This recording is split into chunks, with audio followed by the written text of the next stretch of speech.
Would you believe me if I told you an old story? One where the beginning is more than 100 years old? One that's featured every big name to exist in auto racing?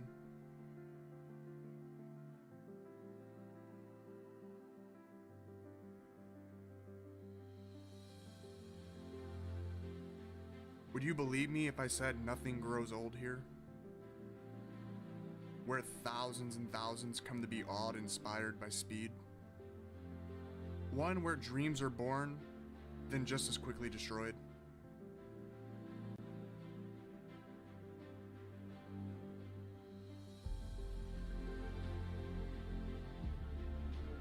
Would you believe me if I said it was more than just a race?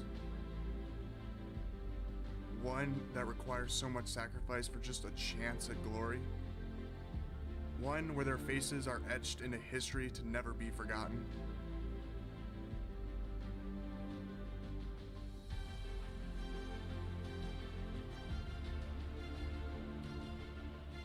Would you believe me if I said this version of the story was different? A version where the cars are virtual, but the racing and competition are real? A story that brings grown men and women to tears, then just a page later to a smile from ear to ear?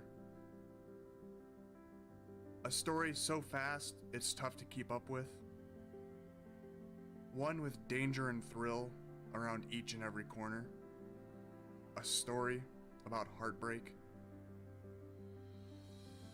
And a story about perseverance? It's a story about redemption. And a story about triumph. Well, this is the closest thing, boys, to living a dream. Gentlemen, start your engines. This is the story of the Wicked Energy Gum Fake 500. We are live from the Indianapolis Motor Speedway, the virtual Indianapolis Motor Speedway for Roofco Indy Bump Day.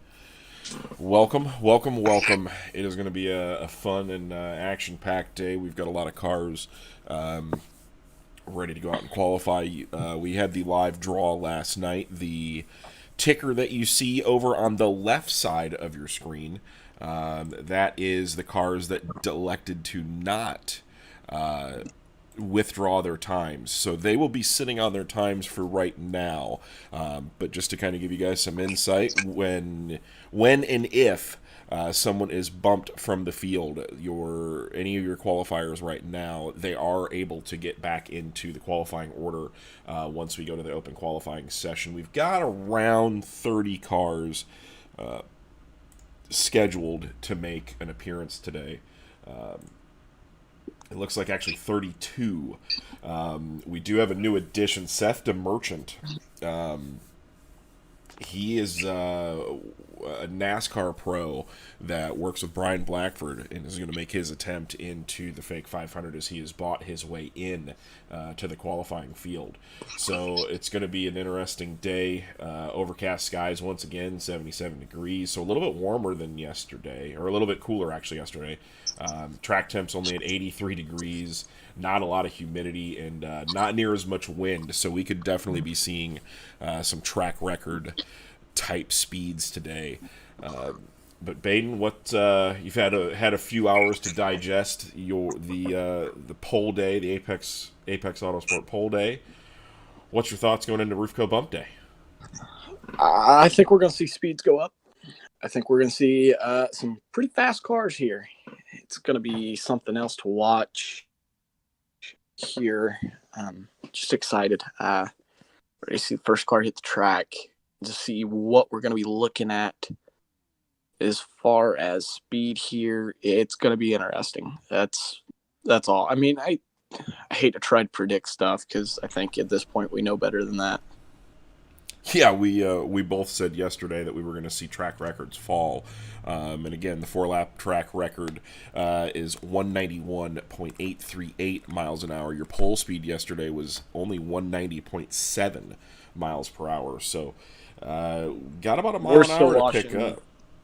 We're still washing egg off our face on that one. Yeah, but you know that's just kind of how that's how Indy works. She's an evil mistress every once in a while. So today I think you know conditions are a little bit more favorable. We know some of the guys last night. We were talking to Dallas Breeze early this morning, and he said that he was kind of regretting now not pulling his time because.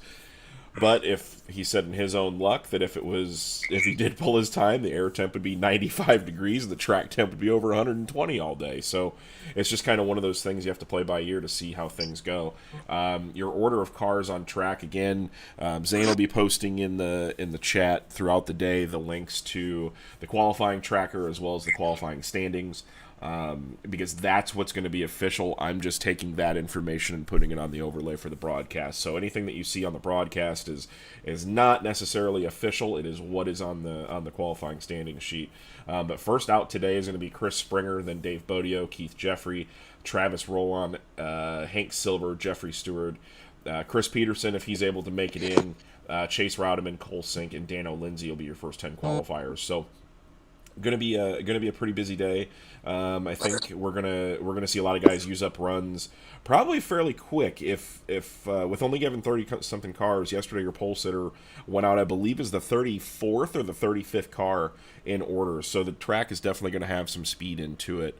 As we're about roughly 6 minutes away.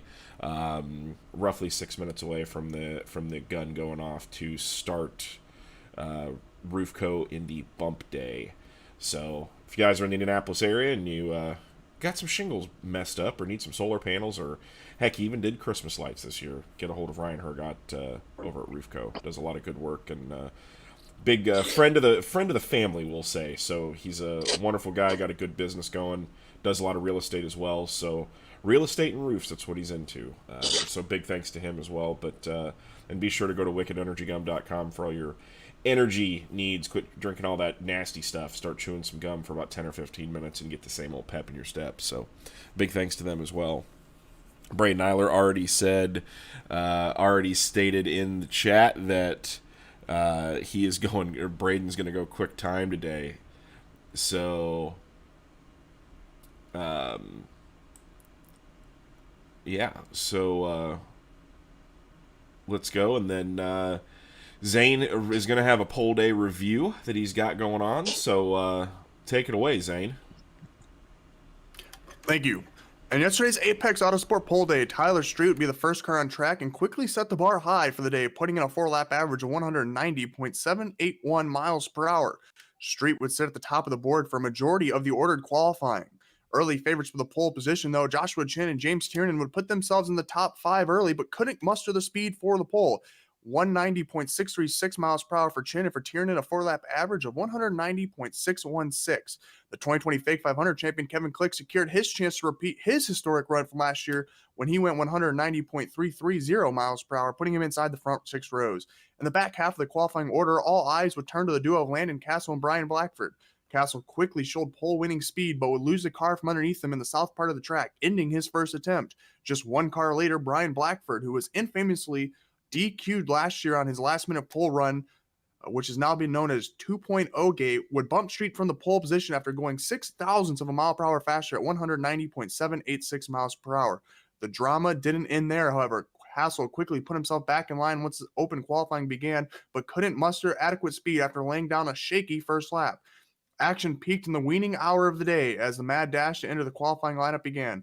Over 20 cars at one point were in the chute to go out, but time quickly ticking off the board. Only a handful would get to make one final attempt. The shock of the day, though, occurred when Justin Carey withdrew his 7th place attempt to make a run for the pole. Carey's pace was outside the top 18, but a strong final lap put him 17th and in the show, sitting just inside a locked-in spot. Carey would watch Dan Zegers go 190.57 miles per hour and move himself into the top 18.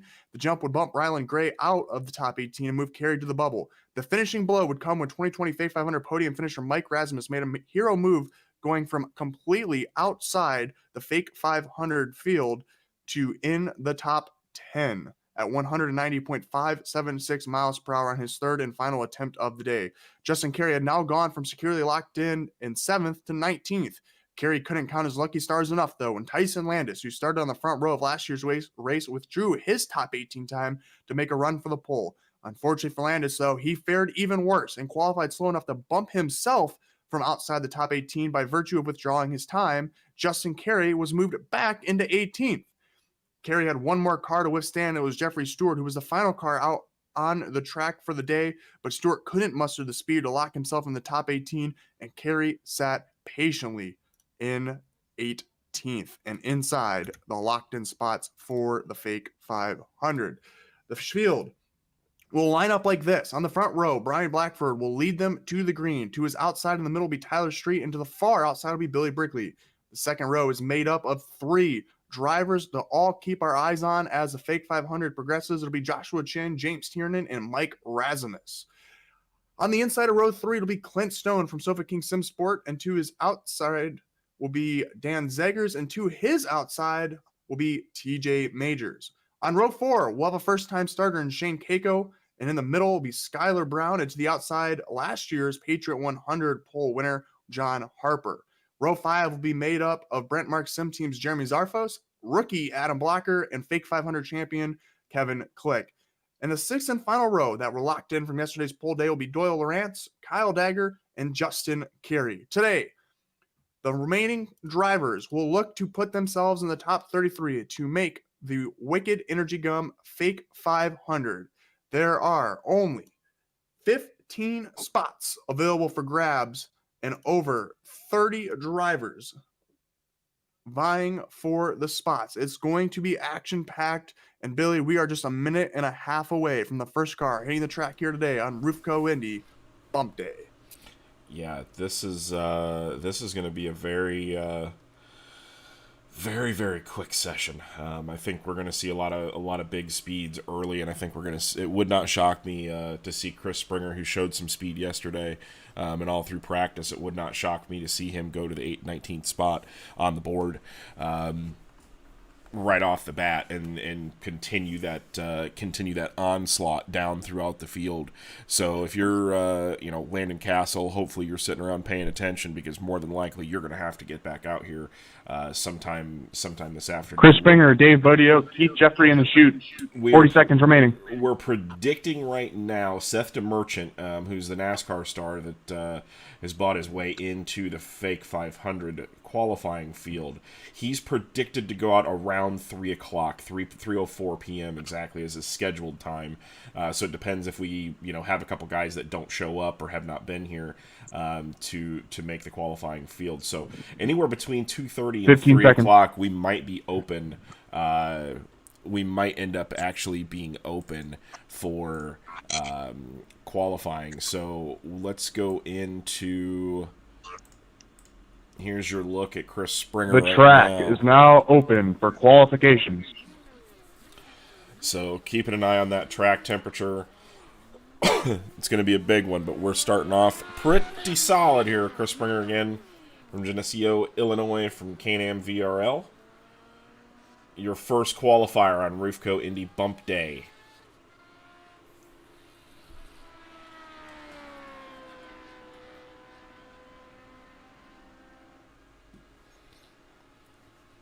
So we're gonna get to see just exactly close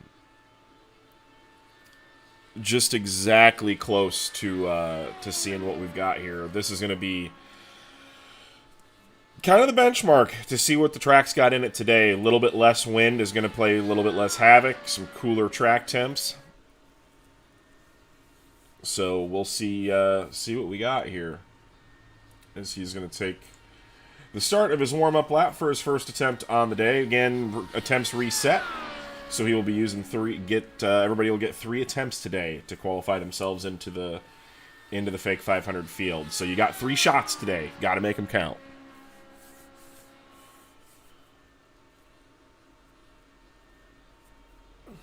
And it looks like we've already got quite a few guys getting into the server today,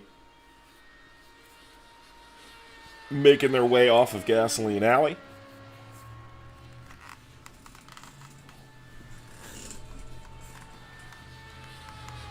Excuse me. But Chris Springer coming around to take the green flag we'll have to see what his warm-up lap Green speed flag, is. green flag. Green flag, green flag. Oh, my. Warm-up speeds, that's the fastest warm-up speed we've seen. Nobody was below a 5 yesterday. So this track definitely has a lot more speed into it today. So I've got a feeling, once again, Ryland Gray and everybody else, you're gonna be on the hot seat to get yourselves in to the fake 500 later on this afternoon. So it's gonna be a wild one later on in the day.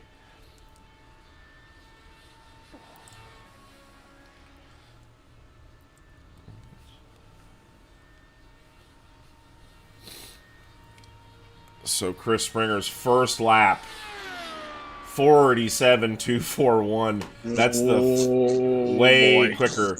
To give you guys some insight, the fastest first lap yesterday was a 2:54 by Brian Blackford. So we're already under pole speed on the first lap right now. So again, this is kind of a 1995-96 situation in the Indy 500 where here in the fake, the fastest qualifier more than likely is going to be starting from the 19th starting spot.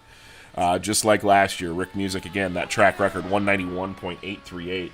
But that first lap for Springer, that 47.240, that is a 190.517 miles an hour.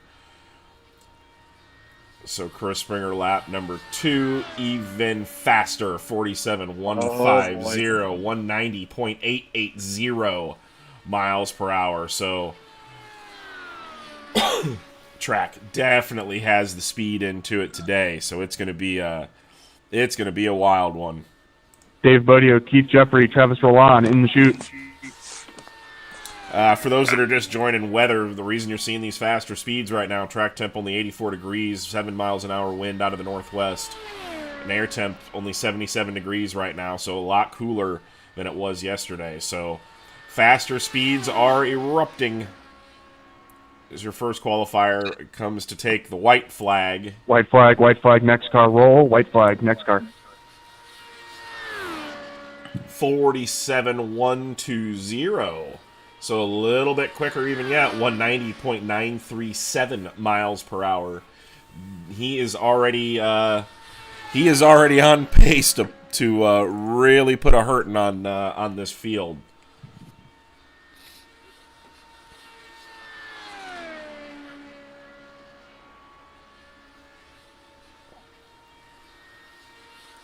So Chris Springer through turns 3 and 4 to take the checkered flag for his first qualifying attempt of the day, and the first qualifying attempt of the day on Roofco Indy Bump Day. Checkered flag.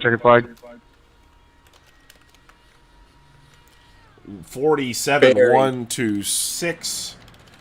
That is an average speed of 190.844 miles an hour. Very consistent run there from Chris. Dave Bodio now on the racetrack, the rookie out of Northbridge, Massachusetts, for the Jimmy Beaver Esports Foundation group. Fistful of bourbon on the side of that car. Going to be using his first attempt for the day. So we will see what these boys have in store.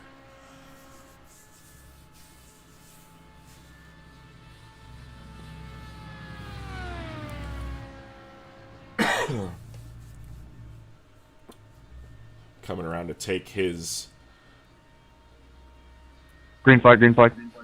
Start his warm-up lap, 47.532, so a little bit slower than Chris Springer, but still quicker than what we saw yesterday.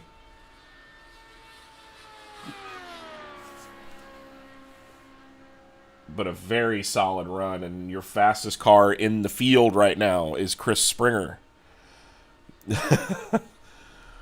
Chris Springer, 190.844, 0.6 of a mile an hour faster than Ryland Gray, sitting in the 20th spot currently.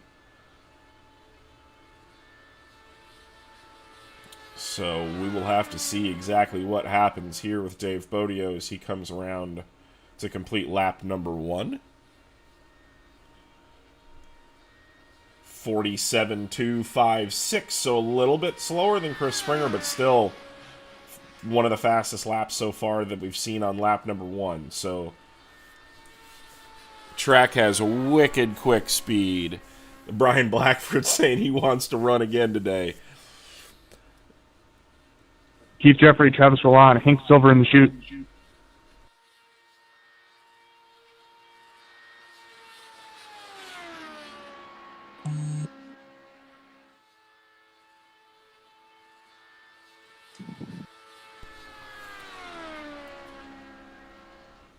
Lap number 2 coming down to the wire. 47.133, so a big pickup. Actually quicker that lap than what Chris Springer was. So he's getting faster and faster. We're seeing a big gain here from Bodio. You didn't really see that through Chris Springer's run. He was real consistent, but didn't have that massive pickup like a lot of guys have. Bodio might have it here. Yeah, he picked up almost a tenth and a half, where Springer picked up about a tenth, a little bit less than a tenth. So if Bodio can keep on this pace, and if he can run a high 0 or a really low 1, he might be in contention to take over that 19th White flag, spot. white flag, next car, white flag. 47.124, so speeds are still a little bit quicker. 190.985 miles an hour for Dave Bodio out of the Jim Beaver Esports organization. Make this run and have a sip of some fistful of bourbon after this deal is over, because in your day's still not done, because you've got a lot of fast cats behind you. Rylan Gray, Billy Bowerman, Aaron Rouse, Dallas Breeze. So this is going to get pretty wild here once we start getting through this list.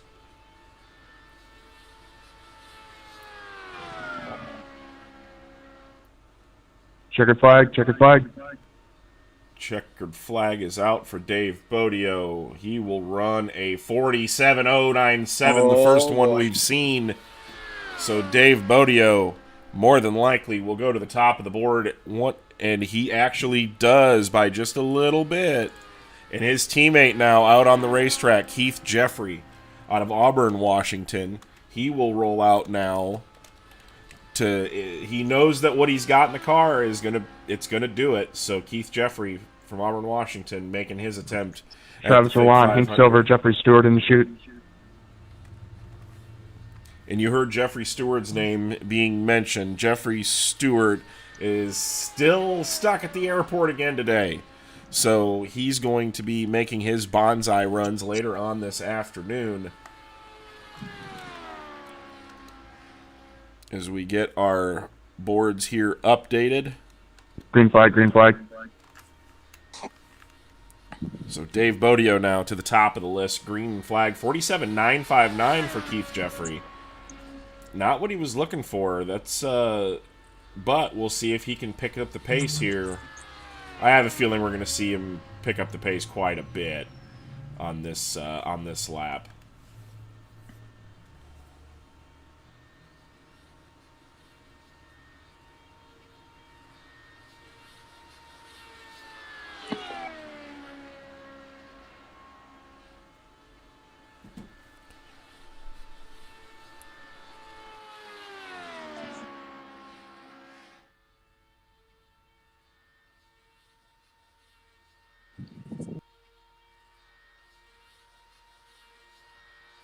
Good first lap there. Very good first lap. That's on pace with the other two we've seen here. Yeah, he picked it up a bunch that lap, so a little bit slower than the slowest out of the three so far. But he had the biggest gain. Jeffrey Stewart says he got drunk with Tim Richmond at the Classy Chassis last night and ended up in Miami, Florida somehow. So he's on his way back. But we'll see what Keith Jeffrey can do on lap number 2. This is going to be the kind of a... Travis Roland, Hank Silver, Jeffrey Stewart in the chute. Travis Roland's not here, so Hank Silver's next. Jeffrey Stewart's not here. Chris Peterson, Chase Rodman, be ready. 153 for Keith Jeffrey. So Keith Jeffrey's speeds are going up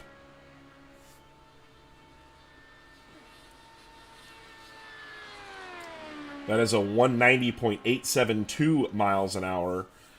So again, quicker than what the pole speed is at this point for his first attempt of the day. Good looking cars with him adding a little bit of blue to there. A little bit of... They went to the paint booth last night.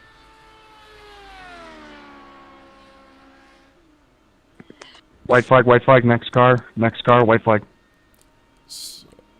Hank Silver, your next car on the racetrack. 47.092.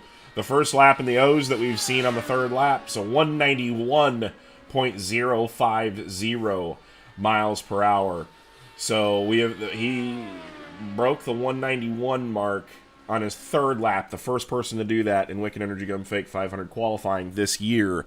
Still not track record speeds, but we're getting close. Aaron Ralph saying that Keith told him that he was going to take it easy on the warm-up lap. Didn't want to make a mistake like yesterday and put it in the wall. So, smart move. Getting your, especially with these cooler temperatures, tires are cooler. So you really have to watch it as he's coming down to the checkered flag. And Keith Jeffrey, 47.110. So a touch slower. But that will be... put him in the 20th spot as we go to Hi-Ho Hank Silver out of Hollister, North Carolina. Jeffrey Stewart, Chris Pearson, Chase Rodman in the chute. Jeffrey's not going to make it. Cole Sink in the chute.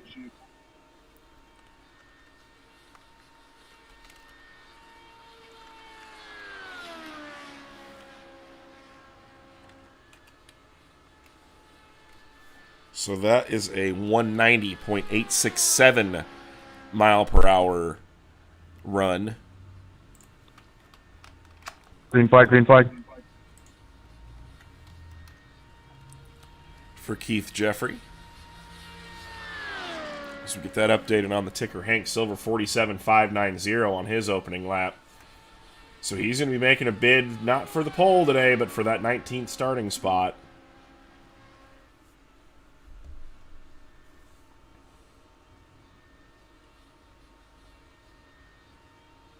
Hank had a rough day yesterday. A couple of spins and crashes.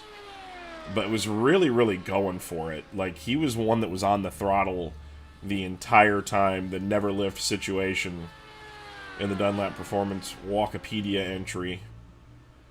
We'll see what he's got here on lap number 1.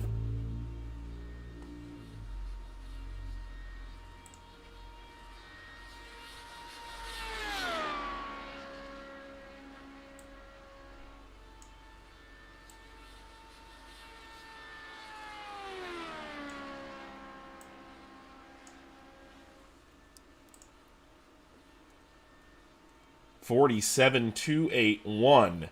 So a good opening lap here for Hank Silver. See what he can do on lap number 2 to pick that up.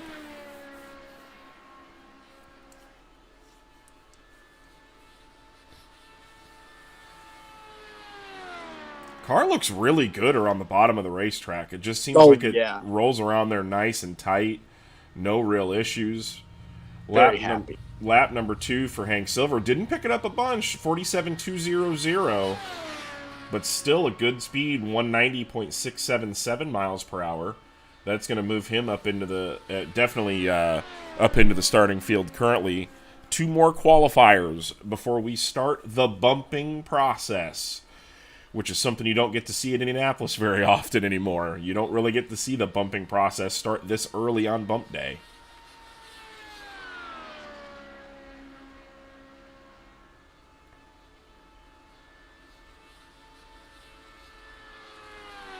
So Hank Silver coming around to complete his 3rd lap. Not really letting the car get up to the wall. White flag, next speed, car, that'll be Chase Rodman, next car, white flag. But wanting to get a lap in the bank, 47.171, so another good lap for Hank Silver.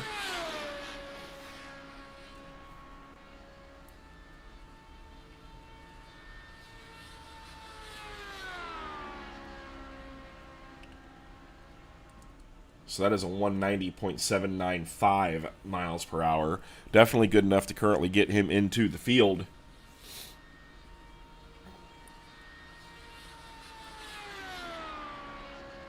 which if you guys haven't seen Hank's announcement video for the fake 500 and the night before the 500, definitely go to his Twitter and check that out. One of the best ones I've Checkered flag, ever checkered flag. seen.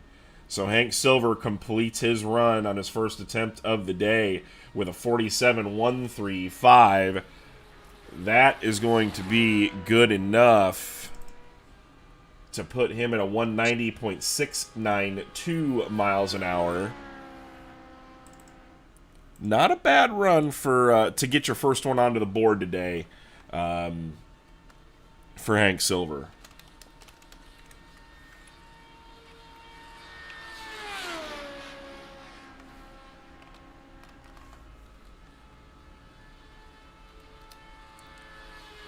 And another rookie out on the racetrack, Chase Roudman. Cole Sink, Dano Lindsay, Chaz Woodward in the chute. Actually had a pretty there in a hurry. fast day yesterday for Chase. Just caught out a little bit by some weather and just getting himself up to speed. So the man from Red Bluff, California, the voice of Red Bluff and the World of Outlaw iRacing Pro Series. Green flag, green flag. On iRacing, one of the and also works for Dirt Vision now as one of their correspondents. 47.715 on his warm-up lap, using a lot more of the racetrack than what Hank was using. So we're going to see if he can put some laps together though to get himself into the starting field.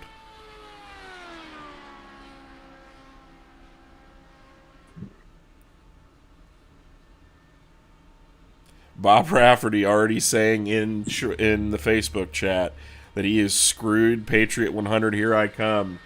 Not necessarily. No. You're able to. You've got two teammates that just stuck it at the top of the boards by quite a bit.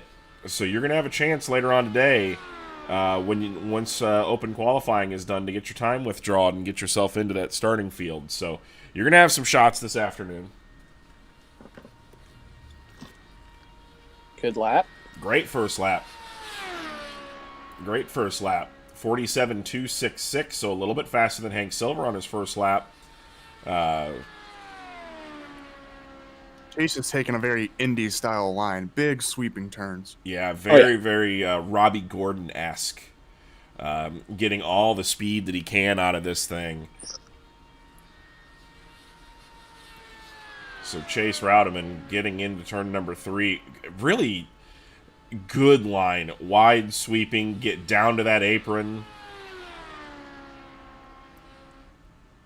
Letting the car do its thing, roll out naturally off the corner. Lap number 2 for Chase Roudman, 47.140. Wow. We've got ourselves a battle for the fastest car in the field right now. He's right there. He's got just a little bit to make up, but he's right there. Yeah, if he can pick up, Dave Bodio really didn't pick much up on his second or on his third lap, a 1.32 to a 1.24. So if Chase can pick this up to a 1 flat or a high 0, this should be a pretty good run to put Chase Roudman provisionally into the field. Got a little bit free off the corner, but man, oh man, pretty well. Just a 1's going to put him on pace to. White flag, next car, white flag. 200s off. 47.081. We've got a run for the pole. That is your fastest. He's on pace. Oh boy, 191.159 miles an hour. And I'm going through and looking at timing and scoring. That is the fastest lap of the month of qualifications. So far, Chase Rowdeman, the fastest man in the field so far, but can he keep it up on this fourth and final lap?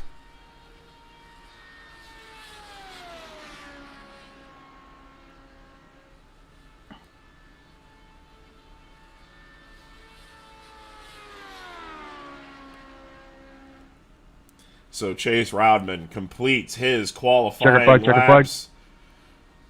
What has he got in the tank? 47.077. That's it. That's it. That is your fastest qualifier into the field right now. So congratulations so far. I'm gonna be saying pole speed way too much here. Still not unwired from yesterday. Whoops. Well, and we know you're not going to be getting any Chick-fil-A since it's Sunday. I think the cafeteria still has some. But Cole Sink now onto the racetrack after Chase Rodman goes to the top of the board, 190.919. So Cole Sink, part of the Indy Racing Images Sim Sports team, Grit Motorsports Marketing, Indy Racing Images, from Fort Wayne, Indiana. Showed some promise yesterday, just getting himself up to speed. 47.465 for a warm-up lap. Not too shabby. Oh, no. He blew turn 1 way too wide there. Oh, no. We'll have to see what that does for his first lap, but his warm-up lap was a banger of a lap, 47.465. So this is his first lap on the clock right here, 195 on corner entry into the corner.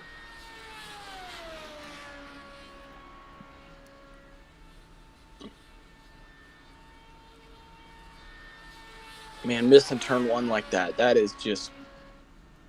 Yeah, Coming to complete your first warm-up lap. He got all excited, and then... Daniel Lindsay, Chaz Woodward, Yari Pupacher in the chute. Oh, no. 47.353. Oh, Not what he no. wanted, but if he can pick that up and show that speed, if he can run a 3 with a mistake like that, he could run. If he can run a couple of 1s right here, he's in pretty good shape.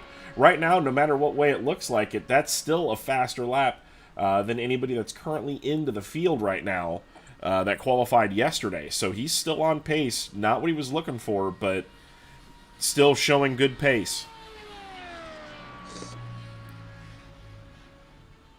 Because right now he's a whole 10th out on 19th.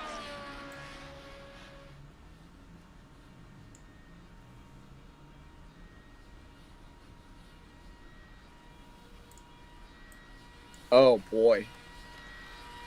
Still not what you want though. That's just you've got an uphill battle at this point, and that first turn is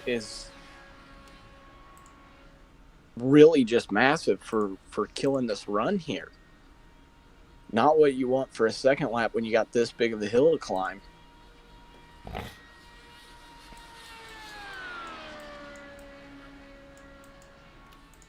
Car seems to have good center speed through the corner here, but it's just not...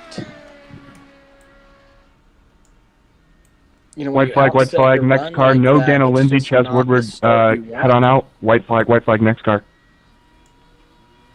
Still got plenty of speed, but that's how close it is. Little update there. Thanks for covering for me while we got everything updated.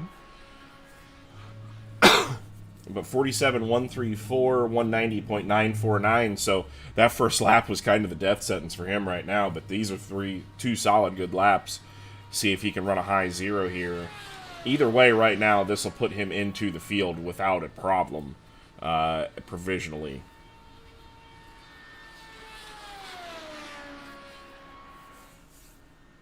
Checkered flag.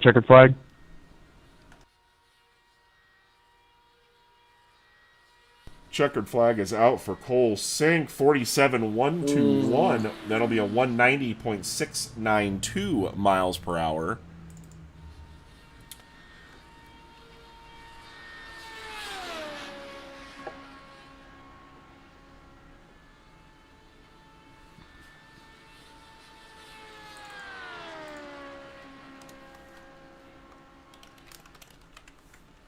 Yari Pupacher, Dustin Griffiths, Christopher Tate in the chute. Get there in a hurry. I'm here. So Cole Sink, 24th on the board right now, 190.692. Chaz Woodward, we didn't see him yesterday in qualifications. Today making his run at bump day to try to put himself into the field. So we'll see what the man has. We don't have any info on him. Oh, I don't remember why, or I remember why. But Chaz Woodward making his run, 48.361 for his warm-up lap. Not where he wants to be. Might be needing to get some setup work today to try to get himself into the field. Looks like he is down a couple of miles an hour down the straightaways, which is really going to be hurting him. So he's going to be looking for some speed later on this afternoon. Car isn't trimmed out. Yeah, it's just got a lot of downforce on it. But gonna do what he can here to get a lap on the board for his first attempt. See what he's got here as Chad. I'm going to complete your first lap here.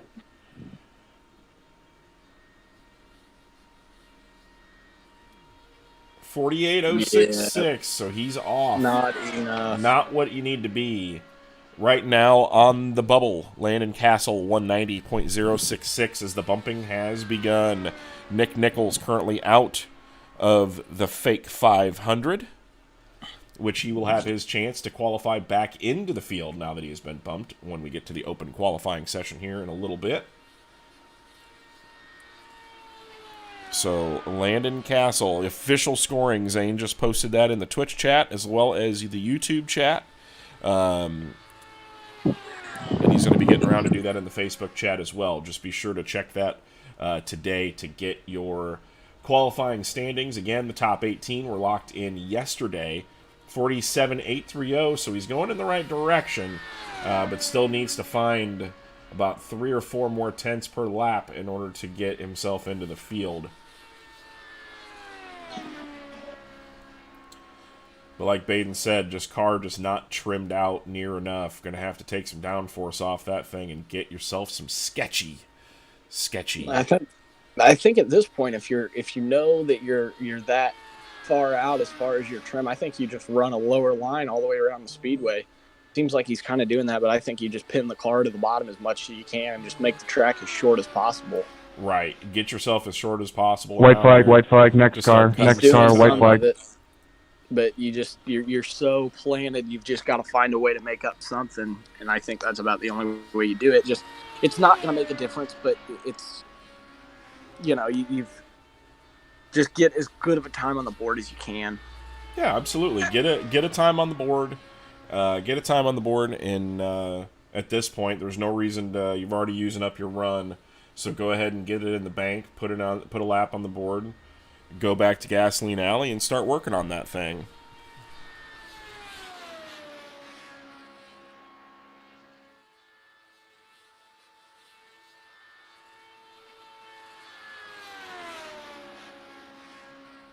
So Chaz Woodward making his run for the fake 500 field.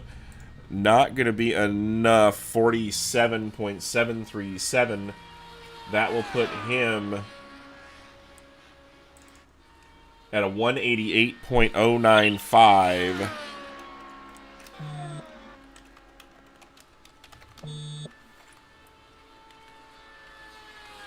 So that is his first attempt of the day as the man from Zurich, Switzerland. We didn't get to see him yesterday, but from Zurich, Switzerland, part of JB Racing, makes his first appearance onto the qualifying stage for the second annual Wicked Energy Gum Fake 500. Jari Brupacher. Jari put on a good show last year. Worked real hard to put himself in contention last year. Came up just a little bit short, so we'll see what he's got on his warm-up lap. 47.688. So good start for Jari. See if he can keep the pace up throughout this morning. Track temperature up to 86 degrees now. And we've seen some of these guys kind of dupe us on their warm-up lap. They won't show this pace on the warm-up lap, and then they'll come around for their first lap and just be on an absolute flyer. I think Yari's a little bit down on speed right now. I think the car's a little too planted, but I think he's going to have decent speed here. He's pretty good. Every practice session, even last year in qualifying, he just came up a hair short. It's such a close field, and he was just short last year. So probably back to the drawing board. I think he'll have a little more. 393, not quite what you want. Got a question in the Twitch chat. We're seeing, because we see two guys, Hank Silver and Cole Sink, at 190.692 miles an hour. As Jari goes a 47.393, so not a bad start for Jari on his opening lap. That's actually a pretty solid lap. for his opening 189.901 miles an hour, so he's pretty close. But on the timing and scoring qualifying sheets, these qualifying speeds go down 1, 2, 3, 4, 5, 6, 7 decimal places. Seven places. So we're doing rounding to third. Dustin Griffiths, Christopher Tate, Kyle May in the chute. To 5 or 6. So the odds of that are very, very slim. 47.323 for Yari. A little bit too stuck to the racetrack. Going to have to throw some Penske magic on that thing to try to get some trimmed out to find a little bit more speed. But 190.186 miles an hour, which is still right now good enough to put him into the field. So it's going to be he's going to have some work to do later on this afternoon, I do believe. But either way, getting a good lap on the board right now.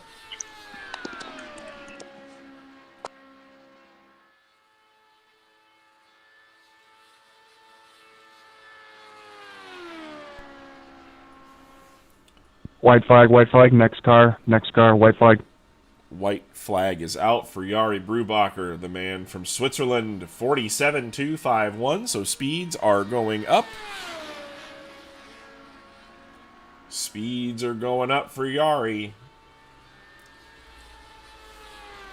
If he can get this down into a 1, I think we're going to see a pretty happy man from Switzerland.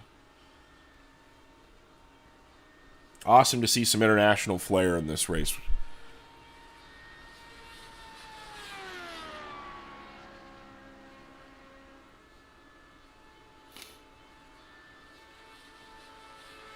Tell you what, if we had two guys that absolutely tied on qualifying speeds down to the 6th decimal point, I will eat my shoe live on stream. 47.287, 190.331 miles per hour, so 190.222 for the man from Zurich.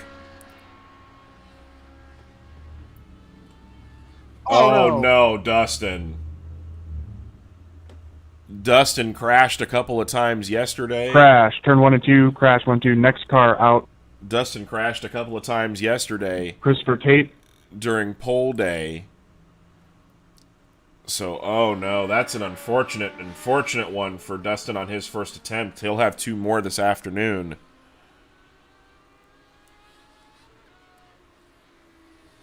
Kyle May, Anthony Carini, Ryan Broderick in the chute.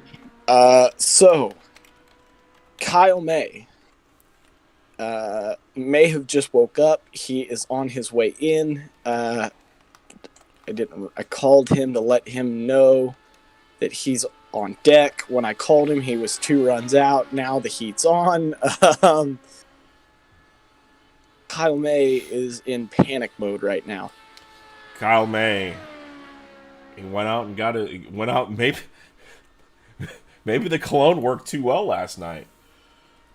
The Yachtman chocolate. The Yachtman chocolate. So Christopher Tate on track right now from the Grit Motorsports Marketing Grit Esports team. Ooh, loose coming off of turn number 2. But Christopher Tate going to be given a good run here from Decatur, Texas, making his run into the fake 500 field. Indy Racing Images is saying Cole Sink had to be woken up 5 minutes before his run and put it in the show. Typical race car driver. You can tell there's a lot of short trackers in this world, or in this race this year. They don't run. They don't like waking up early in the morning. That's not a thing. That is absolutely not a thing. So here we go for Christopher Tate.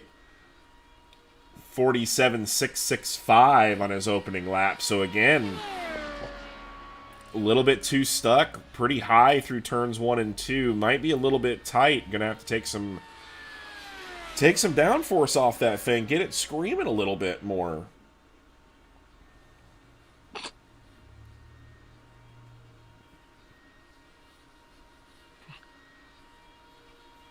So we'll see what happens here for Christopher Tate.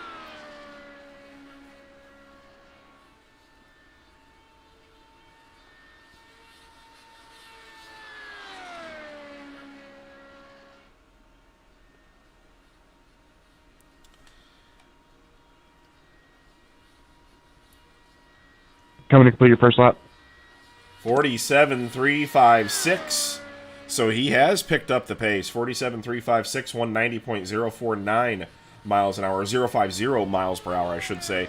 Ambient temperature has gone up 78 degrees, so just a degree. Track temp rising just a tiny bit, but still not a ton of wind out of the northwest. So still really good conditions right now.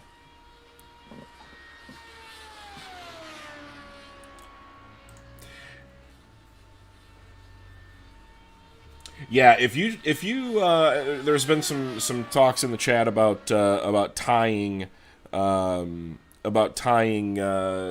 lap time speeds again. The way that we do these, each speed you'll see on the qualifying standings sheet, again the official qualifying sheet. These go down to, just to give you guys an understanding, is Christopher goes a 47.245. That's a 190.496 miles per hour. Just for example, Chase Rowdeman's actual qualifying speed is a 190.9191345 miles per hour average. So we have it down to the 6th decimal point.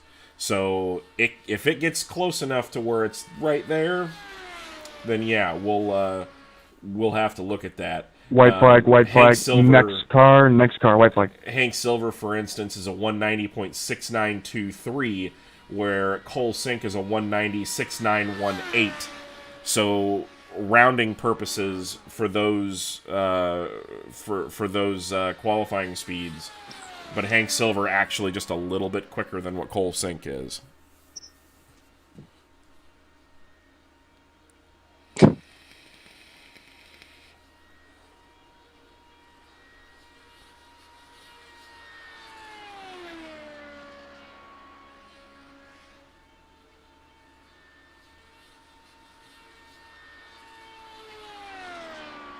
So Christopher Tate making his final attempt, or final lap in his first attempt, I should say. Oh, and he runs out of fuel. 47.311 for Christopher Tate. Or 47.312 officially, 190.227 miles per hour. That will put him into the 25th starting spot. Kyle May woke himself up, and he is on the racetrack. Yacht Man Chocolate out here on his warm-up lap. So Christopher Tate, Anthony Carini, Ryan Broderick, Tyson Landis in the chute.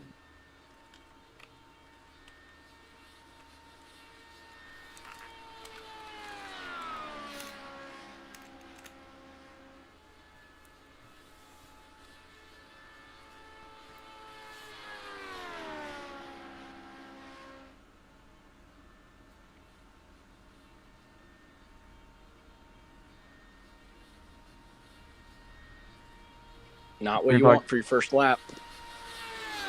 Now 47.722 for the man from New Palestine, Indiana, the world's tallest sprint car driver. Runs are wide in turn 2. We'll see what he's got.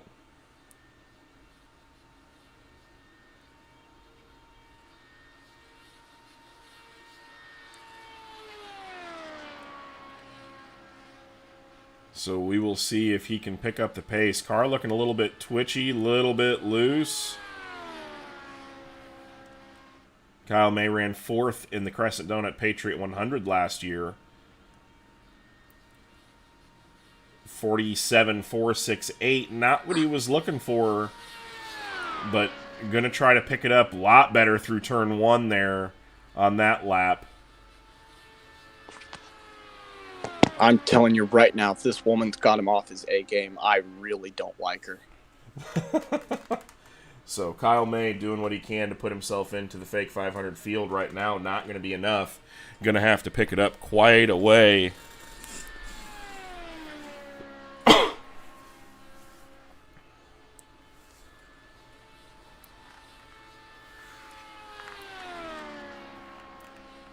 Oh, and he's into the fence, and oh boy, he just marked Disney on himself. Crash, front straightaway. Kyle Next car, May, go out. upside down off of turn number 4. But it is terrible. Just terrible. Unfortunate circumstances for Kyle May. Anthony Carini now. Part of the Steelwalker Racing team. The teammate to Chase Roudman. From Rockville, Maryland. Gotta get the speed. Making his qualifying attempt, making sure he gets off a pit road safely.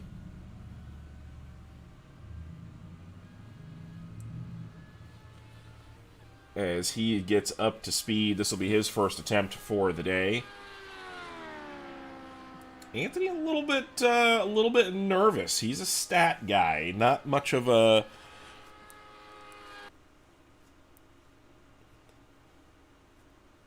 Oh boy, Anthony Carini, a little bit of internet troubles. Oh no, pop-off valve. Oh boy. Pop-off valve as he comes around to take start of his warm-up lap. Ooh, but a big lift through turn 1.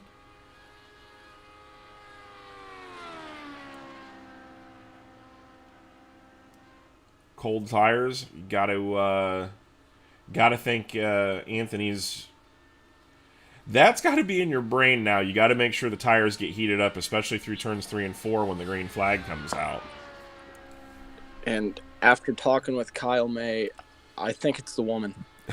Chase Rowdeman comes in on the YouTube chat. Got to give Carini some credit. He's running on about 9 frames Green per flag, second. green flag.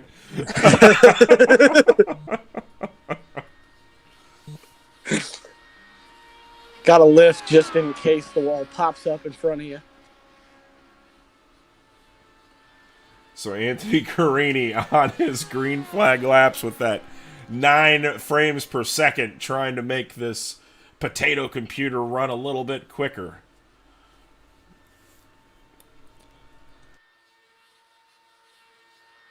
And good run today, Chase. That was a solid laps. That, I think, will get you into the field no problem.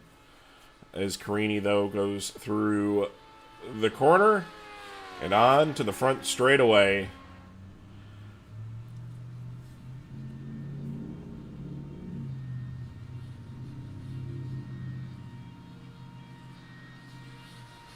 .47.639, gonna have to pick up the pace.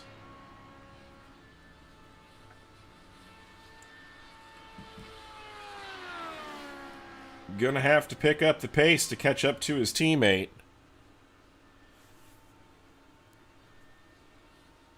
Kind of sounds like Carini's computer is acting like Roger Penske in 1995. Yeah. Oh, no. Really just doesn't want to make this show. Yeah. Sent a screenshot yesterday, literally at 4 frames per second. Ooh. You know what? That, to me, makes this the run of the day. Ryan Broderick, Tyson Landis, Michael Sheridan are in the chute. As a man that complains when his frame rate drops below 100, 47.385, so a huge pickup for Anthony Carini. That's a good lap Oh, to be running this on a no! power Then he got point. tight and had to lift. So that's essentially going to kill the run. I'm telling you right now, that's a good lap to be running this on a PowerPoint presentation. That Commodore 64 is just absolutely ripping right now, screaming for its life. The only man trying to make the show on a GameCube.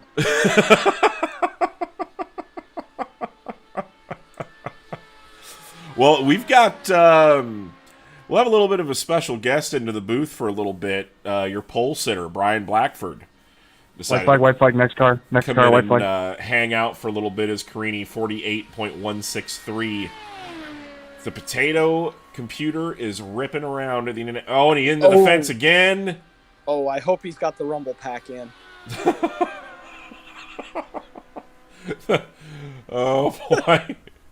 Anthony Carini gonna finish up his run, even though this one's not gonna be. Might not. It's not going to be what he wanted to do for sure, but he's going to finish out the run. How are you doing, Brian? I'm doing good. I got a question. If this guy somehow makes it in the show, how many frames is he getting with 32 cars in front of him? That's a very good question. Very good question. 48.603. So Anthony, not what he wanted to do there. That's going to be an interesting conversation to have. As Anthony Carini goes a 187.725 miles per hour average. Next on track, Ryan Broderick from Wayne, Pennsylvania.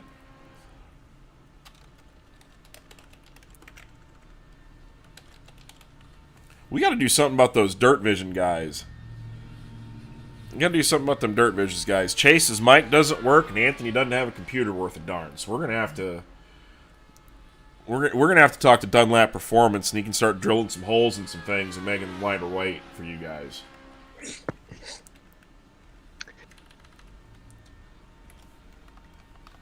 Ooh, Broderick on track. One of my favorite paint schemes here. This car is sharp. Love it. 47.628 on the warm-up lap, so not a bad start. Everybody seems to be picking up a couple of tenths at least from their warm-up laps. Some picking up nearly a full second. So it'll be interesting to see what Ryan can lay down on. Green flag here, green flag lap. Brian, I thought it was funny last night. You sent me a message about 11 o'clock saying, "Wait, did the poll really pay money?" Yeah. Honestly, I just was more concerned about the pride and redemption, versus the money. But then I think James started offering people money to split the purse, and that's when I realized, actually paid. That's cool. Yeah, so you're already in the black for the fake 500. So anything after this is just all gravy. But 47.324, the first lap for Ryan. Tyson Landis, Michael Sheridan, Dennis Gainey in the chute. Tyson Landis is the one that I'm really looking forward to today. I think he might be the fastest qualifier that we've got left, and that withdrew his time at least. I know we're going to see. I'm sure we're going to see Landon Castle later on in the day as he's officially bumped from the field. Yep, I did get a text from Landon not too long ago, so he's not going to be home until 3 o'clock, so that'll work out perfect, actually. Should be cooling off by that time, and I think he can put it in the show. Yeah, that one lap that he had yesterday, the little bit of a flub, if he didn't do that was he was in the show. 47.217, 190.609 miles an hour. So good lap there for Ryan Broderick as he's got 2 more to go. Yeah, we actually tightened up Landon for his second run, but honestly, for his third run, we should have loosened it back up, and I just kind of forgot, and he got tight. So that was an oversight on the crew chief's part, but we'll get it back loosened up for this today. White it looks flag, like white flag, next car, white flag, white flag. As a guy that is a crew guy on a dirt sprint car, me and Kyle DeHart in chat, we can also understand the crew chief error on on things more often than not. It's much easier to get things wrong.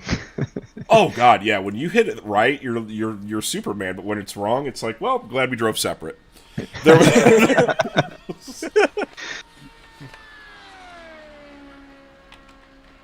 We were at Gas City one night running the sprint car, and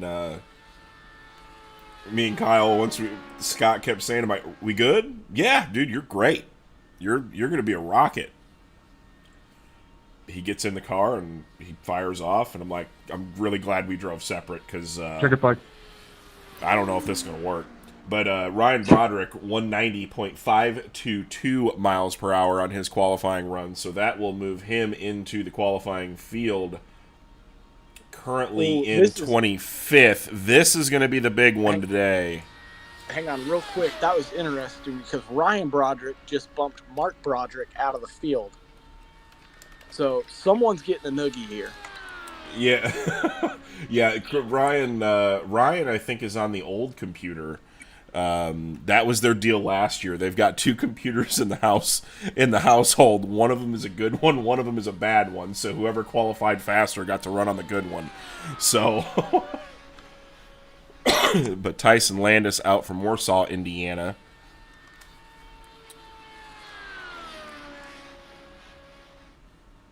Green flag, green flag.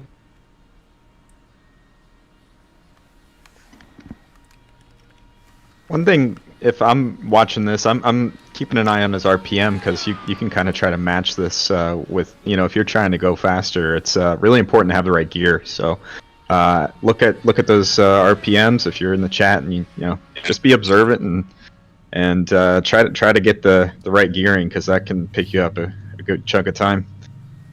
Yeah, that's I noticed that when we first kind of started testing with this car, when we had the idea, was the gearing range in these is pretty big, and we were noticing last year a lot of times with the way that the wind was, you had to have a completely different gear in it if you were having wind from the south or the north. So Actually, last year in the race, I had a different gear for the backstretch just because I think we had a tailwind. So Real yeah, a quick, lot going Tyson on. Landis, fastest first lap turn today. yeah, Oh, boy. so 47,203, 190.666 miles an hour. Actually, that is the fastest lap overall, first lap from yesterday and today so far. So Tyson definitely on a fastest car in the field run right here. If he can put this thing into the show, good looking car too. And Tyson's got a lot of experience in these cars. He's one of the more experienced drivers in the field because he runs the Lionheart series with this car. So he really knows the ins and outs of it. Michael Sheridan, Dennis Gainey, Carl Burke in the chute. 47,143, so Tyson Landis picking up speed. Last night was talking to Justin Carey a little bit, and I said, dude, the stones to do what you did. And he's like, yeah, do you remember who started 7th last year? I said, no, not offhand. He goes, exactly, that's why I did it. So I mad respect for Justin with the bonsai run, but Tyson Landis making a run for the fastest car in the field right now. Yeah, Tyson took a lot of us to school last year. He's a really smart driver. Doesn't make a lot of mistakes. I didn't even see any mistakes last year out of him, I don't believe. So he's always one to watch. Yeah, 47,106, 191.058 miles an hour. So speeds Next are car, going next car, up. white flag. So we will see what Tyson Landis has here on lap number 4. A little bit of a wiggle coming off of 4, so he might be starting to get a little bit tight. Go, Michael. Next car. Michael Sheridan rolling out onto the racetrack right now.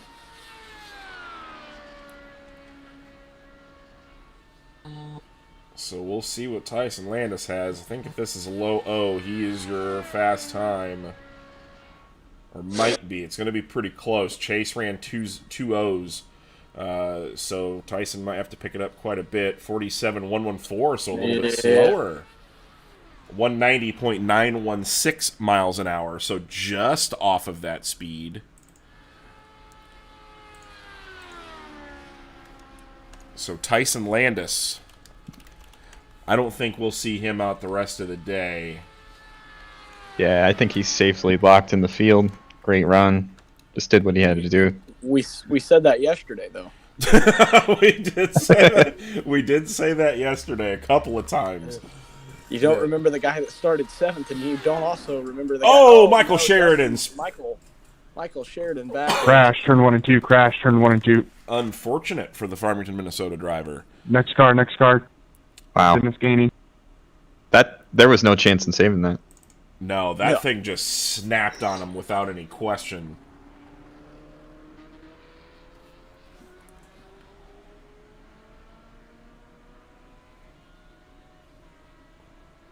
On entry, that's one of the few times I've seen a car break sideways on entry like that. It seemed like it might have got upset across the transition there. Yeah, car unloaded across the transition, I think. Would you agree with that, Brian? Yeah, I'm not in the sim right now, so I can't take a second look, but certainly looked like you're right. Yeah. That's what it was. He's getting right into the corner. He comes across the transition, and the car starts to unload, and it starts to rotate across there. And then once he's to the corner and the track's starting to run away a little bit, it's gone. Yeah, Dennis Gainey had some bad luck yesterday, but showed good speed last year. As he's on his warm-up lap now, so this is going to be interesting to see if he can pull off getting himself into the show. We've currently got, on the qualifying ticker, we've only got about 10 guys left as we're coming up on the 2 o'clock hour. We're at about 15 minutes ahead at this point, so Dennis Gainey, Carl Burke, Miles Jansen, Stephen Hill, your next few qualifiers. So not too many before we start going into this open qualifying session. So track temps are going to be pretty optimal for some high speeds if these guys can get her in the show.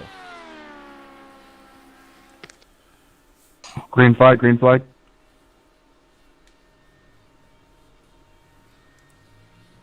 But big America guy, big sprint car guy, Dennis Gainey is 47.669 on his warm-up lap, so pretty solid. See if he does the same thing as what a lot of these other guys have done, is get themselves spooled up and cut off some tenths here pretty fast. Carl Burke, Miles Jansen, Stephen Hill, and shoot.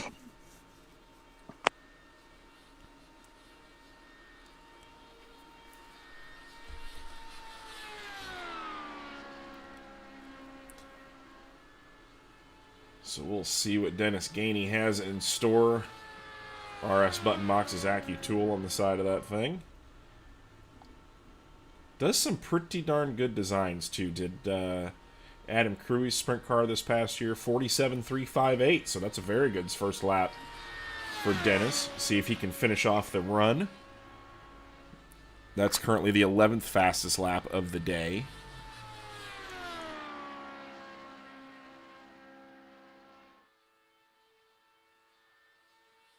But Tyler Grafton now on the bubble.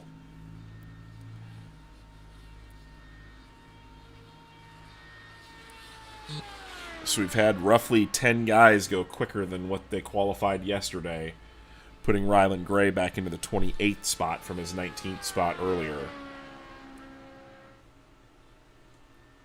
So expect to see Rylan back out later on today.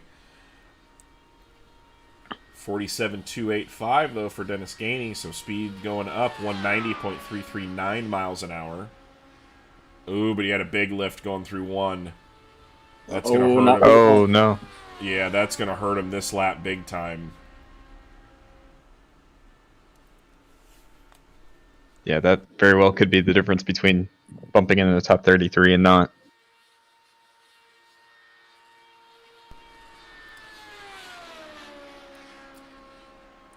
Yeah, if he can keep this lap still around a 3 or a very low 4, he might still have a chance. But he's going to have to make the next 2 laps absolutely perfect. Or the next White flag, next car, next car, white flag. Lap. So white flag is out. 47.391, so a pretty good recovery. Not good, but a good recovery, though. Much, much better through turns 1. Much, much better, so just missed it a tiny bit. So this should be a pretty solid run. And this will be close to put him into the field. Currently bump speed right now, 190.118 miles per hour. Or excuse me, 173 miles per hour. Car just looks a little nervous, like he doesn't feel totally confident in it. Well, and is that just a kind of a Checker flag, checker flag. nature of this car that you've felt where you have to run it extremely nervous and twitchy? Yeah, and you know, as he comes across the line here, complete his run, I've definitely noticed that you have to really trim out the wings. I'm running minimum wing settings, so you really don't want to run any downforce or any angle on the wings, and you try to trim it out in other ways too. So that seems to be the fastest way. I mean, whenever you're wide open, you're always trying to maximize speed, and there's a couple of different ways to do that, but it really is a handful. As we had a lot of guys having trouble with, they had fast cars, but it's so easy to just loop it. I did it a few times in testing. So Dennis Gainey goes to 28th on the board, bumping Tyler Grafton from the field. So Dallas Breeze now sitting on the bubble as Carl Green Burke flag. makes his attempt, which Carl was quick in practice this week, and then had a couple of taps at the wall yesterday in qualifying, so it really kind of hurt him a little bit high through one. Do you think, with one being the trouble spot today, is that just the wind, you think, that's kind of pushing the car off of the bottom of the racetrack? Yeah, I definitely think the west and northwest winds, it can be a little more tricky there, but some of this I think is coming down to like guys might be playing with the anti-roll bar adjustments, and you really run a fine line between turning just enough and turning slightly too much to where you are in big trouble and you have to either lift big or you're in the fence very quickly. Oh, and we just saw it there. So tight through turn number Wave one. wave off. Carl Burke waves off the Next run. car, Stephen Hill. Carl Burke waves off his run, his first lap, 47.560 at a 189.235 miles an hour.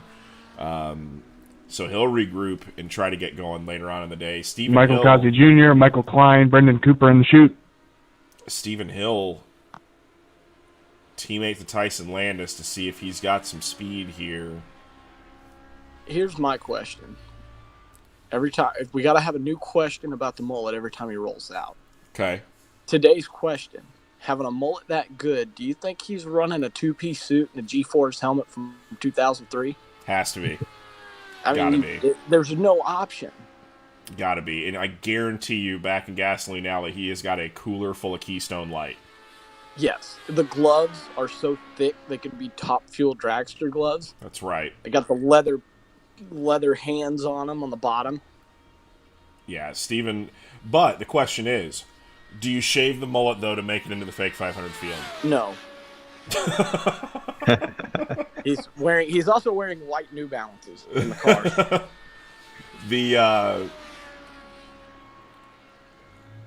Still my favorite moment of all time was watching the only ARCA race that I've ever really watched on TV on purpose in probably the last 5 years. Baden got to run an ARCA car at Salem a couple of years ago and was watching the broadcast. We were all kind of watching it together, and they cropped all of Baden's hair off. And I have immediately was like, Baden is going to be so mad. Green flag, green flag. And Before it was over, because we all jumped in on some Twitter shenanigans on that one. We started Hairgate, and before it was over, we were all getting scolded for our Twitter shenanigans. Hairgate. Yes, hashtag Hairgate. I'm not allowed to tweet it, but you are. Stephen Hill, though, really good opening lap. So his warm-up lap is really solid. I wonder if he got some setup advice from Tyson Landis to put himself into the fake 500 field. 47.548. It's a very good warm-up lap. See if he can run a two. He's put some gel on the mullet. It's trimmed out now. Yeah, it's a gurney flap. 47.283. It's definitely a gurney flap. So. Oh yeah, he's got the mullet tucked in today. A little bit loose though off of turn number 2. Oh yeah. But loose is fast and on the edge of out of control. Which is so scary on iRacing because it's so hard to feel when the car is breaking traction like that. Yeah, it really is, especially with this car, and you almost. I told Landon this the other day. You almost have to just predict what the car is going to do. It's like it's flying a plane right next to a wall, and you're predicting what you think is going to happen before it actually happens. You just have to have a very keen sense of sight. You know, just picking up on little subtle hints that the car's giving you. Wait, your eyes are open? 190.714 for his second lap, so Stephen Hill on a flyer right now. But I found that too with I started off when I started iRacing, it was always on dirt. I never really ran any stock car or pavement type stuff. And then me and Baden kind of started playing around with some NASCAR stuff, running some NIS races, and we ran White flag, next car, we next probably car, ran white flag. 300 laps at Dover, which I know in the grand scheme of things, 190 or 47,127 for Stephen Hill, so a really good third lap. So he's gonna, if he can finish this off with a high 0 or another low 1, he's gonna lock himself or put himself into the field pretty solid. But I noticed that on the NASCAR side of things before the new tire models, where you really could haul the thing in the corner and actually feel what the car was doing off the right front. And with these cars, I've noticed, like you said, it's predictable. You're on, it's 4 laps around here trimmed out like this is just extremely sketchy.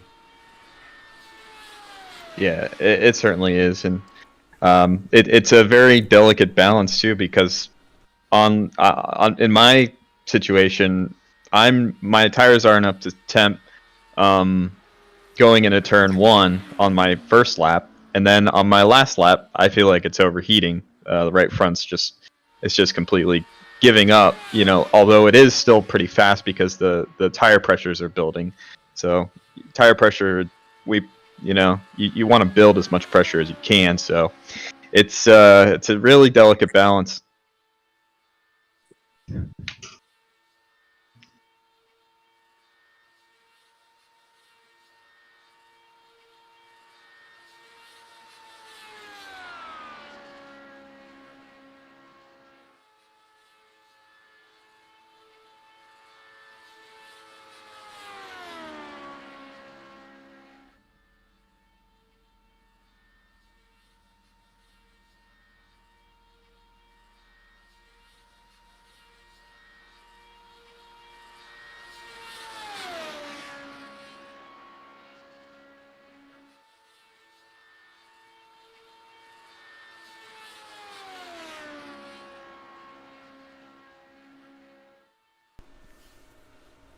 But Michael Klein making his first attempt for the day. Made his first attempt yesterday late in the afternoon. Missed his opening qualifying attempt, but got out late in the day. Was able to put a lap in, not fast enough to make the field, and he's really going to have to pick it up the pace. And we were talking about RPMs. He's down about 500 RPMs over what... Coming to complete the first lap here. What a lot of people were, or a lot of the fast guys were. Chase Rodman, Landis, Bodio, Jeffrey.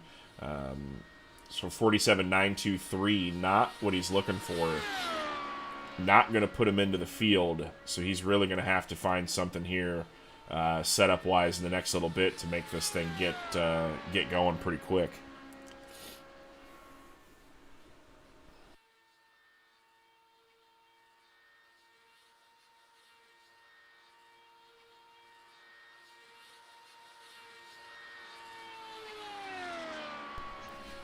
One of the hardest things about Indy for me is just having so much time to think about turns 1 and turn 3.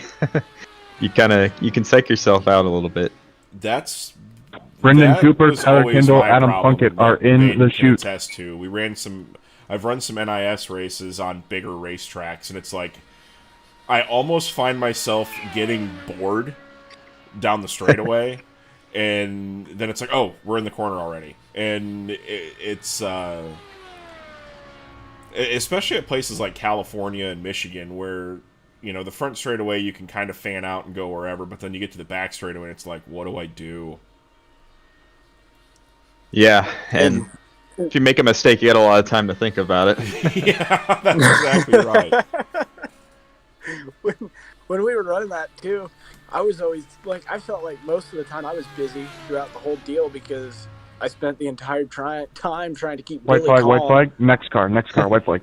That was my whole job the whole time. Run fuel numbers and keep Billy mellowed out. Man, the 47.802 not going to be enough speed for Michael Klein on his third lap. So this is the white flag lap for Michael Klein. Yeah, I can remember a Martinsville race where the infamous fuel glitch, where it didn't put all the fuel in it. Oh. Yeah. And I'm like, Baden's like, I don't think we're going to make it on fuel. I'm like, there's no way. He's like, I swear to God, I clicked the fuel button. I'm like, I don't think you did.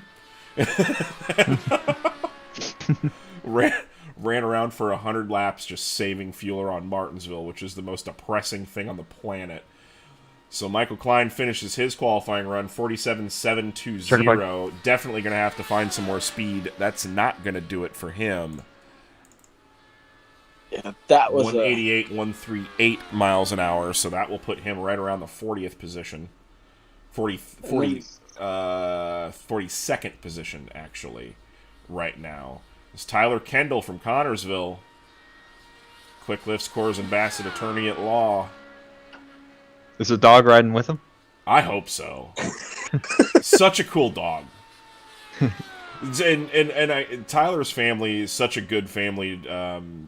Always super friendly and just heck of a sprint car driver too. Once he gains a little bit more experience, he's gonna be pretty special in the dirt sprint car scene. He does a really good job. His family's got really good equipment.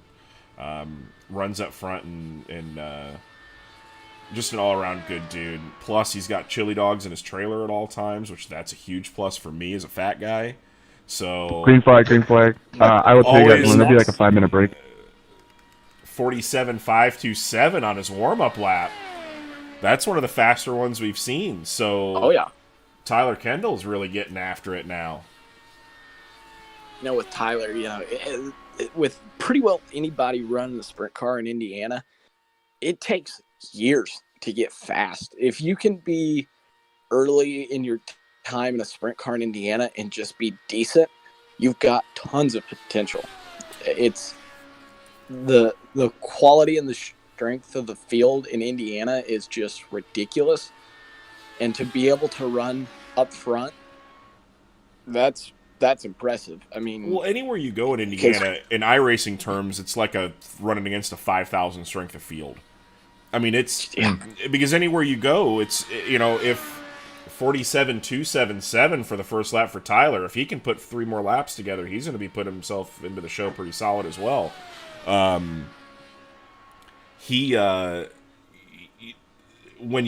USAC's not running, there's no place to go cherry pick. You go run Lawrenceburg, Lincoln Park, wherever, you're going to see KTJ and Brady Bacon and all these USAC guys that show up there to a weekly show.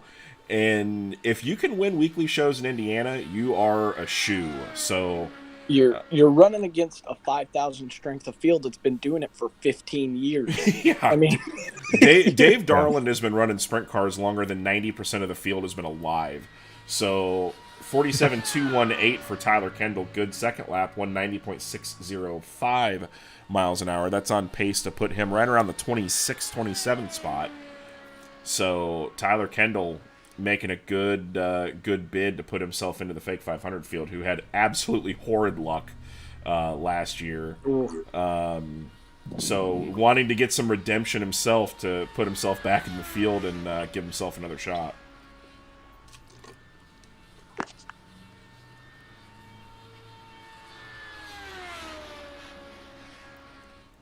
Somebody actually up here White flag, next car. The Indiana sprint car scene down to like the Concord, like the North Carolina late model scene. that's probably accurate. 47.150, so really picked up the pace. 190.880 miles per hour on that last lap. So he's doing what he needs to do to put himself into the show. But yeah, the late model scene, like in North Carolina, there's just so many people watching and paying attention that Indiana's the same exact way. It's not uncommon to go to Kokomo on a Sunday night and see Scott Dixon walking around, just sitting in the stands as a fan, just hanging out. And a lot of these guys pay attention to it. I just, hope we can somehow get back to the days where a Cody Swanson or a Dave Darland can get to Indianapolis, which may never happen, but 47.128, very solid run for Tyler Kendall.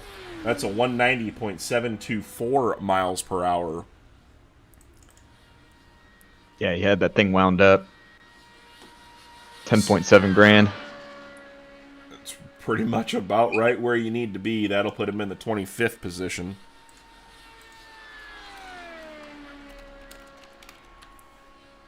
Adam Plunkett's kind of a wild card for me. We heard Justin Prince earlier in the week talking about him, and I think I expect good things out of Adam. He was relatively quick yesterday when he went out, and he ran his laps during basically the hottest part of the day. So it'll be interesting to see what he can do in these cooler temperatures, which right now, weather report for those guys that are bumped from the field, like Aaron Rouse that just got bumped, and Dallas Breeze, and 79 degrees air temp, but the track temp's still around only 85. So right now is the moneymaker time. Yeah, track temp is just kind of staying the same. Unlike yesterday, it felt like the clouds broke up a little bit. It's still looking pretty dark. Yeah, and actually, I think we're coming up on the final. Yeah, we've only got 4 more qualifiers after this, as we're about a half hour ahead of schedule. So after Adam Plunkett, Juan Ruiz, Braden McMahon, Lance Sponberg, and Seth the Merchant Coming to complete your first lap here. will be out on the racetrack. So Adam Plunkett, a really good opening lap, 47.327.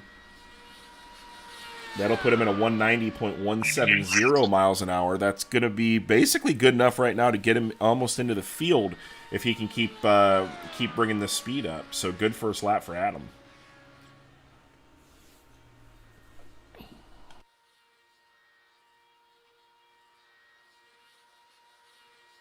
I'm interested to see what Seth's going to do. That's I think. I'm interested to see what he can do and what Braden McMahon can do. Braden was on a flyer yesterday to put himself back in the field and crashed. So hopefully he can get himself into the field. And chat is still talking about chili dogs.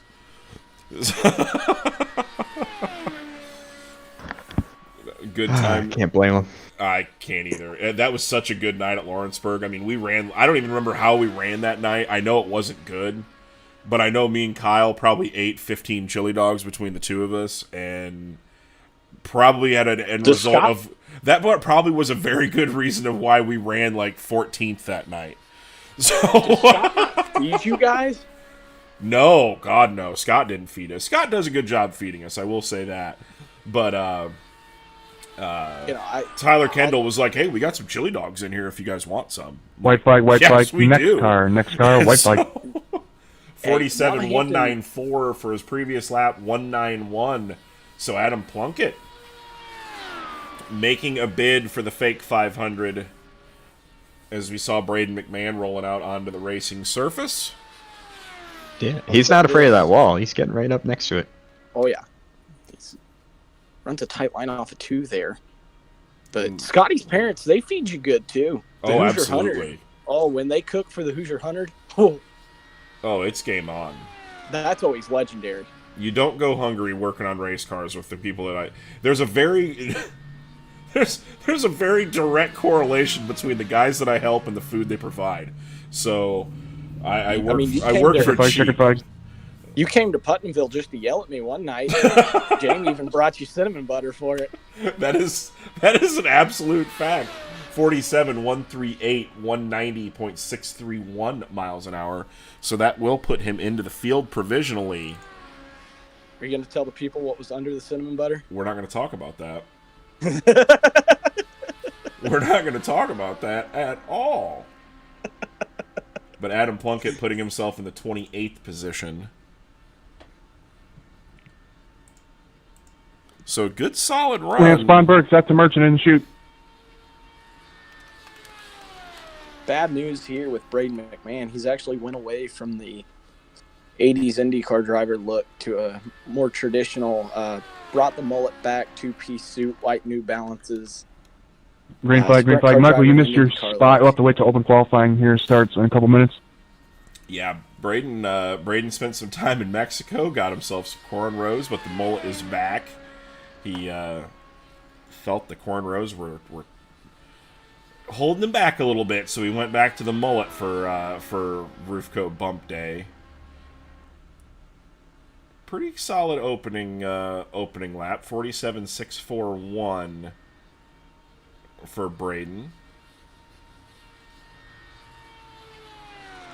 Team Jack Foundation. They do done a lot of good work with his dad Paul, and they do a lot of great work for children's cancer. So glad Team Jack can get a little bit of exposure here at the Fake 500 again. Pretty good first lap there. Yeah, 47.318. Not bad. So it's going to be interesting to see what he can pick up here over the course of the rest of this run. 190.202 miles per hour. That car did not look good off of turn 1, though. Looked like it was wallering all over the place on him. But was that part of what Brian was talking about with you kind of have to predict the sketchiness of what the car is going to do? Yeah. And I just got word from one of the drivers about to go out saying the wind's picking up a little bit. Is the wind picking up a little bit? 7 miles an hour still out of the northwest. Okay. But it might start to be gusting, though.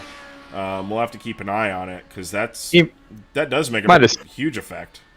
Yeah, he might have seen it flicker up to 8 or 9 momentarily, but it's been pretty consistent. Especially yesterday, it's mostly just 10. Yeah, 10, 11 miles an hour sometimes. Lance Bonberg, set the merchant in the chute, get there. Second lap, 47.259, 190.440 miles per hour. And again, if you guys are watching at home and you want to check the standings, be sure to pull up the spreadsheet that Zane has linked within the Twitch and YouTube chats. Flag, next car, Lance. You need to roll right onto the track. 47.159, so speeds are really going up for Braden here. 190.848 miles an hour, trying to put himself back into the Fake 500. Led a lot of laps last year before an unfortunate spin on some lower fuel. And that's another question, Brian. Last year we saw guys basically running on full tanks the majority of the day, and you really only had to make 1, maybe 2 pit stops. With this year, with the way the fuel limitations are, 4 to 5 pit stops changes the complexion of the race quite a bit. It really does. I was actually planning on kind of starting with a full tank again this year, but I saw the rule change, and that'll make things a little bit easier for folks when it comes to like handling, because the car loosens up a ton as the fuel burns off. So that Braden comes to complete his run. Yeah, 190 miles an hour for Braden McMahon, currently 29th on the board. 190.604 miles per hour is Lance Sponberg now out onto the racetrack. So Braden McMahon putting himself in a little bit of a pickle right now. He's going to be the one sitting on. He's going to be sitting on a bubble. We're not in open qual yet. A lot of the day. It Still got looks 2 cars. It's very possible that somebody is not going to make the show that is going to run a faster time than one of our locked-in top 18 cars from yesterday. Yeah, that's what's entirely crazy about this. The lock-in car, the slowest car theoretically, actually the slowest car in the field right now, is Rylan Gray is now sitting on the bubble, but the slowest locked-in car is a 190.273 miles per hour.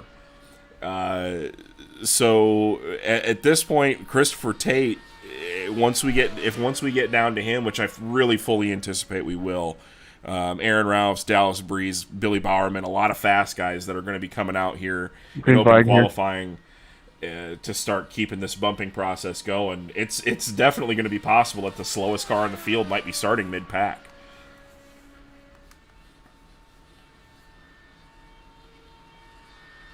Really, really high line for Lance, 48.196 on his warm-up lap, so he's really going to have to do some work. Sun's starting to come out, as you can see on the broadcast. Track temp now up to 87 degrees, so this is really going to be is weather going to call out some more people? This is going to be interesting.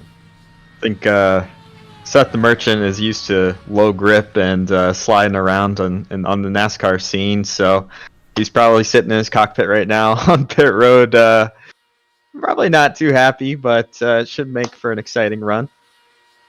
Yeah, trying to get himself into the field, was able to buy a seat into the qualifying order. Typical Indy style ride buying. It's a thing here. So 48.066 for his first lap, 187.246, not going to get it done. 48.002, so Lance Spanberg really going to have to try to find a lot more speed. And remember, too, 34th on back in qualifying. That doesn't mean your week is over. You're still going to need practice this week. You've got the Patriot 100. The Patriot 100 does pay some money as well, and then also the winner of that is the first alternate into the fake 500 if we have a drop or somebody can't make the race or there's an equipment issue on race day. So looks like the sun kind of going back behind the clouds again, a little bit high coming off the corner. Car looked like it started to rotate there once it got to the short chute. Yeah, so Lance Spanberg's going to have white flag, next car out, white flag. He's going to have a lot of work to do.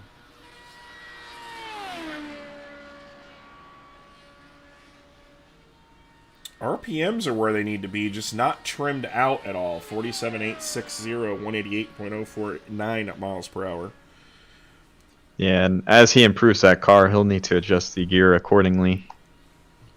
Because it's a lot of RPM and not the speed he's looking for.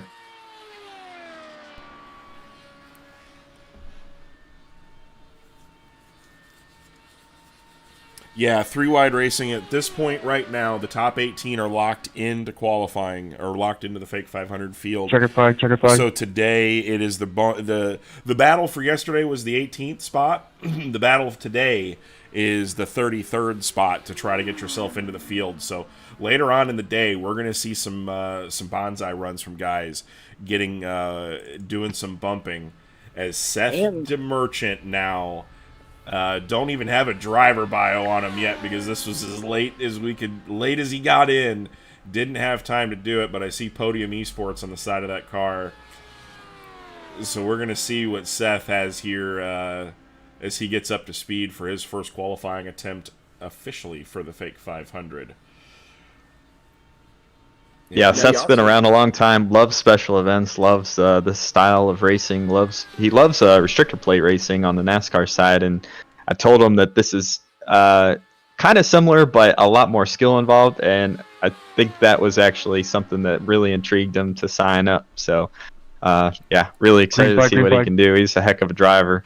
You said he enjoys plate racing, so he is criminally insane is what you're telling us here. Yeah, you know what? I kind of enjoy it too. So put me in the boat. I will say I do enjoy some like Daytona 500 esque type things. I do enjoy that. It is what it is. I personally like to run a lot of pickup cup at Daytona because it reminds me of Thunder challenges on the old NASCAR Thunder games. Yeah, Mr. Ray. Yeah. Oh, Mike wow. Skinner, NASCAR Thunder 2003, reminds me of that one every time I get one of them servers.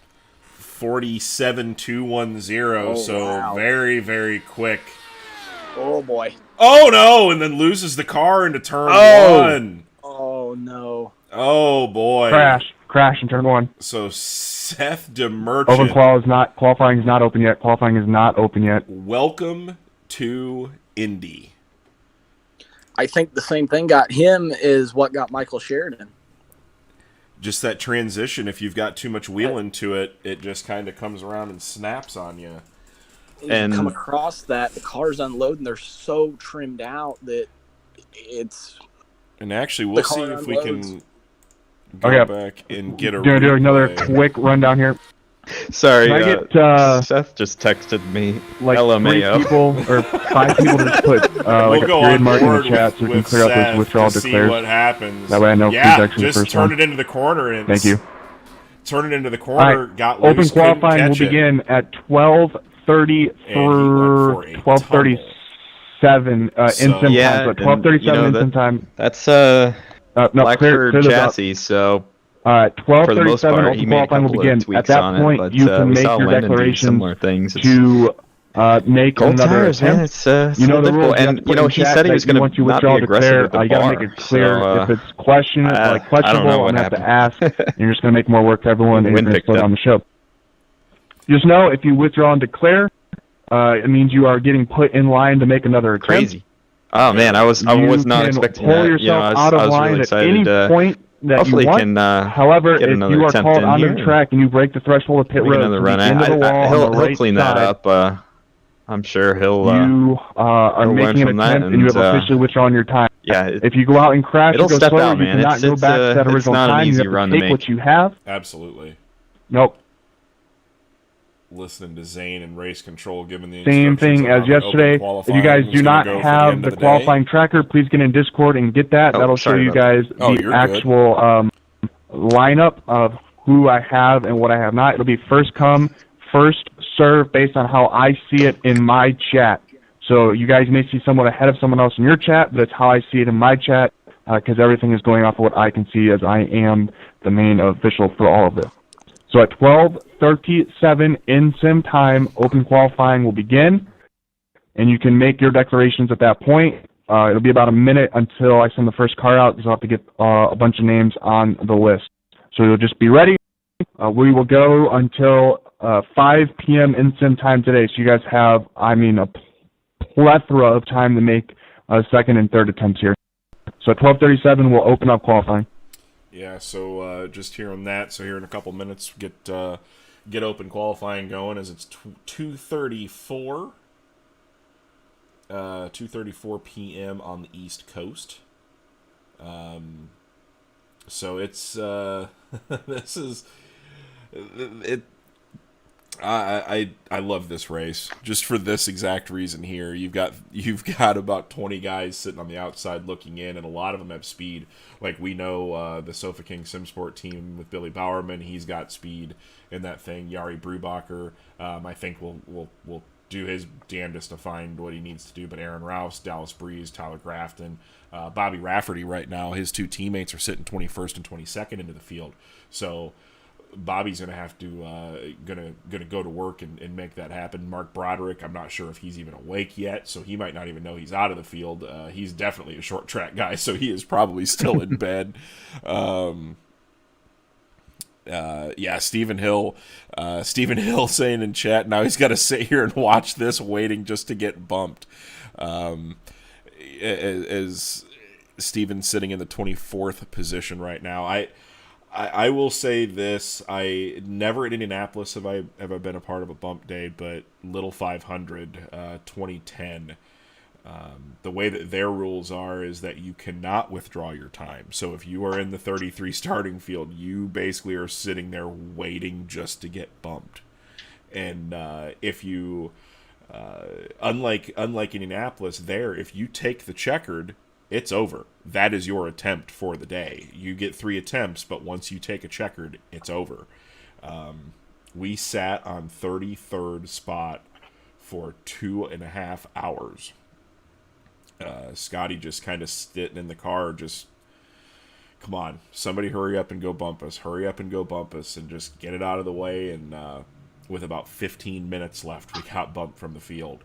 And I had to requalify our way back in, and just that was a nightmare. I told Scott, I said, I love this race, but I never, ever, ever want to do that again, ever. So it's a nerve-wracking feeling, and just kind of at least here you can sit at home and kind of relax,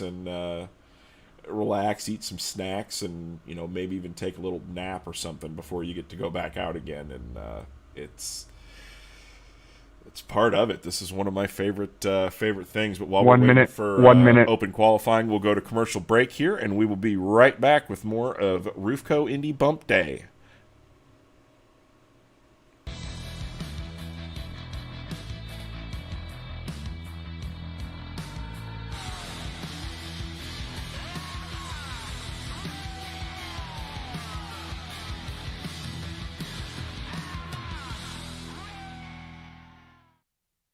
If I bleed tonight, if I am sad tonight,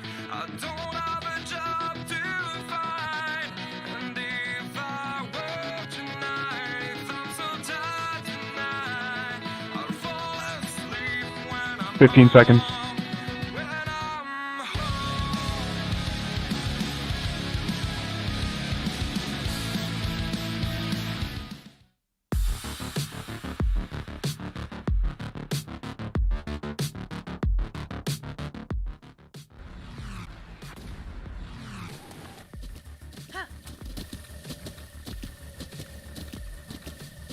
With the Butt Kicker Gamer 2, what you see and what you hear is what you feel.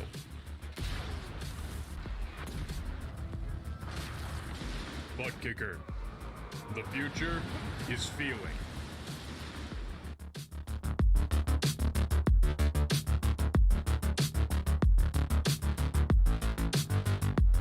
All right, Michael Sheridan, Bobby Rafferty, Rylan Gray, Mark Broderick to the end of pit road. We are back. We are back. Thank you to Brian Blackford for coming and hanging out with us for a little bit there.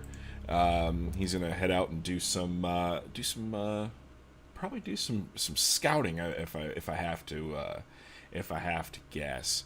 But we're getting cars to the end of pit road. We've got. As of right now, we have got a lot of cars ready to go. Michael Sheridan, Rafferty, Rylan Gray, Broderick. All right, Michael Sheridan, go ahead. Roll out on track. Bobby Rafferty, Rylan Gray, Mark Broderick are in the chute. So here we go back for qualifying on Roofco Indy Bump Day. Officially, open qualifying is now in play. So a lot of guys, Michael Sheridan going to do his best to put himself into the field. Oh boy, this is this is gonna get wild. This is gonna get wild. And got a couple questions in the chat. Yeah, you can withdraw at any point during the fake 500. So if you're Chase Roudman, if you want to sit and you want to. You want to withdraw your time to try to go quicker for some reason, you are more than welcome to do so. So it's you're open to do that at any point in time. And Kyle, I definitely agree. The stress of pole day is enough for us. Michael Sheridan looks a lot better getting into turn number 1 on that lap. A little bit loose though coming off the corner, so track temp down a couple of degrees.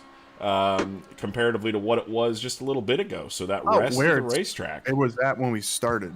Yeah, it really hasn't changed a whole lot. It rose a little bit, but then it dipped back down. So Michael Sheridan, optimal track time or track position right now, or conditions I should say, for his second attempt.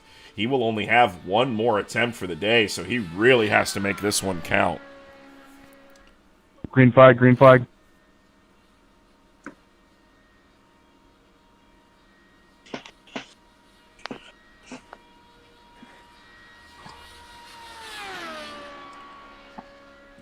So 47.649 opening warm-up lap for Michael Sheridan. This is when the nerves start getting fun. This is, at least for us sitting up here in the pagoda. Because for Fake 5 week, I don't think we've seen enough pagoda picks. I love the pagoda. It's one of my favorite structures at any racetrack. Well, I mean, obviously. I mean, it's actually. Did you go to Indy if you didn't take a picture of the pagoda? Not really. And in fact, here's a look from high atop the pagoda. Once we get around the flags, if you've never been to Indianapolis in real life, you gotta go. I'm very disappointed in you. Yeah. I'm shaming you and judging you right now. 47.356 opening lap for Michael Sheridan, so good speed for him as long as he can keep picking it up through this run. I'll be honest, the first time I went to the Indianapolis Motor Speedway, I teared up a little bit. I do every time. It's a very special place. You can... they've always, people have always said that Indianapolis is a living, breathing thing that you can feel. And when you walk into the place, you absolutely can feel it. A little high getting in there into that corner, but comes off pretty good. So 47.256 officially for his last lap. 190.452 miles an hour. So he keeps doing this. He's on pace to put himself into the show. Keith Jeffrey giving himself the fingers crossed. I know that Jim Beaver Esports team has put a lot of work into this race and to try to put as many cars as they can into the field. White flag. Bobby Rafferty hit the track. Rylan Gray, Mark Broderick, Aaron Roofs in the chute. And as we say that, Bobby Rafferty, the teammate to Keith Jeffrey, is rolling onto the racetrack right now. Michael Sheridan, 47.267, 190.408 miles an hour. Currently good enough to put himself into the field, but not by much. So Michael Sheridan going to have to really play it safe through the rest of the day when to use that last run if he is bumped from the field. So we'll see what he can do here. Probably going to need to see a 1 up on the board to be real safe.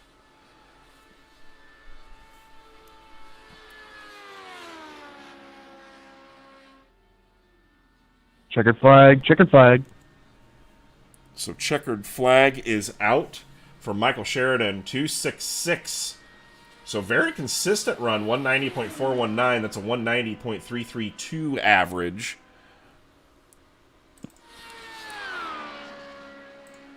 So that will put him into the 32nd spot. Another good-looking car from the Jim Beaver Esports racing team. So that will put Michael Sheridan almost on the bubble already. 190.332 miles per hour.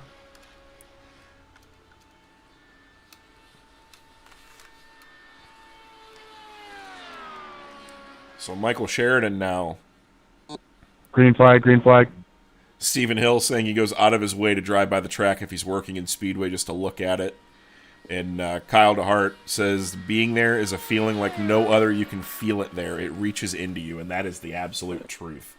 Ooh, Bobby Rafferty, real tight up towards the wall off of turn number 1. Track temp, look at that. Up 3 degrees in over the last couple of minutes. The sun is out. Track is getting hot. So this is a very important run for Bobby Rafferty. His first qualifying attempt of the day. So right now, this is he was one of the cars that stood on his time and was bumped from the field, so he is going to do his best to put himself in. Fistful of Bourbon, Motorsports Drop, Sants Racing Fabrication. Which I must say, I have a Sant Fabrication racing rig. Hands down, best deal on sim racing. Go talk to those folks. Bobby's a heck of a guy and a good fabricator. 190.154 miles an hour, 47.330. So a good first lap, but he's going to have to pick the pace up here over the next couple laps. We saw that out of his two teammates, Dave Bodio and Keith Jeffrey. They both started off right around the 2s, but both went to 1s and 0s for the rest of the run. So if Bobby can pick up the pace here a little bit, he'll be in pretty good shape.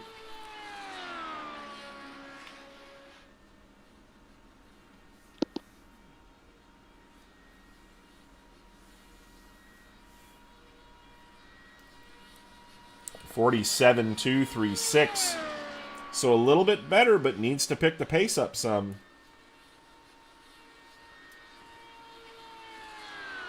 That's a 190.537 miles an hour.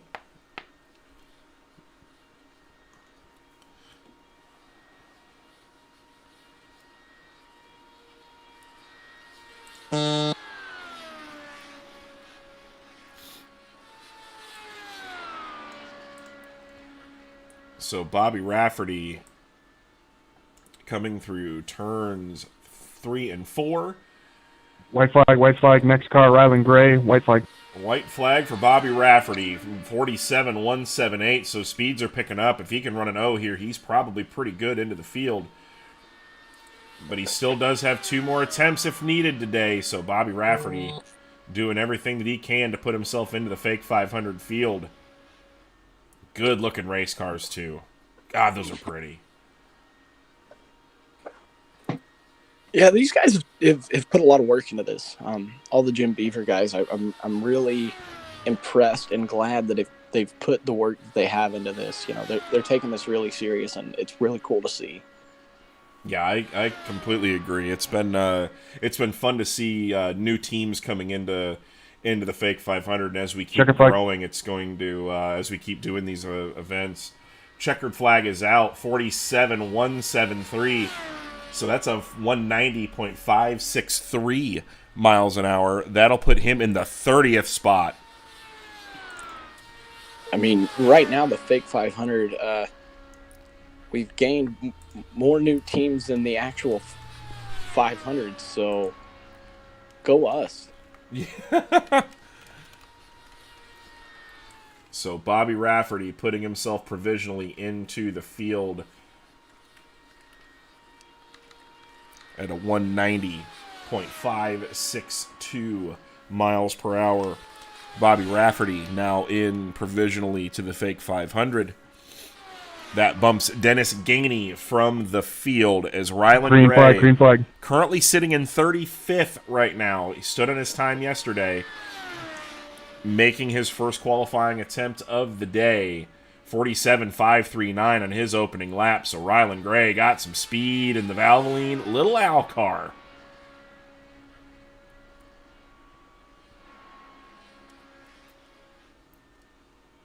From Gray Auto Racing, Gray Auto in Greenfield, Indiana. Good place, buying a used car in Indianapolis. Good place to go. Good people. Hank Silver coming across on YouTube. I'm more nervous for this than anything else in my life. This is sitting on 26 with a hope and a prayer. That's welcome to Indy, Hank. That's what this is all about. This was these are the moments, you know, the story. This was the moments that we wanted when this idea was thought of. 47.336. So good first lap for Ryland Gray, 190.130 miles an hour. He can keep picking this up through this run. He's going to be in pretty solid shape. These moments in Indianapolis, they will always put Game 7 moments and make them look like child's play. Every single time. You know, it's kind of sick and demented. But some of my favorite memories in Indy is like in '95, the Penske team rolling the car into the garage, Mark Broderick, Aaron Ralph, holding the garage door shut, and all the team or all the crew in there just hugging each other, and you know, when Hinchcliffe missed the show, him sitting on pit lane with the visor half cracked, and you can see the emotion on his face coming out, just you know, absolutely gutted to not be in the Indianapolis 500. And you know, obviously the Fake 500, we're doing this on a virtual level, but you can see these guys are giving it all that they have. I mean, it's you know, you spent a week of practice and you want to make the race. You want to do good for your sponsors. White flag, next car, white flag. It's stressful. It's very stressful. 47.200, two straight 47.200s for Ryland Gray, 190.678 miles per hour. So he's going to have to do a little bit of work here on this last lap to get himself into the show. Right now has the speed to provisionally put himself up a little bit on the board. But if you're, you know, Hank Silver and Tyler Kendall, you're sitting there loving this right now because you know you just went a little bit faster. And every car that goes out, that's just more time off the clock that you don't have to worry about. But the stress of the Fake 500 is here. That's one thing we've talked about that makes this event so cool, though, is the fact Checker flag. Well, what we got for Ryland Gray here. Checkered flag is out for Ryland Gray, 47.166. So Ryland Gray, that moves him into the 30th spot.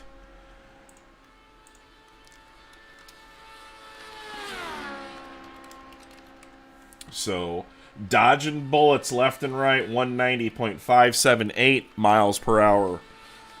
putting him provisionally into the fake 500 field presented by Wicked Energy Gum. Chris Springer says the stress is real. Told my wife yesterday I'd be gone for about 10 minutes. Found her about 5 hours later. So Green flag. Dan Zagers said the same thing yesterday. He goes, I don't know if my wife is more disappointed in me or mad because I've literally been gone for 6 hours today. So, but Mark Broderick now on track, 47.670. Ironically, was mentioned earlier, Ryan Broderick actually bumped his brother from the field. Now Mark trying to put his brother onto the bubble. So we got the battle of the brothers here. King of Prussia, Pennsylvania driver from Brent Mark Sim Team. Oh boy, it's gonna get rowdy. Gonna get rowdy. Best thing that could happen would be a Broderick tie, and then to find out who uses a good computer, they have a Weber Valley style family fight night. Yeah, now we're talking. Now we're talking.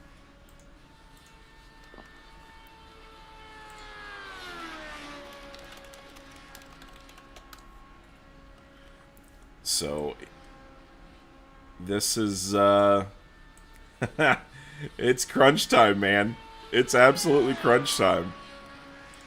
47.301 for Mark Broderick on his first lap, 190.275 miles per hour as he runs through turns 3 and 4 here on his second lap.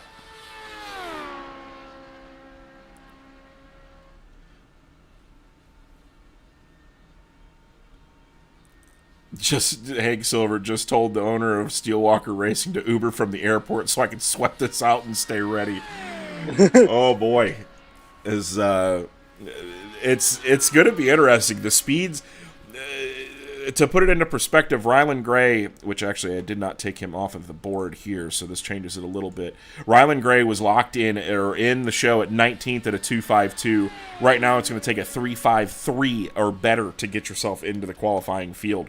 So Ryland Gray really making things a little bit better for him, but still sitting on the 30th spot. White flag, next car, Aaron Ralphs. Next car, white flag, Dustin Griffith, Seth Emergent, Tyler Grafton in the chute. 47.162 that time by, so Mark Broderick showing a little bit of pace. 190.835 miles per hour as he runs around the Indianapolis Motor Speedway. And just to think, we've got approximately 4 hours left of this. Boy.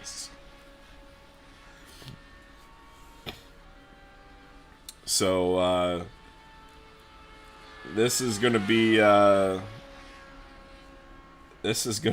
an intense couple of hours, but we'll see what Mark Broderick can do. Can he put his brother onto the bubble? 47.152. Oh boy. Yeah, that will move. And Aaron Ralph's now onto the racetrack. So that moves Mark Broderick into the 28th spot. So Hank Silver really just loving every minute of this right now.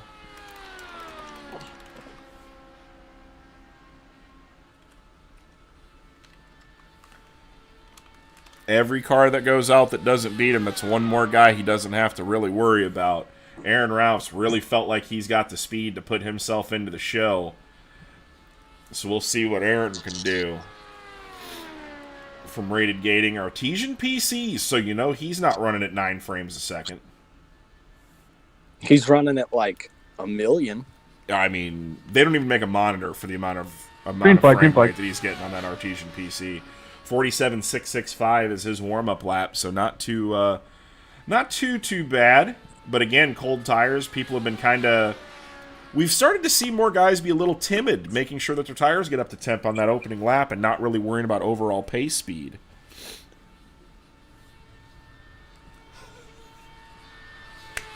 Ross Weiss has entered the chat. Big Hank Silver fan here, and just because his name is Silver doesn't mean he's here to run second. Oh wow, That's a banger. that's a Ross Weeks. That's a Ross Weeks joke. That is a Ross Weefs. Yes, absolutely. I love it. Absolutely love it. Welcome Ross to the stream. Hopefully you're enjoying the day. 47.337 out of Aaron Ralph. So a good first lap. Can he pick this thing up? Can he pick this thing up? This is going to be the this is the question. Can he get down to that low 2 number on his second lap? Track temp still at 85 degrees. Your overall weather report, 7 miles an hour out of the northwest, so really conditions have not changed. Ambient temp has gone up a little bit, but that track temp, humidity, and wind speed still staying about the same. So track conditions are primo right now for some fast speeds. 47.285 for Aaron Ralph's 190.468 miles per hour.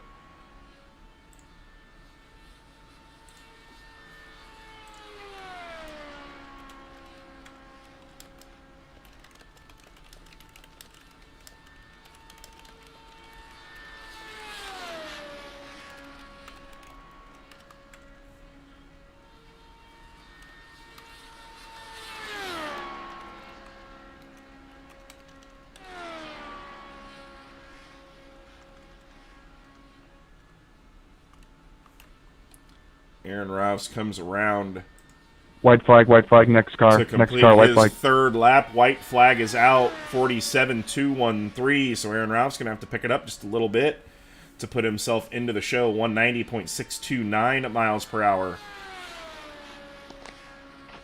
Aaron felt pretty confident earlier today, so we're going to see we're going to have to see what he can pull off here on his final lap for his first attempt of the day. Still has 2 more attempts if he does get bumped from the field.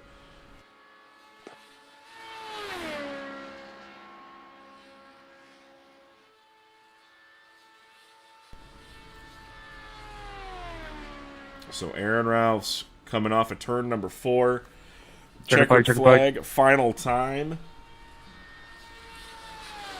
47.134, so a banger of a fourth lap, 190.509.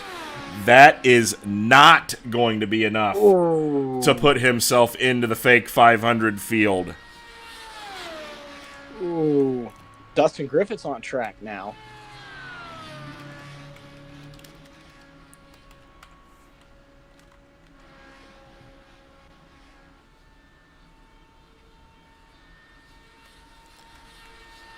Here, Dustin moving down. A nightmarish fake 500. So Ooh, yeah. Dustin is definitely on track for the Jigger Sorois Award. He is. Yeah. You know what? To be truthful, if Dustin can take the checkered flag in this run, whether he is 19th or 53rd, that is a win at this point. Get yourself Correct. a checkered flag. Green flag. Get yourself in that bank, 47.648 for his first lap. Get yourself a checkered flag for the weekend. That will help you a lot mentally. I know Dustin personally, he's a very, very good driver as long as you can keep his head on straight. World of Outlaw Series Pro. World of Outlaw Series Pro driver for the Elbows Up SimSport team. Saying from Bettendorf, Iowa. I know that's not accurate, so I've got to adjust my spreadsheet. He's from Bloomington, Indiana, where Crescent Donut's located. The best donuts in the history of the world. Baller strawberry icing. They have baller everything. Strawberry icing is my favorite donut, and they have phenomenal strawberry icing. Whereas a lot of 47 donut places. 47.423 for Dustin Griffiths, 189.781. Not going to be quick enough, but what is he going to do these next couple of laps to get himself into the fake 500 field? Seth the Merchant, Tyler Grafton, Christopher Tate in the chute. You know, a lot of donut places, they don't really, throw the icing to your donut. They don't hold back at Crescent. They throw the icing on puppies. I'm a fan. See, when it comes to donuts, just a normal. Give me a really solid glazed donut or like a powdered donut. Oh, They do that well too. I'm a believer. There's not much better in the world than a hot donut. Oh yeah. A good fresh hot donut. There's not much better. 47.311 for Dustin, 190.231 miles per hour.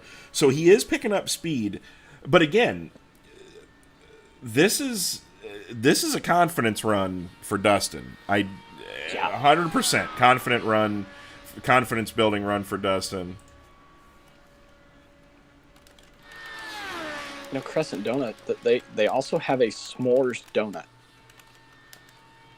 Have you ever heard of such a thing? Wait, a what? S'mores donut. See, that's where things are starting to get out of control. White flag, next Still car. good. 47.323 for Dustin, so a little bit slower that lap, but we did see a little bit of a bobble through turns 1 and 2. 190.186. This is not going to be fast enough to get himself in. Just needs to finish out this run. Yeah, Dustin's got to finish out this run. This is a confidence boosting run. It's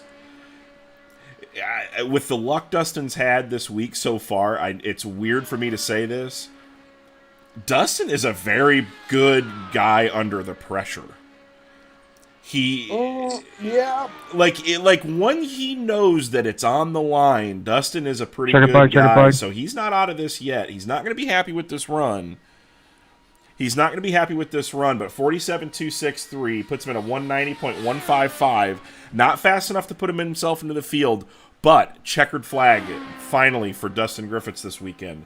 So not a bad start to the day. He still has one attempt left on the day.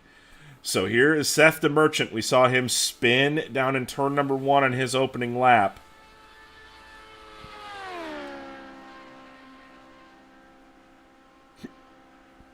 So we'll see here what Seth the Merchant can put together.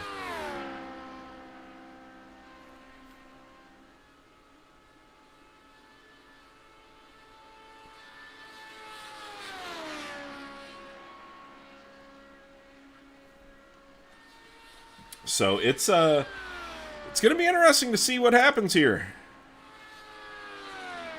I think he's gonna be fast. There's no doubt. He's gonna be fast. Oh yeah, Have we got our balance back? Absolutely. Absolutely.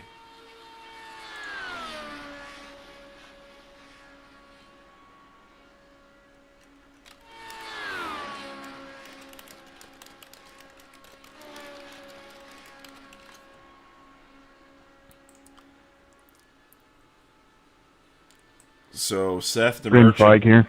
48.151 on his opening circuit around the Indianapolis Motor Speedway on his second attempt of the day. So you only get 3 attempts. Podium Esports on the side of that car. We'll have to get the full driver bio from him. Wasn't even able to get that done in time due to the super late entry this morning into the fake 500. But we will see what he's got first lap time. 47.214, and we are on the fast qualifying of the day speeds. That is one of the quickest laps of the day. First lap time, 2:03 was the fastest overall today on the first lap. He's at a 2:13. So Seth the Merchant, I know, kind of talking with Chase offline here a little bit. He's kind of thinking he might get bumped off a 19th spot. This is gonna get wild here. And Seth is gonna be fast. I mean, we see how much faster these cars get over a run. Yeah, This is gonna get out of hand. And Doyle Lawrence just saying in chat, just talked to Matt Hanninger at Wicked Cushion, the proud sponsors of the Fake Really? 500. Oh, wow. 47.083 on his second lap, 191.152. Oh boy, let's get it going here. But Doyle Lawrence just talked to Matt Hanninger at Wicked Cushion. Wicked Cushion now on the side of the Doyle Lawrence machine for the Fake 500. So phenomenal. Glad to see some sponsorships coming into play here. as Seth the Merchant making his bid for the fastest car into the field. 47.083 last time around. Will we see a 46 here? Oh, it's going to be close. White flag, white flag. It's Next car, white flag. Close. Come on. Let's see it. 47.053, 191.274 miles an hour. Not the gain we were looking for, but if he finds 2/10 this lap, which we almost saw almost 2/10 from lap 1 to lap 2, he's within striking distance of a 1-lap track record. Unbelievable. 47.053 last time by. White flag is out. Checkered flag is coming once he comes off of turn number 4. Final turn, final time. Checkered flag is waving. Checkered flag, checkered flag. And Seth the Merchant, top of the board. Wow. What a run for Wow. Seth the Merchant. As Tyler Grafton now put himself. That is the first average. Seth the Merchant, 191.092 miles an hour. Currently fastest car in the field. So what a run for Seth the Merchant. Oh boy. Oh boy. So Now keep in mind, it's 3 o'clock. yeah. We're looking soon for another one of the Blackford cars, somebody that has more track time and has made more qualifying runs here. Green flag, green Ryan flag. Castle. So, big potential for excitement there. 47.577 for Tyler Grafton on his warm-up lap. That's a solid warm-up lap. That's a good start to your run there. Absolutely. Absolutely. Tyler Grafton just got bumped from the field just a little bit ago. Trying to put himself back in. Bobby Rafferty now sitting on the bubble at it is now going to take a 190.562 mile an hour average to get into the fake 500. So speeds are going up and up. Hank Silver now falling to 27th. Just kind of, ooh boy. Sitting and waiting. Will you be in the Patriot 100? Ooh, 47.322. So off to a good start. But see what he can do on his second laps. We saw Adam Plunkett do this with a 47.3 on his first lap. Raffled off 2 1s and is in 30th right now. So this is going to take... you're going to have to be running twos and low ones just to make it into the race right now.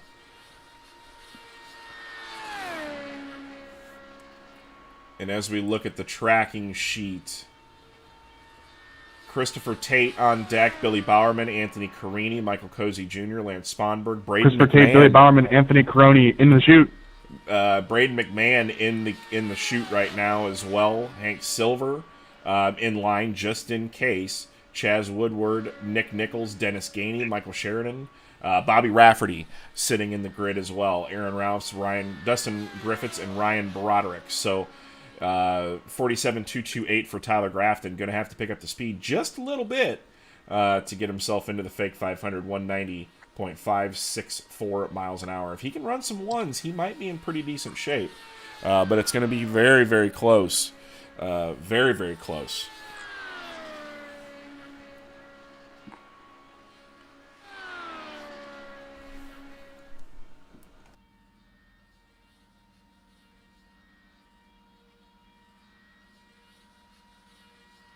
$47,194.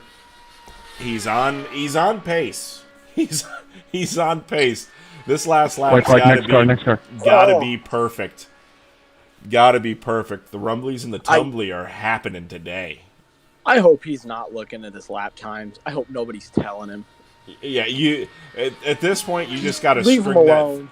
Turn your speeds off, turn everything you've got off, and just rip that thing and hope for the absolute best. sometimes more data is not worth having in this case. But Tyler Grafton coming to take the checkered flag for his qualifying run. We'll see what he's got here. 47.146. As Christopher Tate is out on the racetrack now. Tyler Grafton into the fake 500 field provisionally. 32nd on the board, bumping Bobby Rafferty.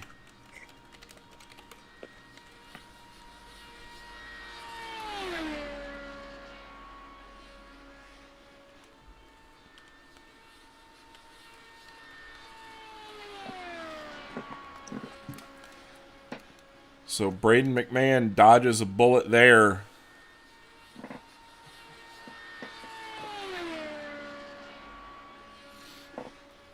So Christopher Tate,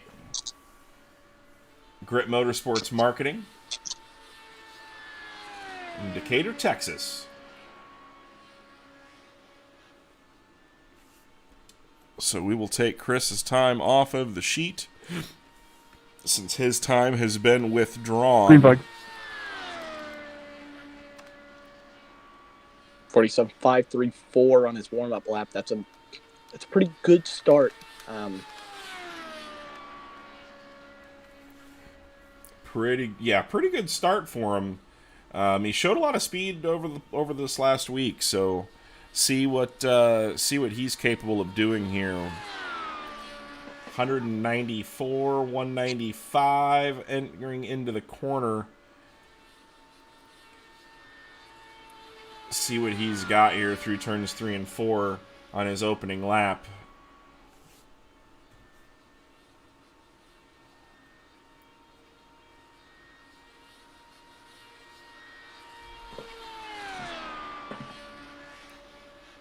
Good first lap. Yeah, very good first lap. 47.353, 190.061 miles an hour for Christopher Tate. So again, if you're just joining us, this is Roofco Indy Bump Day. We've locked in the top 19 or top 18 yesterday in Apex Autosport Pole Day. Today we lock in 19 through 33, the 33 starters into the Wicked Energy Gum Fake 500. So welcome everybody for coming on board and watching with us. It's been an exciting couple of days so far, and later on today is going to be this is going to be just as good. We've got a few more hours to go in qualifying. 47.278. So picks up some speed, but he's going to have to run some ones to put himself into the fake 500 field.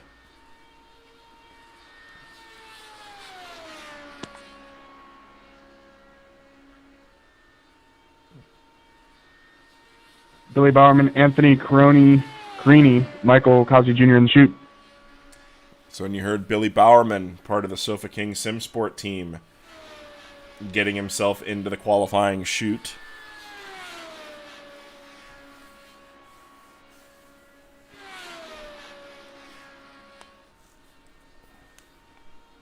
And again, if you guys want to white flag, next car, white flag. Is Christopher Tate, 47.288, not what he wants to see. He's going to have to really pick it up on the fourth and final lap, 47.304, so he slowed down a little bit, 190.259 miles per hour. But just letting everybody know, too, if you guys want to be involved in the Fake 500, you are more than welcome to do so. Lap sponsorships are available. And any contingency orders or awards that you want to have, feel free. Like, we've got a couple guys. 12th place car on the 12th lap makes $12. So it is a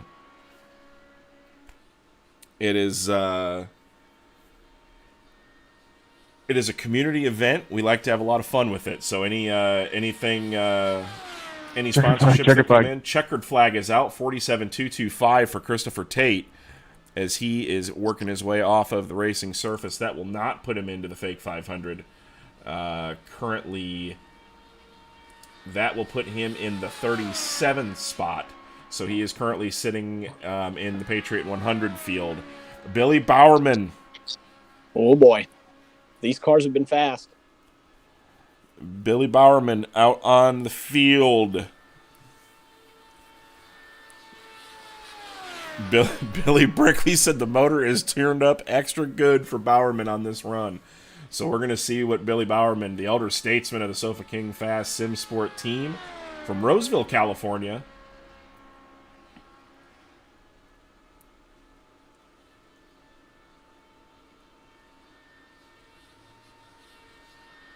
Green flag.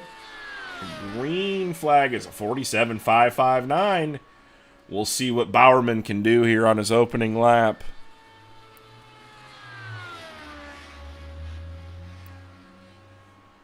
Absolutely, John. The old school Gillette halfway challenge. If somebody wants to donate a couple of bucks and we can have a fast day or a halfway challenge, we'll absolutely do so. The purse is basically set, but we are more than willing to add some contingencies to it or whatever it may be. Braden McMahon asking the chat, should he go out? Oh no. And Billy Brickley says, if you've got the speed, go for it. Anthony Carini, Tyler Michael Cousins Streets Jr., is Lance Bomberg, and shoot. absolutely. So, Braden, you should have learned your lesson yesterday. First off. Real quick, Billy Bowerman, 47.260. yeah, Bowerman on the move. So the Sofa King Fast Sim Sport team has got him tuned up today. So he must have ate his Wheaties this morning. 190.436 miles per hour. Currently, if he can keep picking up the speed, this will put him back into the fake 500 field. And this is his first attempt of the day. So Billy Bowerman trying to make things work. Track temp is about the same, 87 degrees. Sun coming out just a little bit, but nothing too crazy. We'll see what he's got here on lap number 2, 47.205. So 190.658 miles an hour, right around a 190.5 average. So he's going to definitely have to pick it up. He's going to have to pick up the pace, get himself down into the ones the next couple laps to put himself into the field.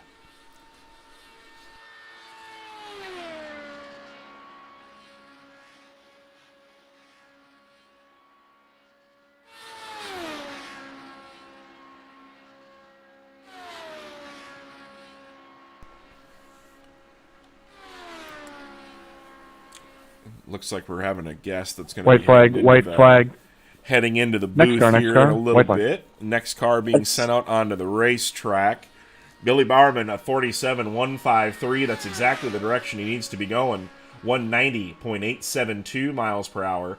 So he's gained about 0.2 of a mile an hour each lap. If he can do that again, he has put himself provisionally into the fake 500 field. Yeah, I think we need some more guests in here. I think we're both running out of material. Well, I know this guy that we're bringing in, he's got a lot of material. He's got a lot of experience on the sim and pretty good announcer, I must say. So we'll see what Bowerman has here on this run, and we'll bring him in. 47.153 last time around for Billy Bowerman. 47.087. Wow. Great lap, 190.776 miles per hour. Big run for Billy Bowerman. That moves him into the 25th position.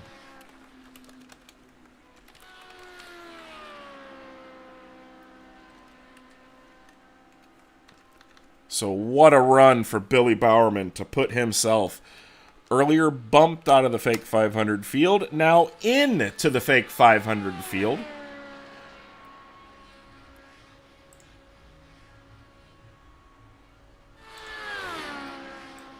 Oh, we've got the N64 back on track. And just in time for the N64 is good buddy Chase Roudman. We had tried talking to him earlier this week, had a little bit of internet issues, but he's back, leveled off. Things are good now. So how are you doing, Chase? Yeah, good. I think I got DDoSed last week. In the middle of the interview. I don't really know, to be honest with you, what happened there, but glad you brought me in here for the Asian Assassins run here, Anthony Carini. Mentioned in the chat earlier that I think the computer that he uses to score the outlaw races is better than his sim rig. And, he sent me a couple pictures of his sim rig, And it's pretty weird, guys. I mean, he's got his wheel on his desk, but like offset, like maybe 2.5 feet to the left is actually his monitor. So he kind of sits like he's in the sidecar of a motorcycle or something when he's driving this thing. So it's kind of weird. That actually makes what he's doing far more impressive to me. If he's doing that on 9 frames a minute or 9 frames a second, at this point it might be 9 frames a minute. Yeah. 9 frames a minute, that's basically what it is. Yeah. That's race day. That's, you know what though, 47.5, not fast enough to get him in the field, but that's respectable for what he's got going on. But you had a very good run this morning.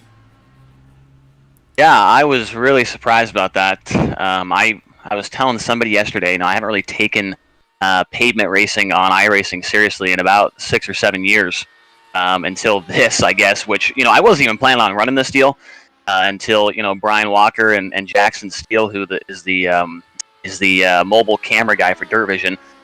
They paid the entry and got all these sponsors with Bachman and actually Stremi and all these guys, and I don't even know, and then Hank Silver is putting out all these crazy videos and things like that, but I wasn't even planning on running. I don't really know anything about Indy. Like, I don't even really watch the Indy 500. Maybe a couple times I have. I don't know much about bump day, pole day, that whole thing. So I have learned a lot here these last 2 days, and it's been a lot of fun to follow along with. And to get a lap like that and be really calm for the rest of the day, I feel like I'm kind of safe right now, I hope. It feels really good. So now just hanging out and watching here. Hopefully the teammates with Carini and Hank, and hopefully Braden can keep his deal in the show here as well. Yeah, it's this deal is something that we started it during the pandemic when there was really nothing going on. It was white flag, next like car. It hurt next car, my soul that the month of May was basically canceled, and 47.306 for Carini. So picked up some speed.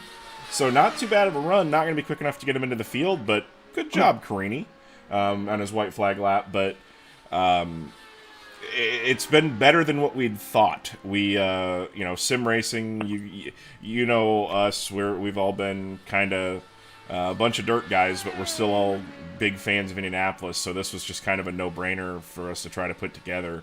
And this time of year when not much is going on. I thought it was actually kind of cool when you ran the rookie orientation race.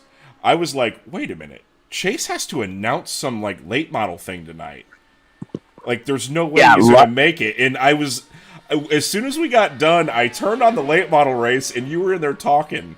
I was like, did he just get out of that race, run it, and then go back to the broadcast? It was instant. For some reason, whatever race that was, the timing was almost perfect. I was not thinking I was going to be making it. And somehow, within, a couple seconds, obviously that broadcast I had to leave or get there a little late or whatever. So, it was a crazy day, and that whole day. So the last 2 weeks at my work, there's 3 guys that answer the phones and fill orders and things like that at QRC Carts, the Outlaw Cart place that I work at. And the 2 guys that mostly do all that stuff, I'm kind of like the I kind of do jack of all trades type of thing there. I answer the phones and all that stuff, but they both were sick. And so the last 2 weeks at my work, I've been soloing it. And that whole day, I was like, okay, I've got 2 broadcasts to announce. I've got to try and run the rookie race. I got 85 boxes I got to ship out today. That was one of the most stressful days of my life, in the last couple of years. And then, sure enough, it all worked out. And here we are, 20th place. I was hoping I could hang on to 19th just to look cool, but Seth is really, really good. I've been racing with him on here for I haven't really raced with him, for the last couple of years, but when I was, I guess full-time C-Fix hero back in the day, Seth the Merchant was always a guy that I had to contend with, and obviously he's a pro guy with 7,000 something iRating, so I knew he was going to be really good. But yeah, dude, this is a lot of fun, man. Like somebody said in the chat earlier, I told my wife I'd be gone for 10 minutes. I said that to my girlfriend yesterday and today. I was like, yeah, all I got to do is run a good lap, and I'm good for the day.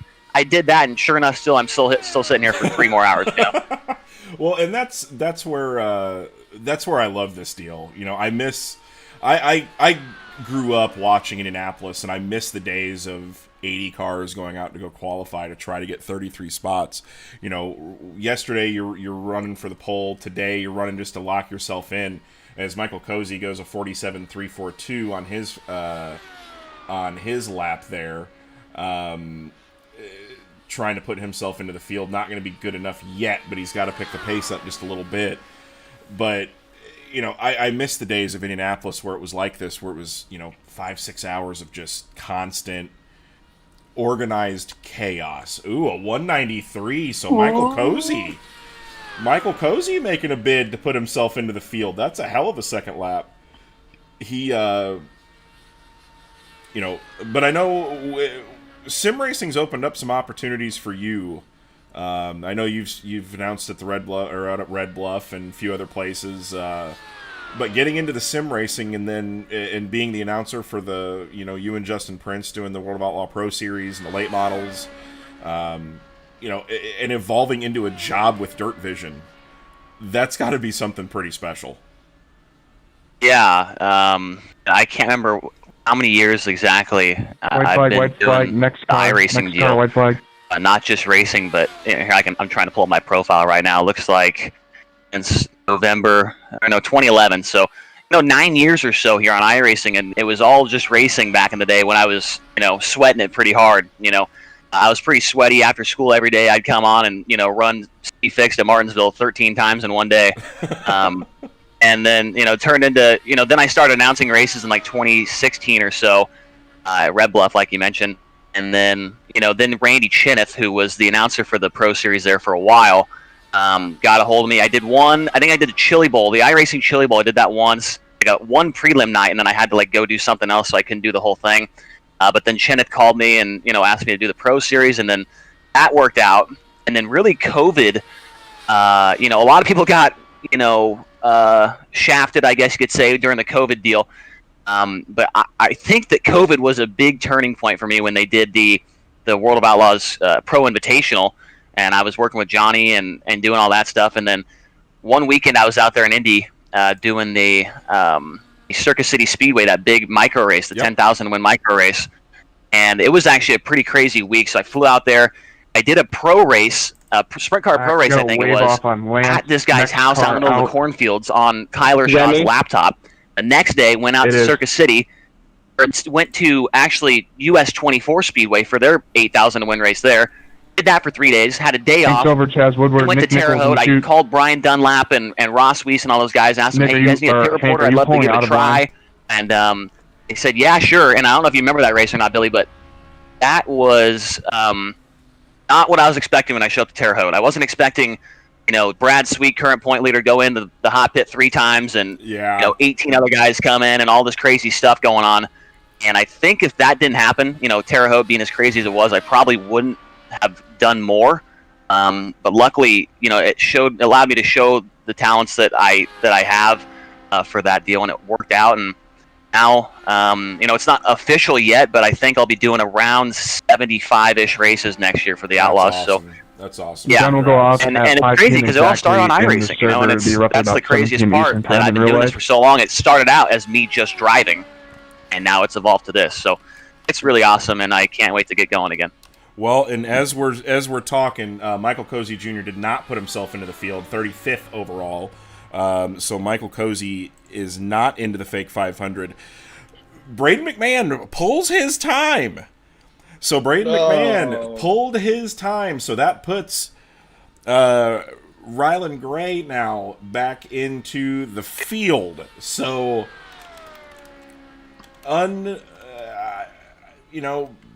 Braden kind of a, I don't know. I don't really know. It's a ballsy call. He was 32nd, I believe, right? It's a volley call. It's a gotta singular. Singular. But so Michael Cozy just misses out. So Braden McMahon said in the chat that he was worried about Landon Castle. And again, I guess looking at it, you're sitting 32nd. You've still got 2 more attempts for the day.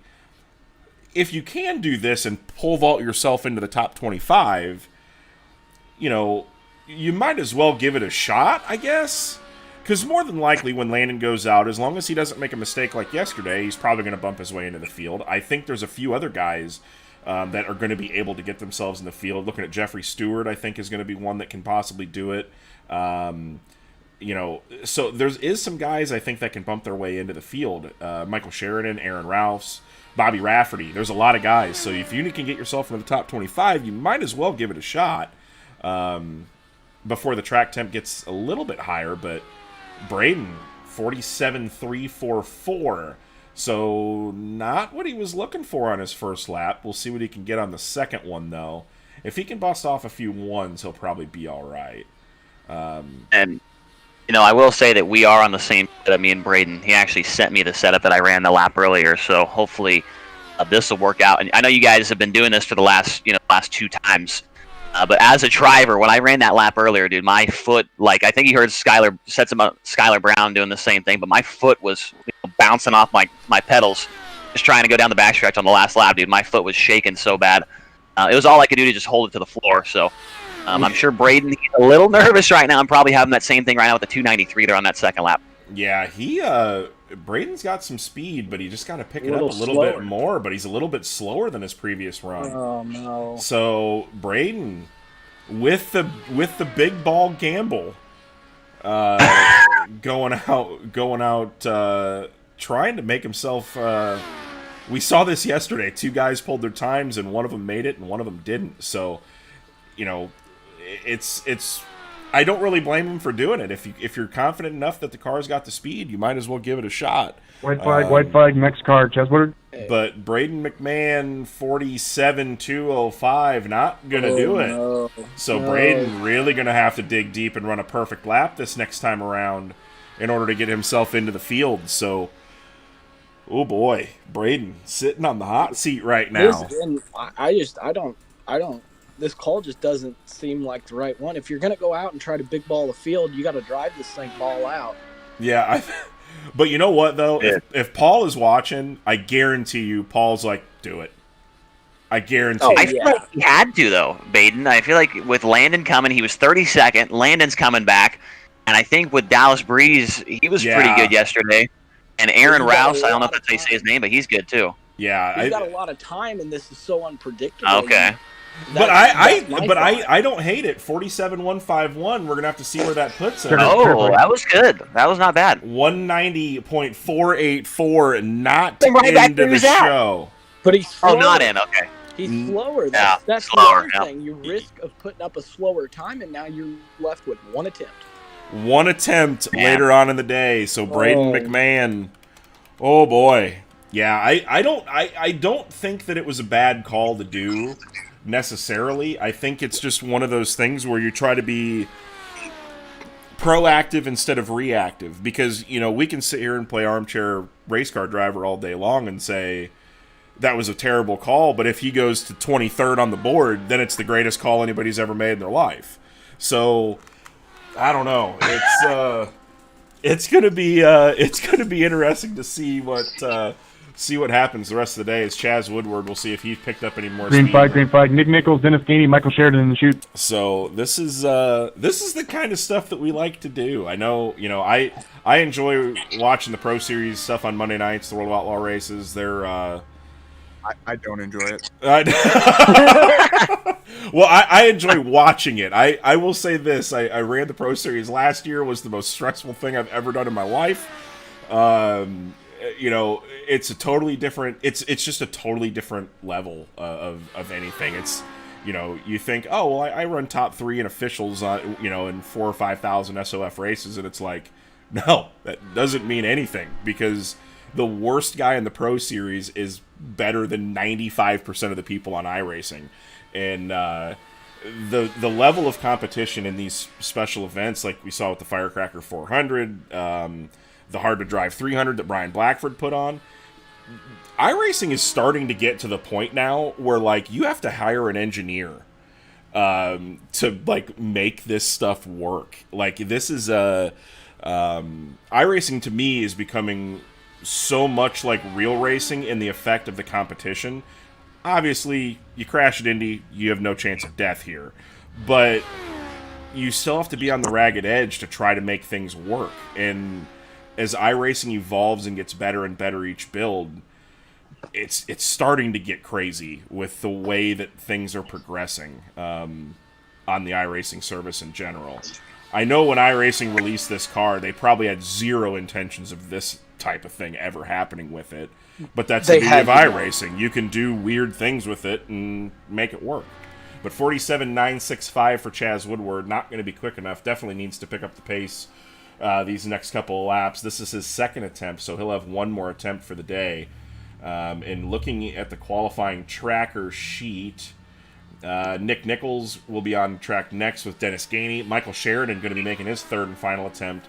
Bobby Rafferty, Aaron Ralphs, Dustin Griffiths, Ryan Broderick, Christopher Tate, and Dallas Breeze is on the board in the ninth pole. So a lot of fast guys coming. Dustin Griffiths is another one that's kind of white flag. Next car. So white flag. Close to being there. Can he pull it off? I know the car's got the speed. It just comes down to him making the right turns and the turns into the corners that don't kill speed. I just want to say, I qualified for the Firecracker. I made that race. I would rather qualify for that race, which that race had way more pros in it than this race does in terms of asphalt, like asphalt pros. I'd rather do that race 10 times over than qualify for this. Because I only had to be good for one lap there. And I never felt like I was on the edge. It was just more about finding speed. Here, you're on the edge for 4 laps. Yeah, and the laps are longer. I would much rather do the Firecracker over again than do this. I don't know where was the Firecracker. What track was that at? It was the 87 Cup cars at the original Daytona. Okay, yeah. See, last night when I was trying to get a couple practice laps in here, I told Hank a couple times, dude, I'm done. I don't want to do this anymore because I'm running. I make it 2 laps and then I'll get loose or I'll get lazy off the corner and just not turn the wheel enough and hit the wall.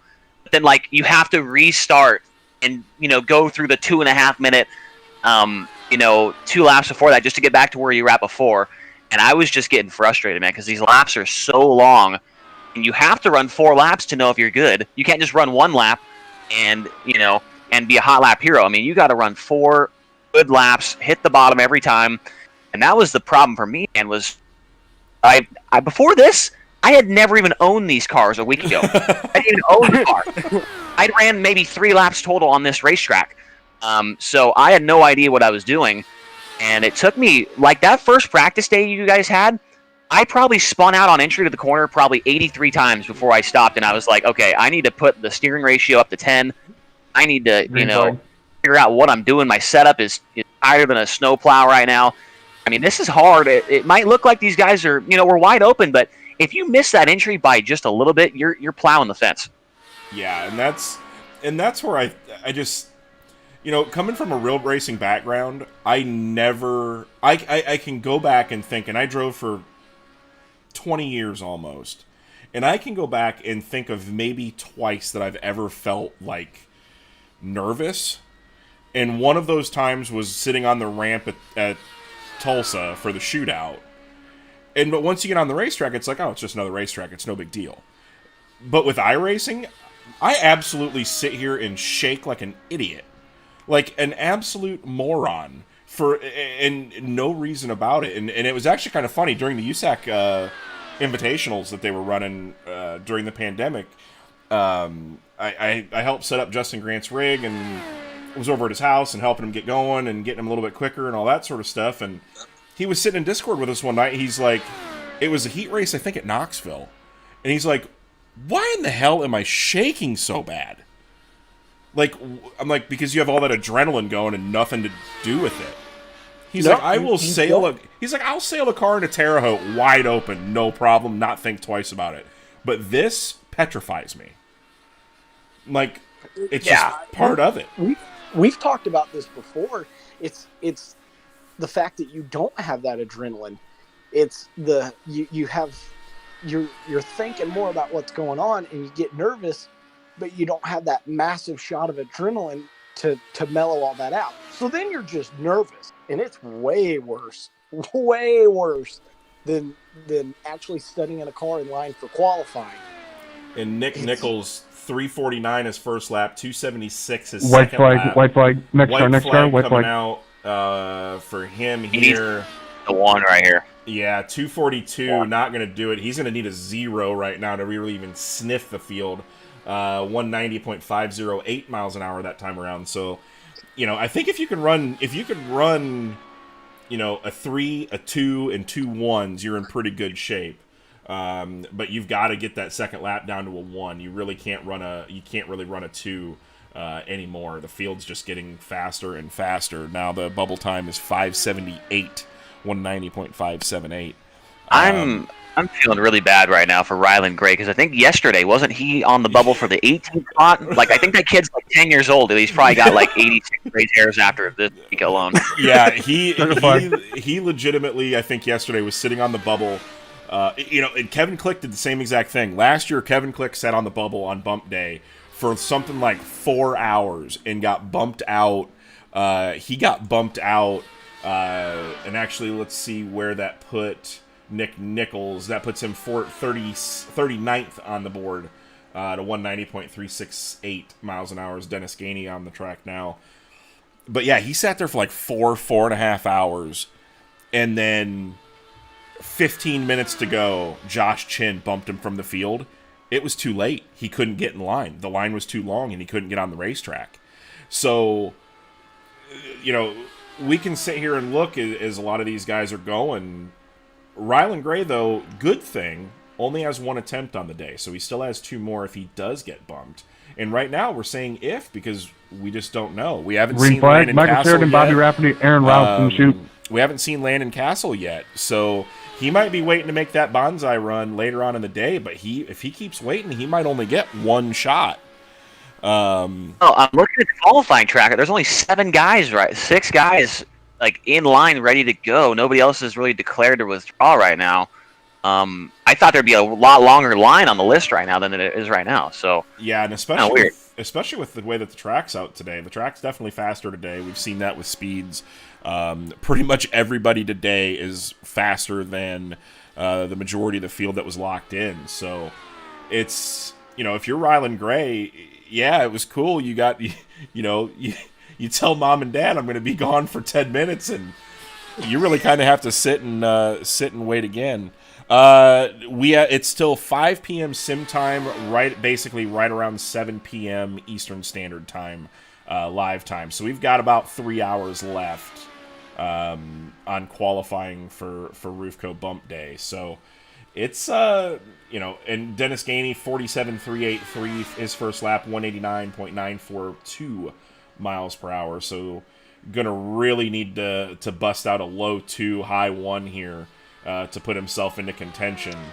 And again, just to kind of put this out there too, just because you're not in the starting field for the Fake 500 doesn't mean your week's over. You still have the Patriot 100. There's still some cash to race for, as well as getting yourself into the Fake 500.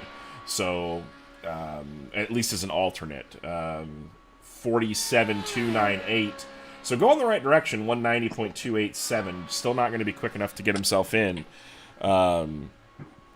Yeah, 1 hour to go is pretty much game time. We saw that yesterday, and I imagine we're going to see it again today. Looks like somebody just scratched out. I couldn't tell who that was on the qualifying tracker, but somebody just decided to not go. Okay. So somebody... So he's only got 1 spot left, so he's going to try and wait probably as long as he can, maybe for the track to get lower, I guess, huh? Yeah, track temp now 89 degrees, air temp's 80. White flag. So ambient temperature really hasn't gone up a bunch more, but that track temp is starting to rise, but wind still 7 miles an hour out of the northwest.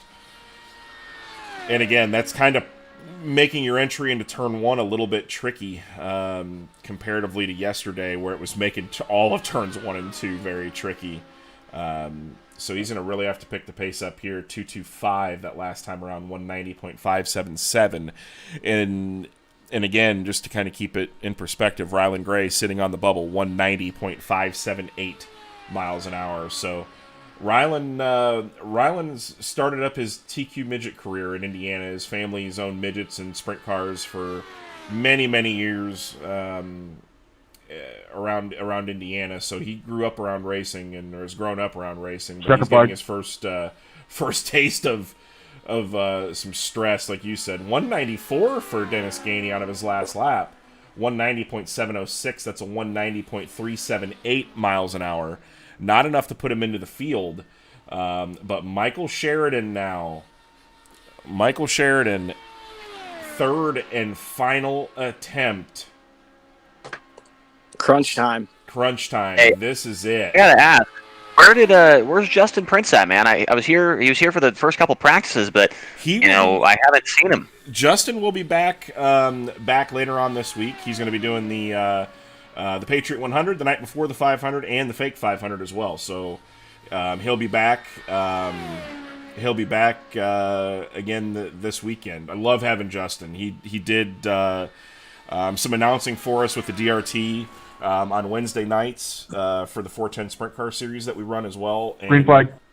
Absolutely love listening to Justin. He's such a good dude, and I hope he keeps getting more and more opportunities, throughout his career, because he's a hell of an announcer. Very, very good at what he does. I think you two make an extremely good team on the Outlaw Pro Series broadcasts.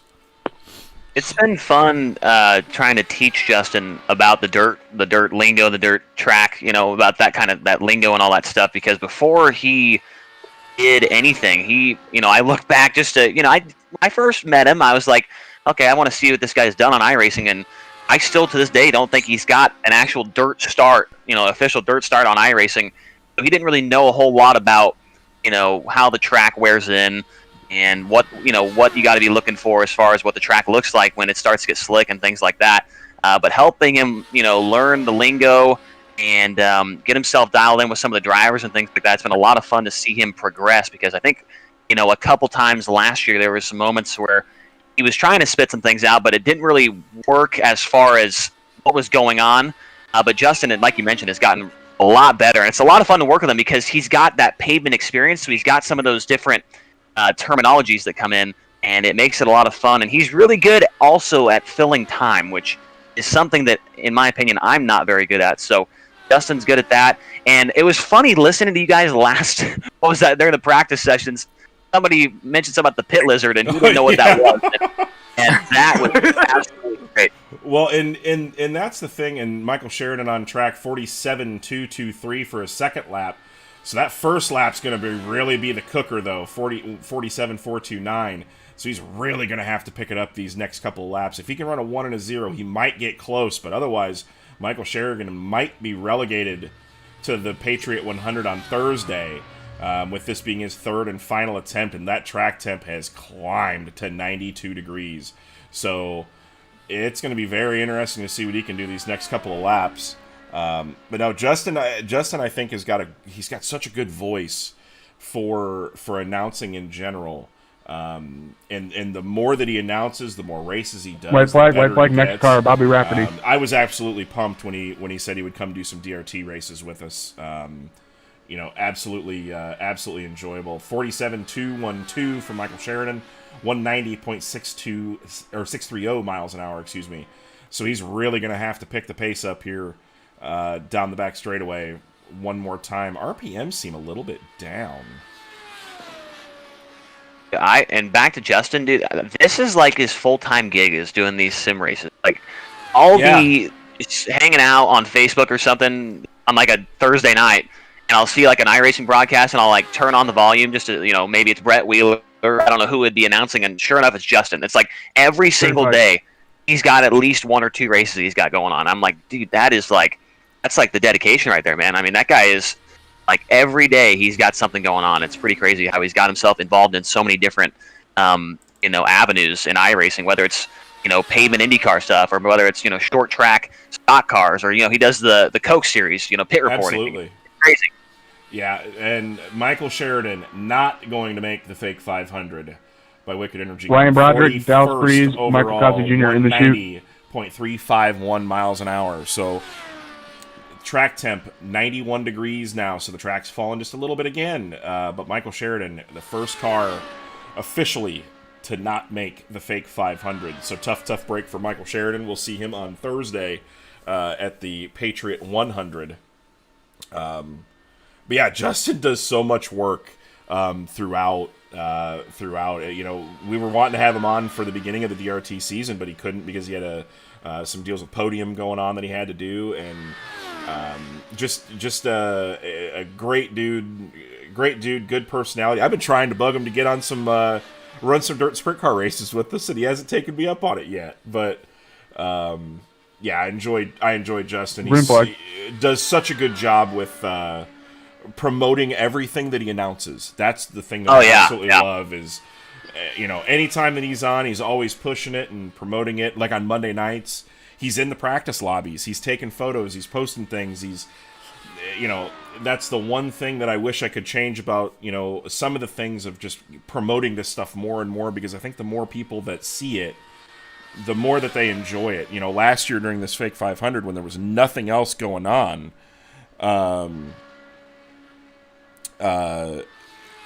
Braden is on there twice, as I made the mistake. So where is Braden right now? 484. So yeah, so Braden McMahon. There we go. But Bobby Rafferty making his second attempt. There. No, not a bad first lap. 47.359, 190.038 miles an hour. So we'll see what Bobby Rafferty can do. Is he's going to have one more attempt for the day if he can bump himself back into the field. So he was in the field yesterday, then out of the field today, back into the field. Now he's back out. So the pinball effect, 47.273, needs to pick up, if he can pick up like the rest of his team has, 190.388 miles per hour on that lap. If he can pick it up a little bit, he might put himself in. He's so close right now, though. He's right on the bubble. Have either of you guys ran this race before or not? I didn't really pay attention to it last year. No, last year me and Baden did all the announcing, kind of not knowing really what to expect. We ran, for about a week or two before, we ran a lot of practice lobbies, working on kind of like a baseline setup to get guys going. Ooh, really wide coming off at turn number 4. White flag, down free, hit the track. 147.228 miles an hour. 47.228 miles an hour coming through the corner, or going through lap number 3. So he'll be really needing to pick up the pace, as the track might be starting to slow down a little bit too. So we'll have to see. Dallas is in here. Michael, take the track. Middletown, New York can do as Dallas withdraws. So Dallas Breeze not going out to qualify next. Aaron Ralphs also says he's withdrawn his entry onto the racetrack. So a lot of guys going to be sitting around waiting till the end of the day. So the end of the day is going to get pretty busy. But checkered flag coming out for Bobby Rafferty's second attempt. Part of the Jim Beaver Esports team, trying to get himself into the Fake 500. 47.180.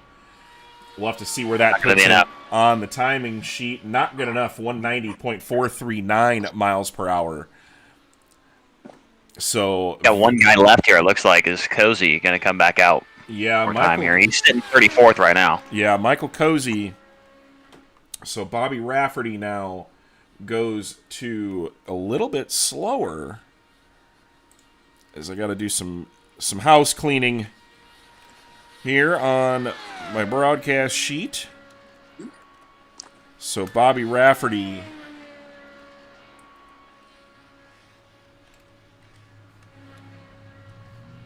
You were mentioning earlier that Josh Chin knocked out Kevin Click on bump day. Now both of those guys are locked in this. Like, what the heck happened last big 500 for those guys sitting in that position? Well, like, what the heck? Last year was very interesting with the way that weather worked. We were seeing extreme spikes in weather. So guys that went out early were having really good qualifying runs. The track would get super, super hot throughout the day. And truthfully, just got caught out by weather. And that's the one thing that a lot of people that don't. Real quick, Michael Cosby Jr. 414 on his warm-up lap. So this is going to be definitely one to watch. This is going to be a run to put himself into the field solidly. But yeah, Indianapolis has just always been that way of waiting for the right weather, waiting for the right timing, and so it's not sitting around waiting for the track temp to cool off, and that's really what we got last year as well. So this field has been shuffled a lot throughout last year as well. We had the same kind of drama on pole day last year, and I expect it again today. 47.241 for the first lap. So Michael Cozy Jr., part of that Indy Racing Images SimSport team, he is on a absolute flyer right now. Yeah. Real quick, on the Indy Racing Images thing, big shout out to them, because I reached out to them earlier this week about the opening day sponsorship practice, and they seemed like they forgot about it, but they were great sports. They wanted to sponsor this event, and I would personally, being a sponsor of the event and being the promoter, I'd love to see all three of their guys make this show here. So it's kind of interesting to see what Kazi's going to do, but I mean, he's on a flying pace right now. Yeah, he's on pace right now. 10,300 RPMs off the corner, where a lot of guys were seeing 10.1, so he's got that thing spooled up 177. Oh wow! So let's go. I think Rylan Gray just spit out his frosted Cheerios right there. Yeah, right. 190.771 miles an hour. That is very solid to put himself into the field. Yeah, Rylan Gray is gonna have to dust the old car off to try to get himself into the field. As of right now, unless Zane tells me differently, 2 hour, or should actually be 3 hours. 3 hours left in qualifying. We're halfway. We're halfway through qualifying as of right now. Started at 1 p.m. Eastern Time, goes till 7 p.m. Eastern Standard Time. White flag. I gotta ask, what do you guys think right now is safe? Like, what? I mean, do you think Hank Silver's safe? Do you think Billy Bowerman's safe? I mean, no one. Do you think? I mean, what, no one. Okay. 138, 190.928. Michael Cowsey Jr. making his bid into the fake 500. I think, truthfully, realistically, if you're sitting inside the top 25 to 27, I think you're going to be okay. What Hank wanted here. I think you're going to be okay. I think it's going to be tough. And again, if Bobby Rafferty's saying in chat he think he's going to make it now, he's still got one more attempt. We know that team has some speed. It's just down to watching track temps. Checkered flag is out. Michael Cozy Jr. 190.578 miles an hour average. Is that what I'm seeing, or did it move? No, Michael Cozy Jr. 190.824. So wow. Michael Cozy, as we're going into a little bit of a I have no cars in the chute. Track is closed. We'll get our updated boards here. So that puts him into the 25th spot, right in front of Billy Bowerman. Yeah, so Michael Cozy Jr. laying down the lap that he absolutely needed to do, putting himself into the show. It's going to be tough. There's still a lot of fast guys. You'd mentioned Dallas Breeze. Dallas Breeze is one. Rylan Gray's got good help, I know, with Skylar Brown, I believe. Helping him out. Ryan Broderick, I think, is dangerous. Aaron Rout. Really, everybody from 35th down to... Rylan Gray, Broderick, Rouse, McMahon. Rafferty, I still think, has a great shot. Dennis Gainey's got a good shot. Nichols only used one temp today. Head on out. He only ran one attempt today. Christopher Tate, Yari Brubacher, Dallas Breeze. I think Dallas Breeze hasn't even used an attempt today, so Dallas is going to be getting going. And I think it looks like we've got Miles Jansen now rolling onto the race. Not gone out yet. Yeah, he has not gone out. He did not go out yesterday. He did not go out yesterday at all, so he's going to be going out today. This is his first attempt at all, trying to put himself in on bump day, doing a little bit of Marty Roth and Milka Duno trying to get in on the last day without qualifying on pole day. So we'll see what Miles Jansen can do out of Duluth, Minnesota. Now you got to be thinking here, Miles Jansen. pretty good on dirt stuff as far as sprint cars and things like that. But I think maybe a Seth the Merchant moment here when, Seth didn't run any laps at all until today and spun out on his first attempt here. Miles Jansen, no laps, maybe put a couple test laps in here, but with the pressure on, I don't know, he might lose it here, but obviously the pressure's on here as we get going. Yeah, and Braden McMahon brings up a good point. He said, see, if I didn't have to go, I'd be sitting 33rd right now with Landon having 3 shots at me. So, I don't blame Braden at all, and that's I think the beauty of it. It's not like a normal official race or anything where, like we see in the Pro Series on the dirt side, where it's just you got 2 minutes, go make a lap. In this, you got to really sit and think about what you're doing and when to go out and when's the right moment. So this is just a totally different deal that really we don't see on iRacing at all. iRacing, a lot of even your bigger events, it's just qualify and go race. Where Green this flag. is a couple week long ordeal to get yourself into the show. It's I think personally the most realistic thing we've got on the sim as far as a real life feel goes. Big lift though through turns 1, so he's a little bit tight. Hopefully he can pick it up here, but again, kind of like a Dustin Griffiths run. Get yourself a time, put yourself on the board, figure out what you need to do at the track, and go from there. Surprised that nobody, decided to go there after Kazi's lap. I mean, he jumped up to 25th, and I thought we'd see maybe a couple guys decide to make a run there with speed that came out of him, but nobody besides Miles came in.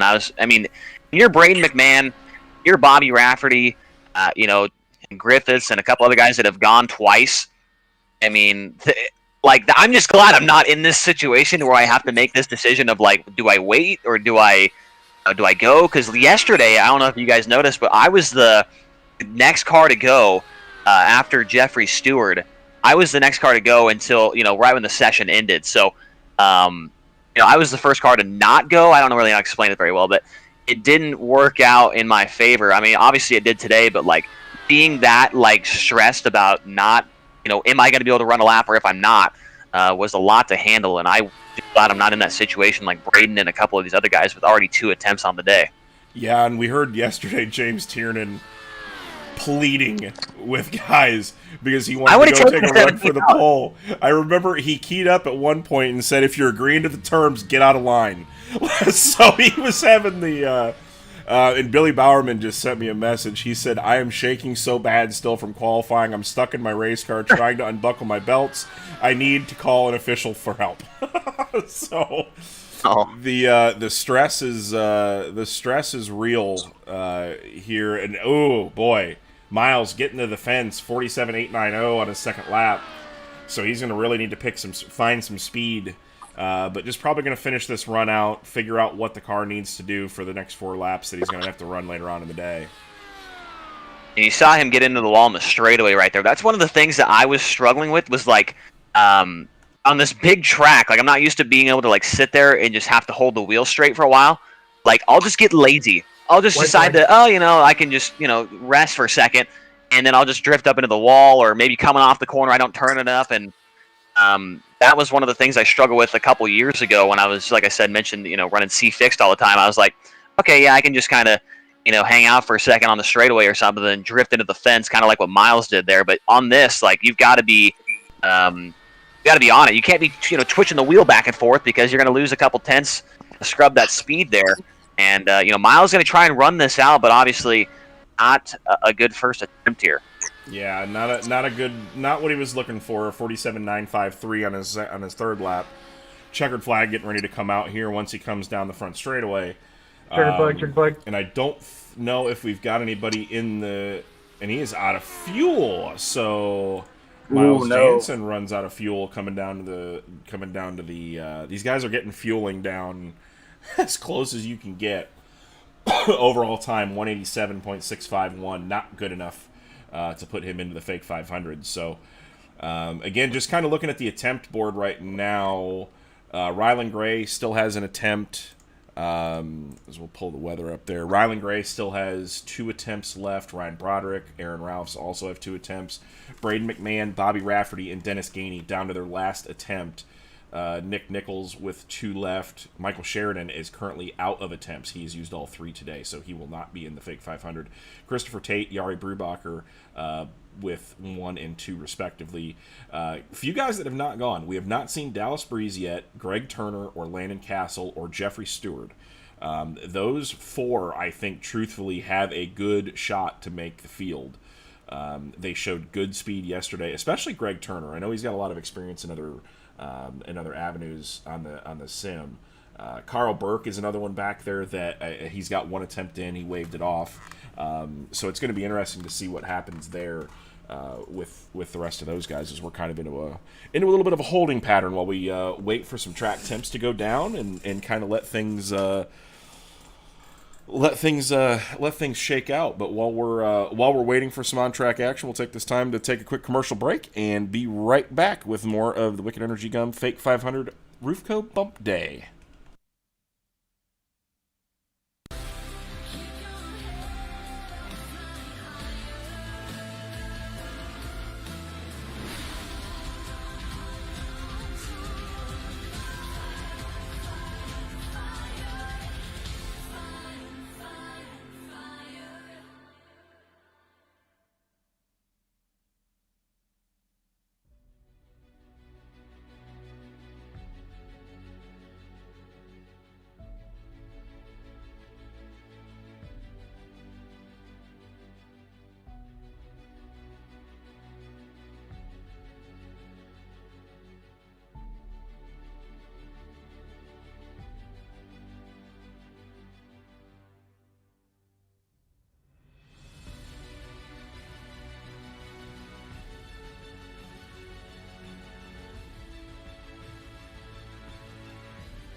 General chat. And we're back. So thank you everyone for tuning in. Just kind of in a holding pattern. Zane, Race Control, what's we haven't really heard from you too much today. What's your thoughts about what's going on Bump Day here?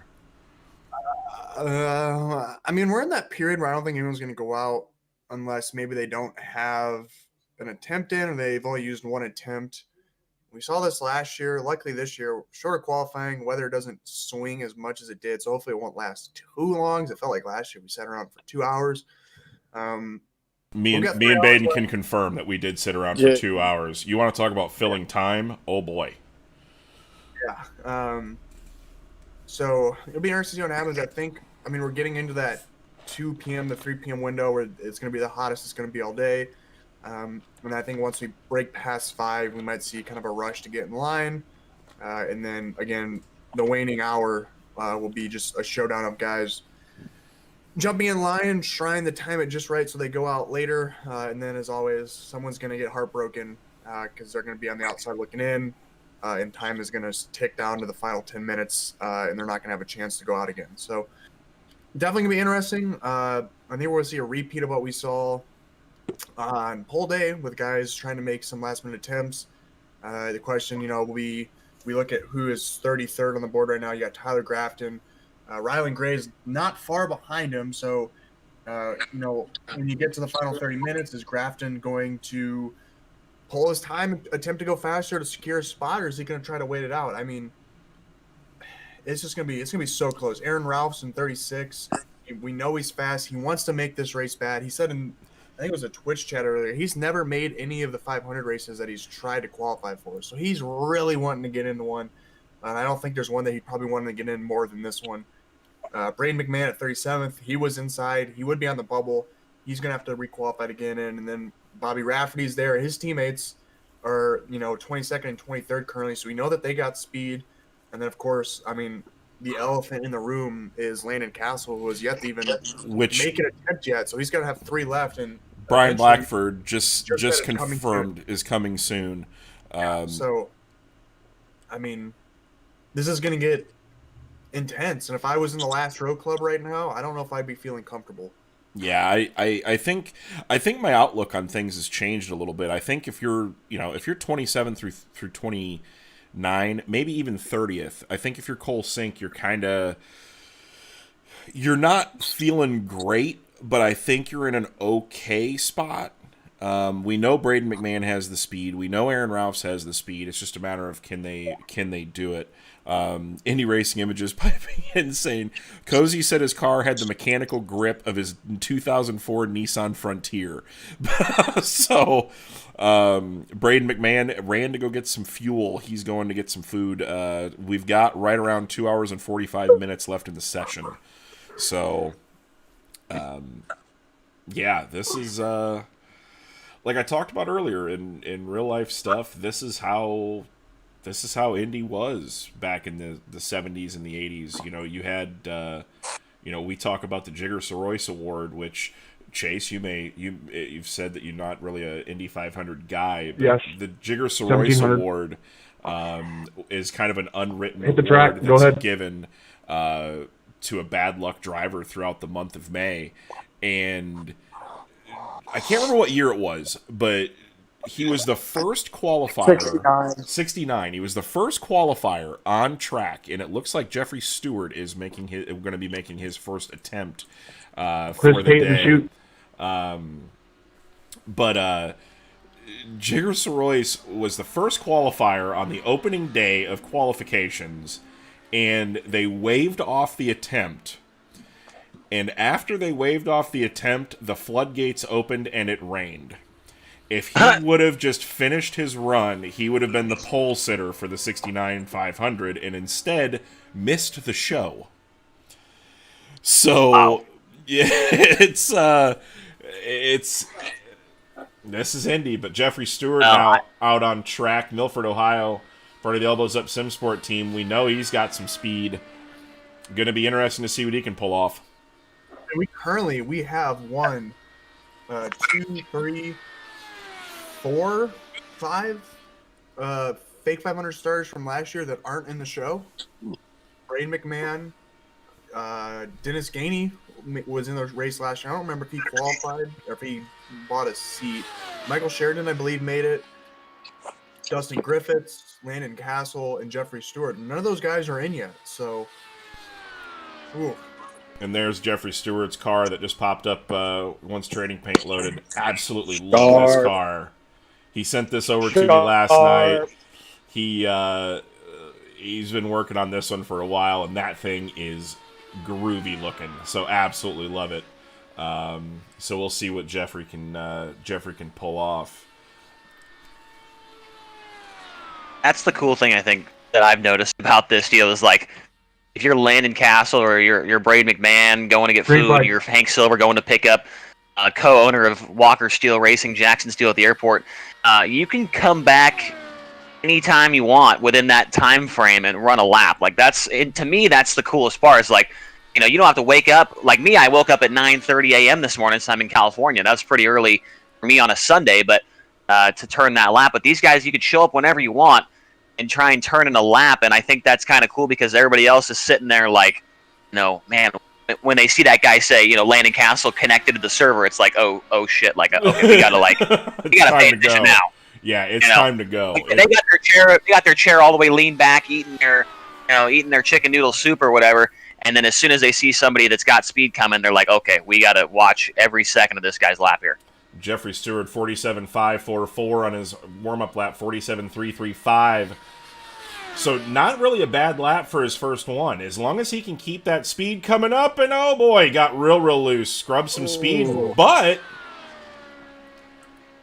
2 attempts. He's still got 2 more attempts. Finish out this run. See what you can get. Find out what that car's got laps 3 and 4. That was a good lap, the first one. Yeah, the first lap was really, really good, 190.134 miles per hour. And again, we've been seeing guys, if you can run a 3 or a 2 on your first lap and then bust off some 1s, I say that, but Adam Plunkett right now, or Tyler Grafton, look at his lap times right now: 47.321 in his first lap, then a 2.28, a 1.94, and a 1.46. That has him on the bubble. Jeffrey Stewart has some speed in this car. For the amount that car stepped out through 1 and 2 and still ran a 35, Jeffrey Stewart is in contention. 192 in the South Short Chute, which I think is the fastest I've seen all day, because that's kind of how I judge lap times as the official, is their speed in the Short Chute, and I have not seen anyone hit 192 in the South Short Chute that I can remember today. Yeah, not even Seth the Merchant, I think, hit 192. He hit 191. Yeah, Jeffrey is Jeff's got some speed in this thing. I know. 188 through the turn 4 exit there. If I was him, I would jump right back in line after this. To be honest. Yeah, that's what I was going to say. Yeah, I feel like he needs to run the outlap. Pull that thing on the pit road, 47, 134, 190.945. Yeah, Jeffrey Stewart's got the speed to put himself into the show. Ran 5th in the Fake 500 last year. One of he said after that was one of his most proud moments that he's had on iRacing, which to me is just, I'm an emotion guy. I don't care. The iRacing Jigger Royce. Oh my God, Jeff! Worst luck. Jeff has been, Jeff is one of those guys that he's a confidence guy. He's got to get all swelled up and get going. Head on out. Sorry, I missed that. Checkered flag. He's got to get all swelled up and ready to go. And Jeffrey Stewart, 47.086. Wow. Get back in line, buddy. Let's go. Absolutely, let's go. 190.567 miles an hour. And look at that. Even with that flub, Oh, wow. Oh. Reset. Hey, Chris, reset. You hit a cone. Reset. That wasn't your fault. Yeah, my bad. So admin wave off. He's got to be feeling good. Oh, you have to be feeling absolutely sporty. You didn't hit that on your own. What's Christopher Tate doing here? Jeffrey or did Jeff Christopher hit the cone, and Chris had really nowhere to go and hit one. And if you hit a cone here, it'll damage your front wing. And I think you just need to ask Dustin Griffith's brother all about that. That's kind of why he missed the Fake 500 last year, is because on his last attempt he hit a cone, and it bent up his front wing, and then in turn downforce was messed up, and he spun going in the 2. Yeah, these cars pretty sensitive, but really impressed with Jeffrey Stewart's run there. Even with that lap, not what he wanted, raffled off enough to put himself into 35th. As I screwed up the board there, because the final attempt here for Christopher Tate. Yeah, third and final attempt for Christopher Tate is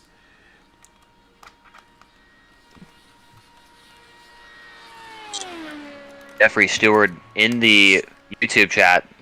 My bad, but I don't know, Jeffrey, if you can hear this message, man, you need to go get back in line, as Dallas Breeze is now signed in right after Chris Tate here for the first time today. Dallas Breeze in the chute. Yeah, Dallas Breeze. Breeze. If I was Hank Silver or Cole Sink, I would not be feeling comfortable after seeing Jeff do that. No. After seeing Jeff do that, Dallas has the speed, because with him being teammates with Jeffrey, you gotta know Landon Castle's got speed. Christopher Tate, I think, is one that, depending on what his warm up lap is here, I really think he's one that can do a heck of a job of putting himself into the show. So everybody's saying in chat, get back out there, give it another go, Jeff. So Jeff putting in some work on bump day. Not a bad outlap there for Chris Tate. No, not at all. 47.510. So if he can keep this pace up and keep getting it going and picking up time, he's gonna put himself into the race. I think he's been one that I've kind of been watching, silently over the course of this week. That's been showing a lot of promise. So the man out of Decatur, Texas, going to be giving it a go to see if he can put himself into the Wicked Energy Gum Fake 500. And coming to complete there's your some first badass lap. guys that come out of towns named Decatur. I mean, you can't count out Terry Babb. Oh God, Decatur, Illinois. We'll see Chris Tate here. I don't know if there's many more guys that do more with less than that Terry is on Babbs. pace. Yeah, 47.322 is definitely on pace. 190.191. So he is definitely on pace. Track, I think, is coming around to these guys. And the speed's definitely there. We saw Stephen Hill said it earlier in the chat that there's probably 10 guys that thinks that these got the speed out there. He's not feeling safe sitting in 27th. So this is going to be a wild one. Ooh, Tate gets real loose coming off of 4. We're gonna have to see if that scrubbed off a lot. Jeff of Stewart, speed Ryan Broderick can shoot. 234. I missed the bottom right there. Yeah, so he's gonna have to really pick up the pace. He's gonna have to pick up the pace, running that Robbie Gordon line a little bit above the white line. But he's gonna do his best to get the job done. This is his third and final. This is the end. On the day. Bump day. Once this is over, there's no more qualifying. Definitely running a little bit wider line, no doubt about that. Needs to get about a low 1.9 here or so.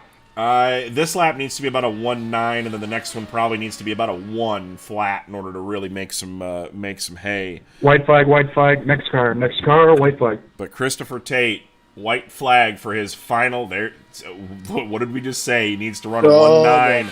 There's a 1.8. Oh. Fighting for his life right now. One more time around the Indianapolis Motor Speedway. 190.750 miles an hour. Landon Castle connected. Landon Castle into the server. Part of me says that he was watching the broadcast, saw Jeff run that 47.0 and said, it's time to go.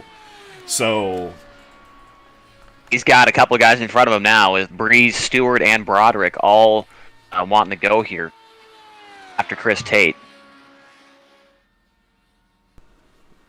Checkered flag. Checkered flag on his final attempt to get himself into the fake 500. 47.162. Ooh. 190.578. Not going to be enough to get himself into the fake 500. But isn't there a chance, I mean, I'm no expert, but isn't there a chance if people start, like, I don't know if any, like Broderick or Plunkett, those guys start to, absolutely. Absolutely. It needs to make this. Okay. That's how Justin Carey got back into the top 18. Yeah. Really, Chris Tate's not out of it yet. Not out of it yet. Not out of it yet. It's going to be tough, and even then, you still have to pay attention to your qualifying order for the green flag. Jeffrey Stewart, Ryan Broderick, Rylan Gray in the chute, Landon Castle on deck and forth. You could be the pole sitter for that deal, and win the race, and be the first alternate, and still make your way into the fake 500. So your week's not over. It just is a little bit tougher. Dallas Breeze 47.931 on his opening warm-up lap. So we'll see what he's got out of the Apex Autosport machine.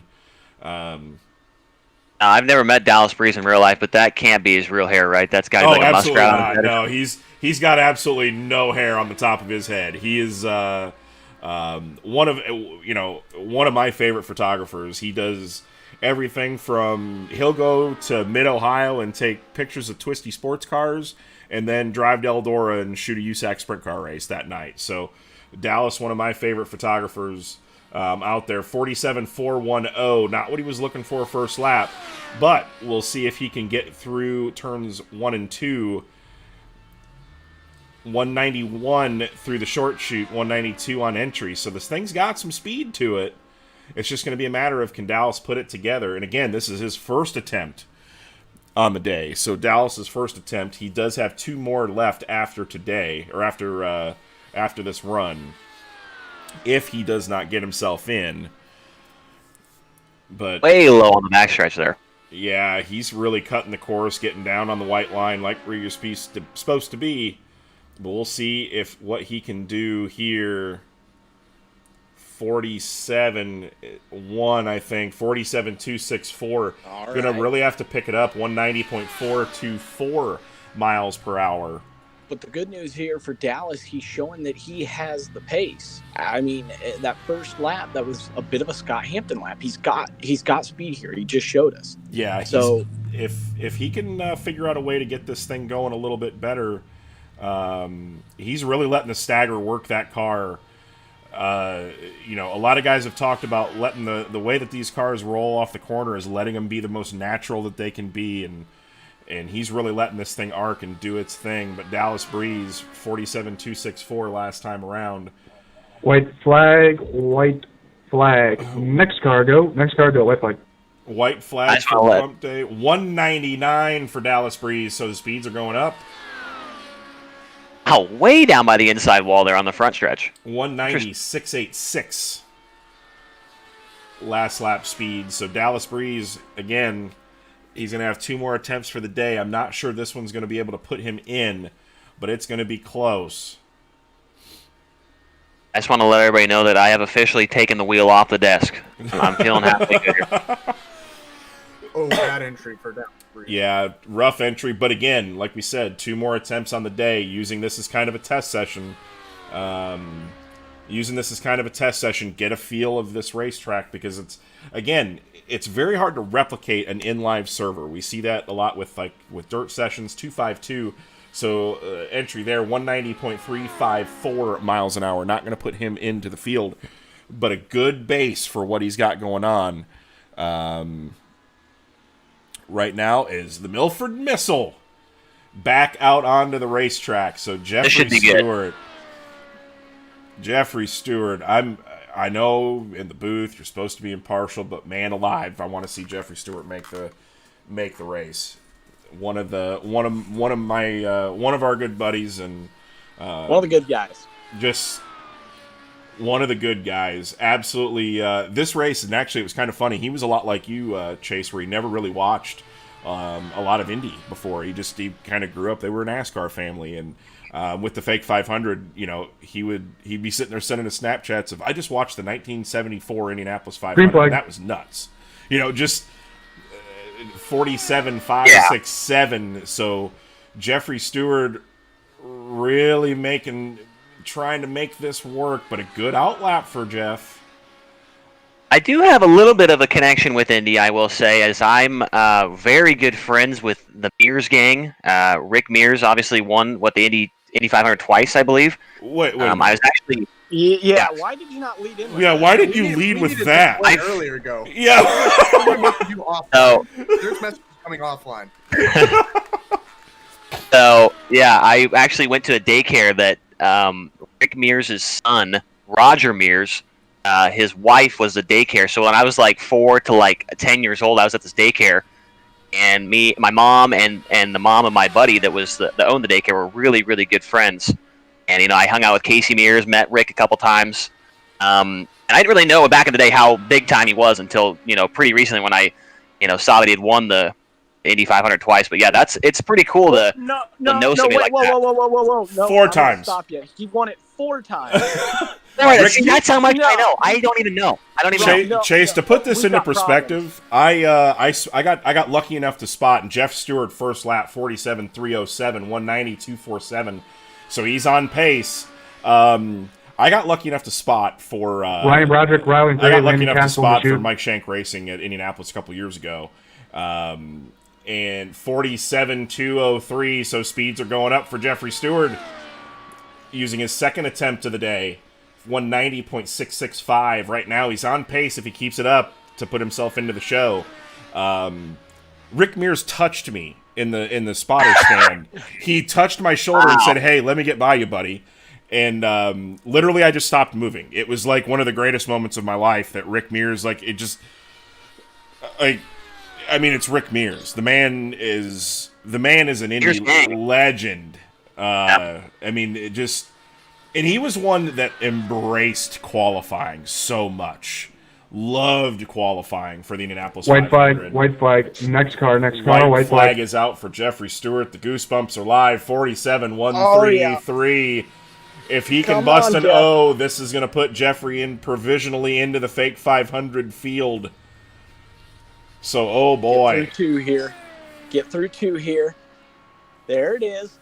That was a good run for Jeffrey Stewart so far through 1 and 2. But, oh yeah, Rick Mears. Whew, oh boy. The man. Legend. Love me some Rick. And fun fact, the only guy that Roger Penske will let wear sandals. That's interesting.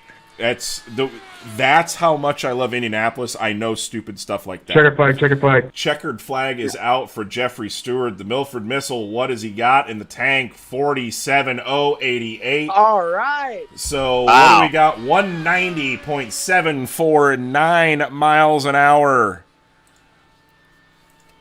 That's 27th. So Jeffrey Stewart bumps Oh my. bumps his way into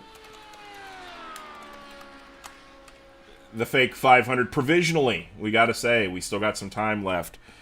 Jeffrey Stewart, not safe, but he is sitting in a pretty decent spot as Ryan Broderick, enters the racing surface. Oh boy. Drama, drama, drama. That's what we like to see. Okay, so when Rick Mears won the Indy 500, was it these cars he was driving or what? I mean, Pretty much. That was a long time ago, right? Pretty Okay. much. Maybe I should call him for some tips, maybe. If you could call Rick Mears, we need a grand marshal for Saturday. We need a Grand Marshal. That's where I You was gonna go get with. you Chase. You get me Rick Mears. I'm not really sure what I'll do. The dirty things. Wow. But Rick Mears is Rick ran for Penske. Oh gosh, didn't he sit on the pole his first year?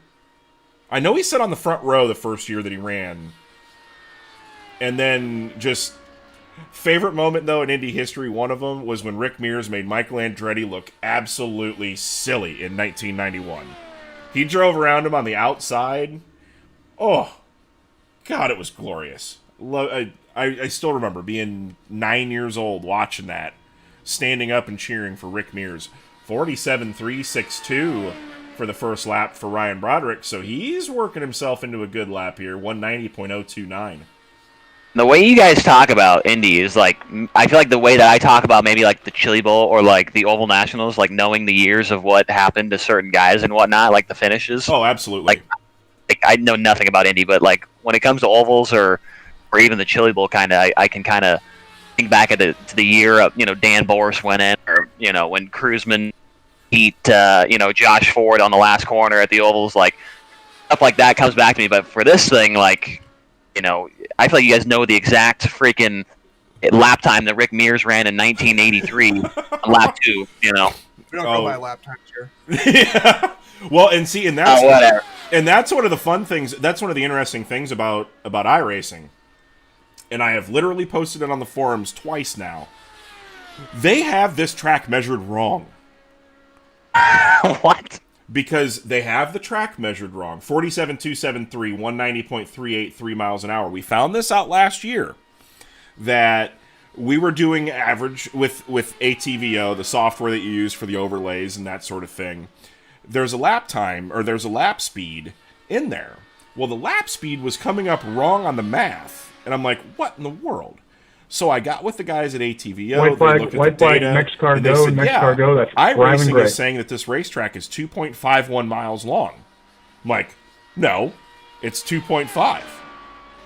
I don't care where you measure it. It's 2.5 miles exactly. And so the speeds are wrong. So what you're seeing, what you guys are seeing, and just to kind of give some insight, 47.235. That's a 190.541 miles an hour for Ryan Broderick on his final lap here. When Zane's updating, when Race Control is updating the qualifying standings that you're seeing on the spreadsheet, I'm actually manually updating the scoreboard on the broadcast because the math doesn't work out correctly for average speeds. So if you click the info tab, like in the iRacing session, does it say 2.51? No. As far as okay, it says 2.50. That's the weird thing. 47.216 for Ryan Broderick. Not going to be enough to get him in. That's a 190.393 miles an hour. So that's not going to put him into the show. Rylan Gray, the man that sat on the bubble. Brian, I honestly don't know where they measure it from because, see, I know like a World of Outlaw race, they measure from the middle of the racetrack. Landon Castle, Adam Plunkett. USAC measures 18 inches off the pole. I don't really honestly know where they've had it measured at. I just know off of, because the way that we found it out was because I was like, no, there's no way that it's wrong. When we went back through and actually looked at qualifying records of times and speeds using the mathematical formula for time to speed, we found out that we were a little bit off. And I was like, where in the world is it at? Oh, yep, good call. Thank you. See? That's why we talk about manual updating. So, and then actually Ryan Broderick moves down the field as well. And Shea Paolo just said the absolutely correct thing in the YouTube chat. I believe they have the Chili Bowl absolutely incorrect as well. I feel like that track is way too small, or the cars are too big. Yes. It can barely go 3 wide at the Chili Bowl in iRacing. Yes. And that .01 miles would make a big difference in sim. Because right now, it's far too narrow. Me and Adam Elby Come to complete your first lap. about that. Rylan Gray, his first lap, it's a banger, 47.349. So good start for Rylan Gray, 190.078 miles per hour. When it first came out, like, and again, I don't have any laps at the Chili Bowl in a midget, but I've ran there in a micro. And when I was on the racetrack and on the sim, I'm like, this isn't right. Like, something's not right. Like, I know in a midget you're going a little bit quicker than a micro and all that sort of stuff, but it just doesn't feel right to me. So I don't know if it's off by like 10 feet each way or something. I don't know. Yeah, but to me, it just feels way wrong. Stephen Hill with another great comment on the Twitch stream. Brian Blackford's? No, well, Stephen Hill also said they have IRP named wrong. So That is a fair point. That is a Very fair correct. point. It is not Lucas Oil Raceway Park or whatever it is. It's Indianapolis Raceway Park. Just like if you're an old school midget guy, you've never seen a race at the RCA Dome. You watched midgets run inside of the Hoosier Dome. It's just how it was. 47. And it's Sears Point. That's NASCAR stuff. 47.315. My dad got a victory at Sears Point, that old NASCAR Southwest Tour action. I'm in Victory Lane, and it says Sears Point like on the backdrop. That's how I will always know it as Sears Point, not Infineon or Sonoma or whatever the hell you would call it today. Yeah, I don't. Green or white flag, white flag next car, white flag. I think it is in Sonoma, right? I think it is actually Sonoma. 47.266.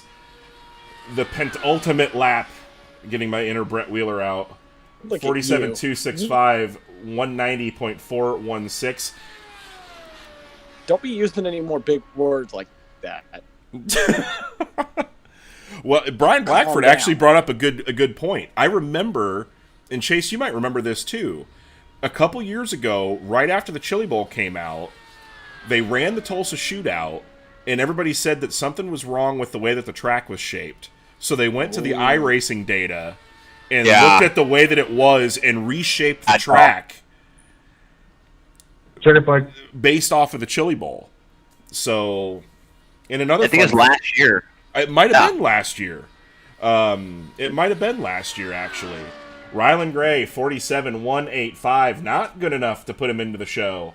So he runs an average lap. That drops him down to 43rd. So Rylan Gray moves down the list. And now I believe Landon's up next year, which is going to be pretty interesting to watch. Where he can go. Yeah, Landon Castle on the track out of Cedar Rapids, Iowa. Dennis, can you reset your car on pit road, please? Looks like we have a pit fire. Landon Castle making his first qualifying attempt of the day. See what he can put through. I think this might be putting Seth in possibly some danger, but we'll see what Landon can pull off. And actually, if I'm remembering correctly, green flag. As Landon takes the green flag, Delta Speedway out in California, they reshaped it off of measurements of the Chili Bowl. I did not hear anything about that. I'm only about 2.5 hours away from Delta Speedway. Landon into the fence. Oh, no. Oh, no. Oh, boy. Was that his warm-up lap? No, this is his first qualifying lap. Landon Castle. Oh, boy. He's going all Penske right now. He's going all Penske 95 on us. Brian Blackford is probably in his ear right now just saying, get through these 3 laps, make sure the car is good. Nope, he's going to wave it off. No speed. Wave off. Next car. Oh, boy. So Landon Castle's got some work to do. And waiting for the next car to roll out. He does have 2 more attempts. And right now, Adam Plunkett. Billy? Adam Plunkett, who, according to my math, Zane, is 33rd. What is he doing? No longer in the field. So Adam Plunkett out of the fake 500 right now, trying to get himself back in. With that being said, Tyler Is that Grafton. a redeclare, Landon? I'm assuming it is. Tyler Grafton is now back into the fake 500. So now it is going to take a 588 on the speed chart to get yourself into the fake 500. So big moves for Adam Plunkett right now. Okay, I got someone we need to talk to. He might be breathing now. Let's see. You know who. You know who it is. Bring him on in. I'm bringing him in. There he is. The Milford Missile, Jeffrey Stewart. How's it going, boys? What a hero lap, my friend. Yeah, that was some fun right there. So If that's what you want to call it. yeah. A little bit trickier than last year getting yourself in. Currently sitting in the 27th spot, so not guaranteed yet, but you still got one more run in the bank just in case. As Adam Plunkett's out running his out lap or warm-up lap right now. Oh, boy. Talk about the run when the first run that really didn't count at this point, when you got loose off of one and then still busted off a couple of O's. That had to feel good. Yeah, getting loose in the short shoot in 1 and 2 I was like, oh, here we go. And I kept it up and maintained quarter speed. I was like, oh, okay, we got something going here. So I just wrote it out, got a little bit of the nerves out of the way there, and then took a breath and jumped right back in line after seeing everyone in chat go like, get back in. Well, and I must say the car looks absolutely phenomenal on track. One of the favorites I've seen of the year. Adam Plunkett, 47.654 on his opening lap for his warm-up lap. So this will be his first timed lap. Was sitting 33rd on the bubble. Now he is out of the fake 500 currently. Oh, boy. And you know what? I honestly think that he was probably in line when he saw Landon declare and went, why not? Landon's probably going to bump me. But then you saw what happened. 47.379, so good lap. Good opening lap for Adam Plunkett. If he can do what he did before and raffle off some ones, he might not be in too bad a shape. A little bit different feel for you this year for the fake 500. Last year, Jeff, you ran 1,000 laps probably during the week of practice leading up to qualifying. This year kind of came in last minute. 1,000 lap thing is no joke. I literally ran over 1,000 laps the week leading up to qualifying. I was in every practice server, ran all 4 hours. I was running on my own. I was just running, and got in on the first day, luckily. But this year, work schedule's messed up, and I ain't even been able to qualify until after 4 o'clock, getting home from work on the weekend. So, yeah, I didn't get a chance to hardly do anything. I maybe have 60 laps this week.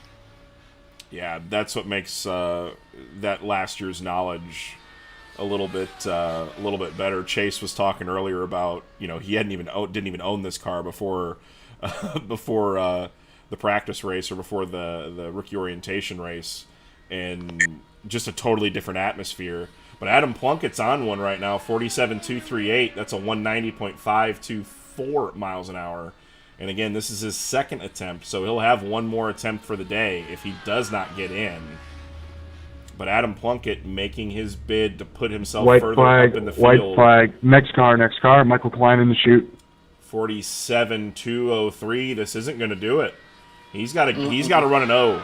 He has to run an O right now, or else he's going to be out of the fake 500.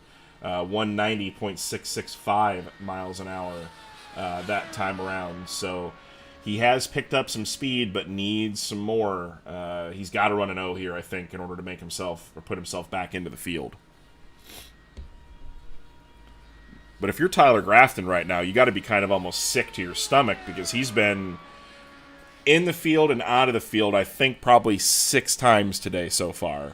So I just looking now, Hank Silver, who I thought was looking pretty good, is now back in 30th here.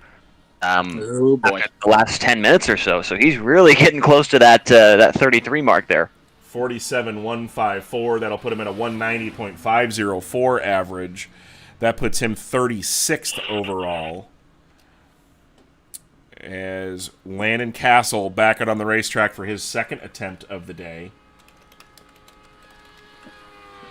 As Adam Plunkett now takes himself out of the fake 500 field. It's going to get real interesting the last hour like it did last night. Real interesting, I think. Oh, absolutely. Absolutely. I think, the last hour, again, you were the last qualifier last night. Hopefully you don't have to do that again today. Yeah, that was nerve-wracking as all get out, sitting there waiting like, come on, I just want a chance. I just want a chance. And just like it kept going. I was like, oh my God, I'm not going to get another attempt. And got it, but didn't do anything with it. And I think Chase said earlier that he was sitting right behind me and was like, come on, man, I want another shot. It was just so nerve-wracking waiting for that. It was either that or both of us take the $17 from Tiernan and call it a night. James won't get in that spot, I'll tell you right now. Castle off the throttle again. Oh my. Castle struggling. This is a big struggle for Landon right now. He's gonna have some work to do. One more attempt on the day, but you know what? At this point, you didn't hit anything. Don't wave it off. Run it. Figure out what you need to do. Definitely the most serious headshot for sure. Yeah, absolutely. By far. I figured, might as well use the NASCAR one. There was actually one of him with this great flow, but I couldn't get a good enough quality image of it to make it work. So, but hopefully Landon can put her into the show here and try to get himself put into the fake 500 field. If he can run O's from here on out, he would be in technically. So there's still a chance. He's just got to run the perfect laps. Yeah, but we saw the Merchant do it, and I think they're on the same setup too. So yeah, I think so too. So it's just going to be a matter of, we know he's got the speed with Brian Blackford working for him. 47.120. It's going to be close. It's going to be real close. 47.120. What a Hampton lap on the first He might hit a 46.9. He very well could. The Merchant does. It puts him in, and then it's going to put him in probably in the top 30 if he can hit what DeMerchant was hitting. Yeah, if he can hit O's these next 2 laps, he's going to be really, really close. 196 for a solid 3 seconds down the back. It's gonna be close. 190 through the short shoot. 191 on entry.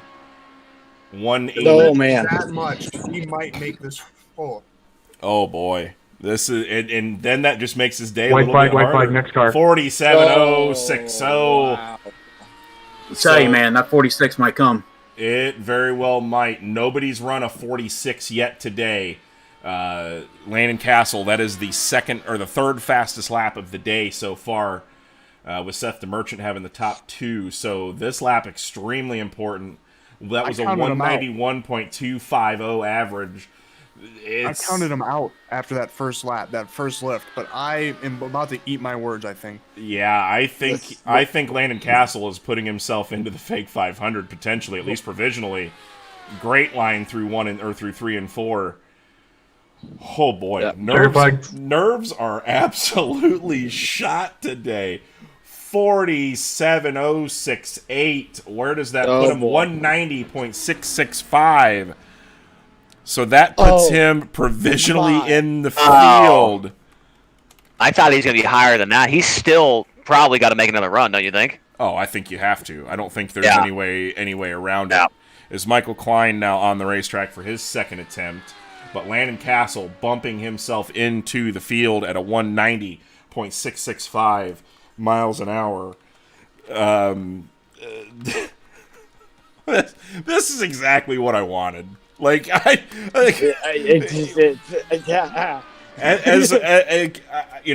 I'm glad you guys are happy because it sucks being on the other side.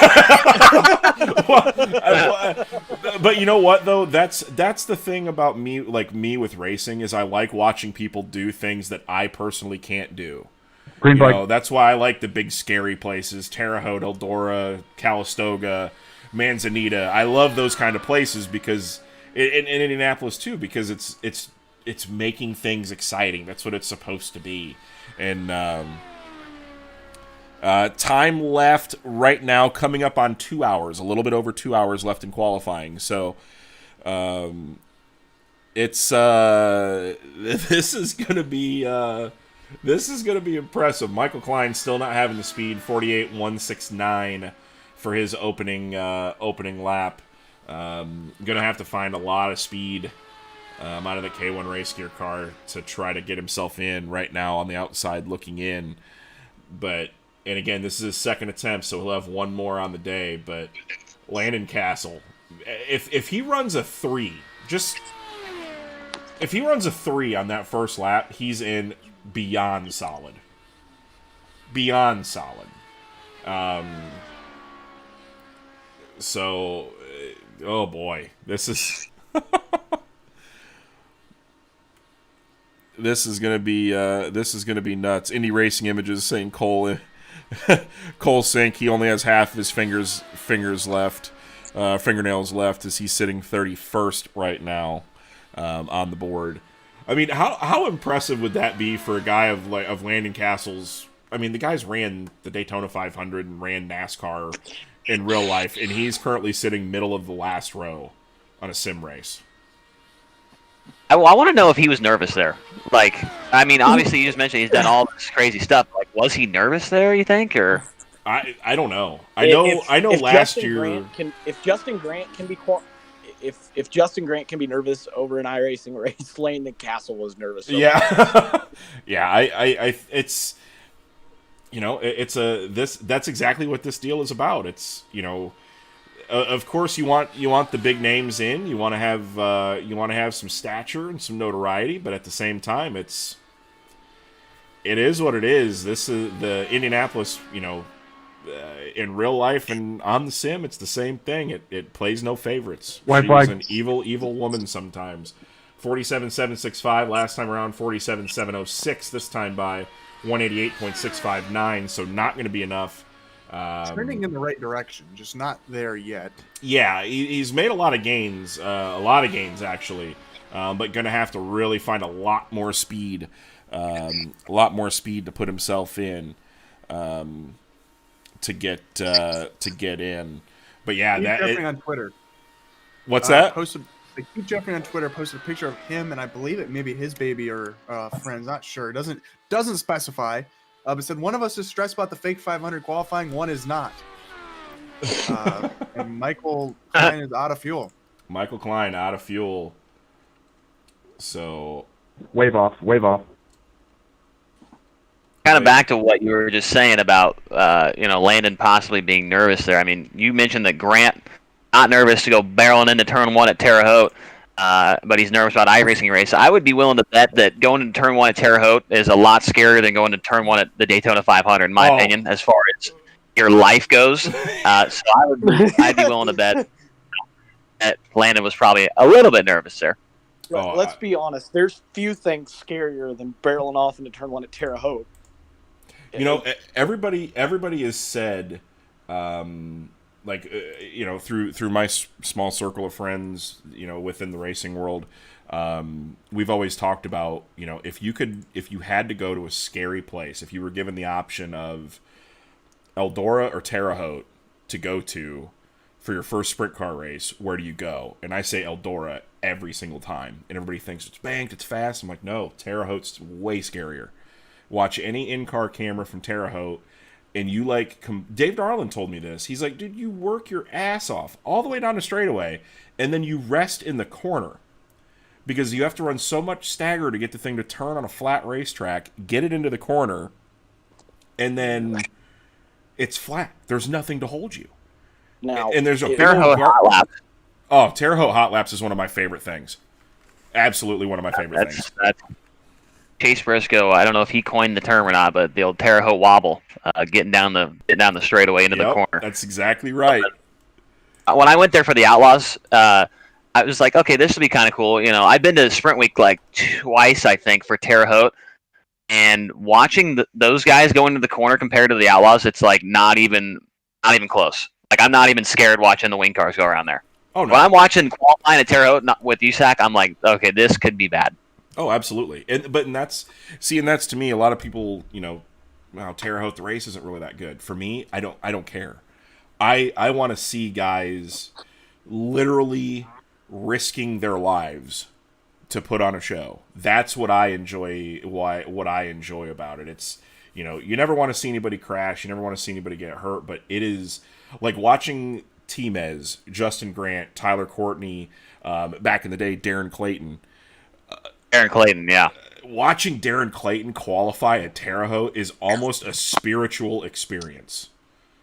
Darren Clayton could take a battery-powered shopping cart at Walmart and make it exciting in the parking lot.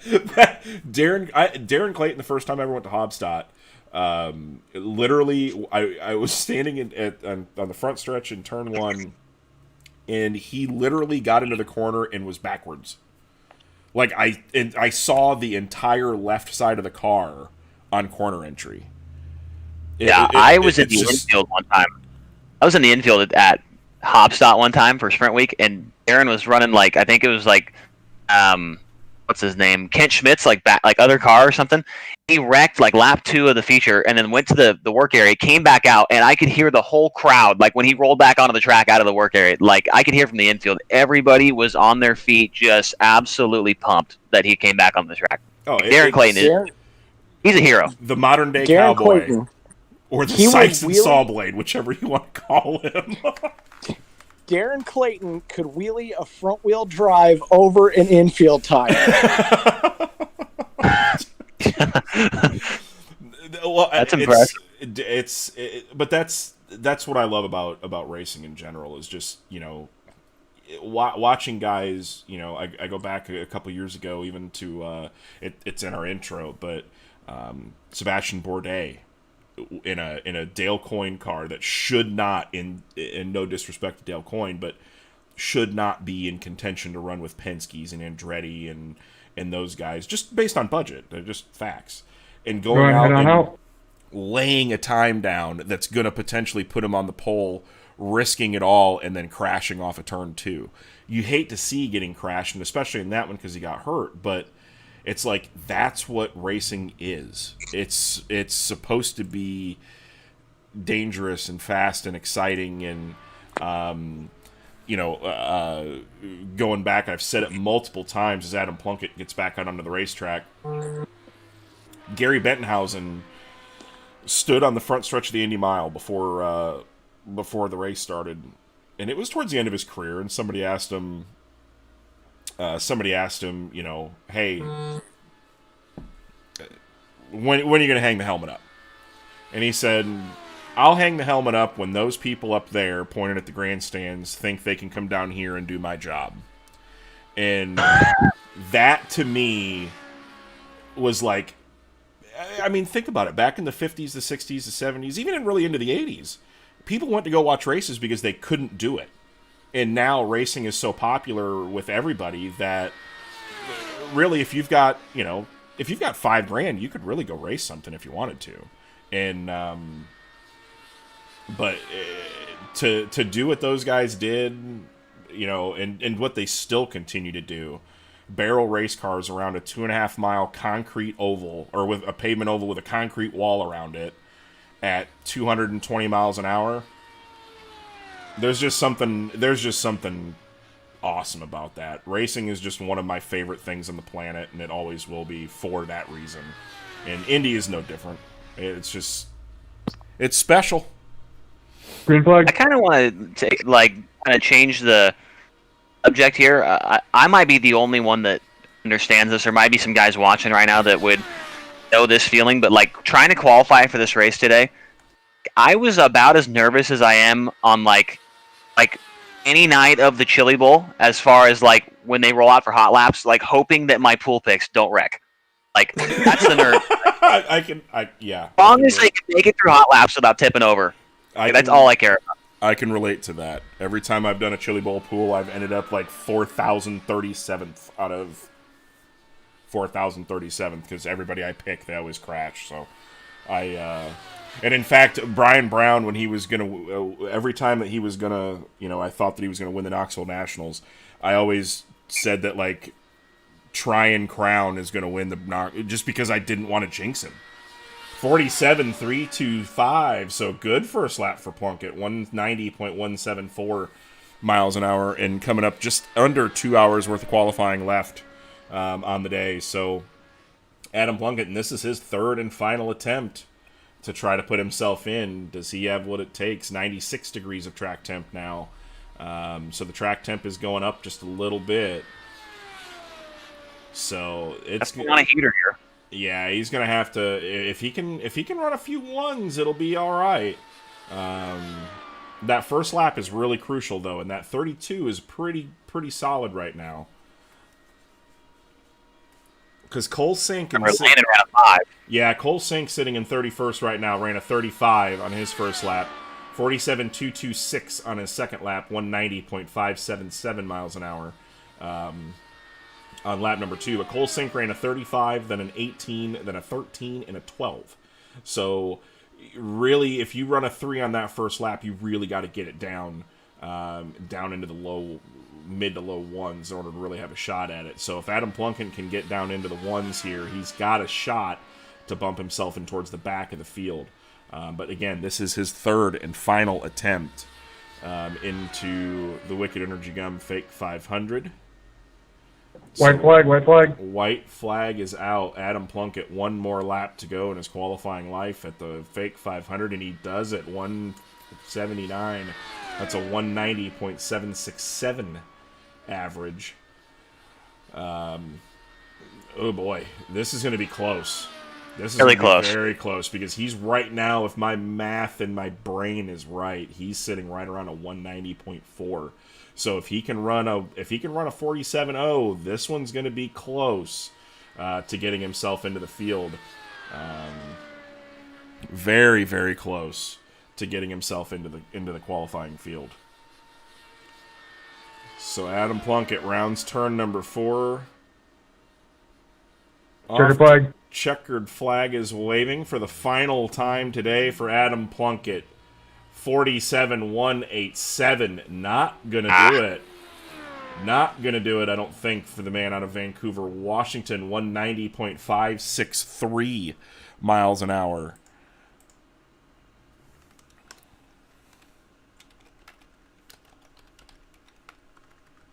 So Adam Plunkett, 190. Looks like the winds are picking up just a touch too. It's bouncing back between 7 and 8. So that's probably not helping corner speeds through 1 and 2 very much. Well, we will take a look at that weather. Yeah, 8 miles an hour now instead of around the 7, so it's starting to swirl a little bit. But Adam Plunkett, 36th overall, 190.563 miles per hour. Unfortunately, he will not be into the Fake 500 at this point in time, so he will be relegated to the Crescent Donut Patriot 100 on Thursday. So, yeah, this is it's about go time. 2 hours left in the session. So I got a feeling we're probably going to see a little bit of a lull right now with what's going on. So we will, with that being said, we'll take a quick commercial break before we get some more cars on track, and we will be right back with more of the Wicked Energy Gum Fake 500 qualifying day, presented by Roofco. A week of practice has come and gone for the second annual Wicked Energy Gum Fake 500.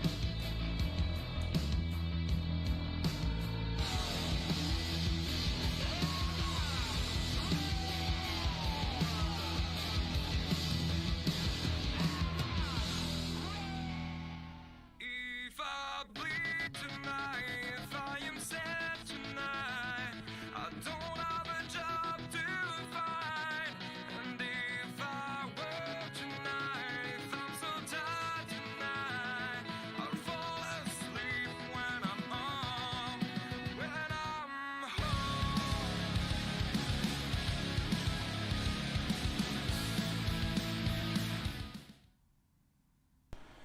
We're back. Big thank you to the sponsors of the Fake 500.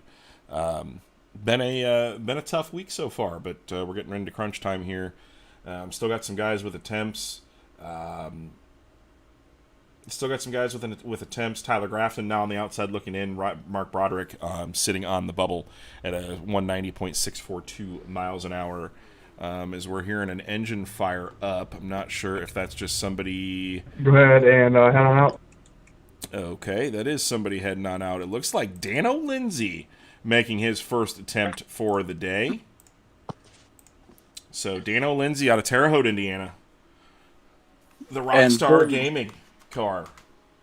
Billy Raleigh, you are being paged to the press box. I am being paged to the press box. Page to the press box. Wow, I'm really liking the headshot here. Oh, it's fantastic. This is good stuff. It's fantastic. That actually him? Yeah, absolutely. He said yesterday. We'll have to ask him. We might, after he gets done qualifying, we may bring him in and chat with him for a little bit. Very interesting dude. Streams on Twitch, Rockstar Gaming. If you guys haven't checked him out, be sure to do that. But streams a lot of iRacing stuff. But he used to be I believe a guitarist, if I remember correctly. And he was saying yesterday that during his qualifying attempt, he was more nervous to qualify for this deal than he was to play music in front of 10,000 people. Which says a lot. That, to me, pretty cool. To me, that sounds pretty cool.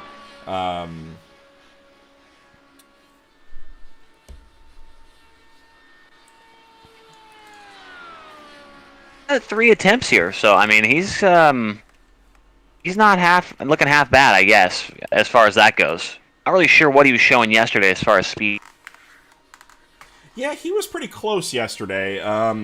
Needed to find some more speed, but again was one of those guys that kept getting caught out by weather, I think, too. Car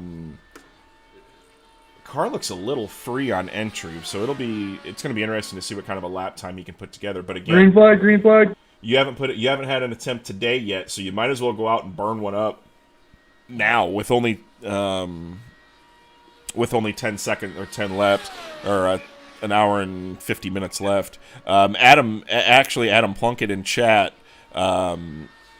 he said he thought for sure Landon was going to bump him, so that's why he pulled his time, which in truth is exactly what happened. It was just a preemptive, but completely not out of it yet. Adam, you still got a shot at being the first alternate if you can win the Patriot 100 on Thursday, and make a little scratch. 100-mile race. How much does it pay to win that? I honestly don't know.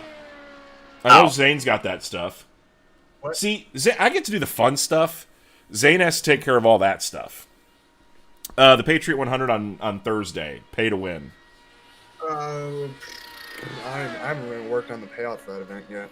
Yeah, I think trying to figure out where we're at with fake money, because usually we take the majority of the fake 500 money goes to the fake, and then usually we try to set in stone, and whatever we have left over, we take over to the Patriot plus title. So not really sure yet, but we'll get that sorted out this week. But even the you can't underestimate the Patriot at all, because that's still a really big event. Just ask Mike Rasmus about the importance of the Patriot 100. He went from winning it to starting shotgun on the field for the fake to finishing third. So that race is, really almost just as important as the fake, just without all the pop and circumstance. Yeah, absolutely. The guy, actually, Adam just said it. The guy that won it took his 33rd starting spot because he couldn't make it make the actual race itself. Something came up.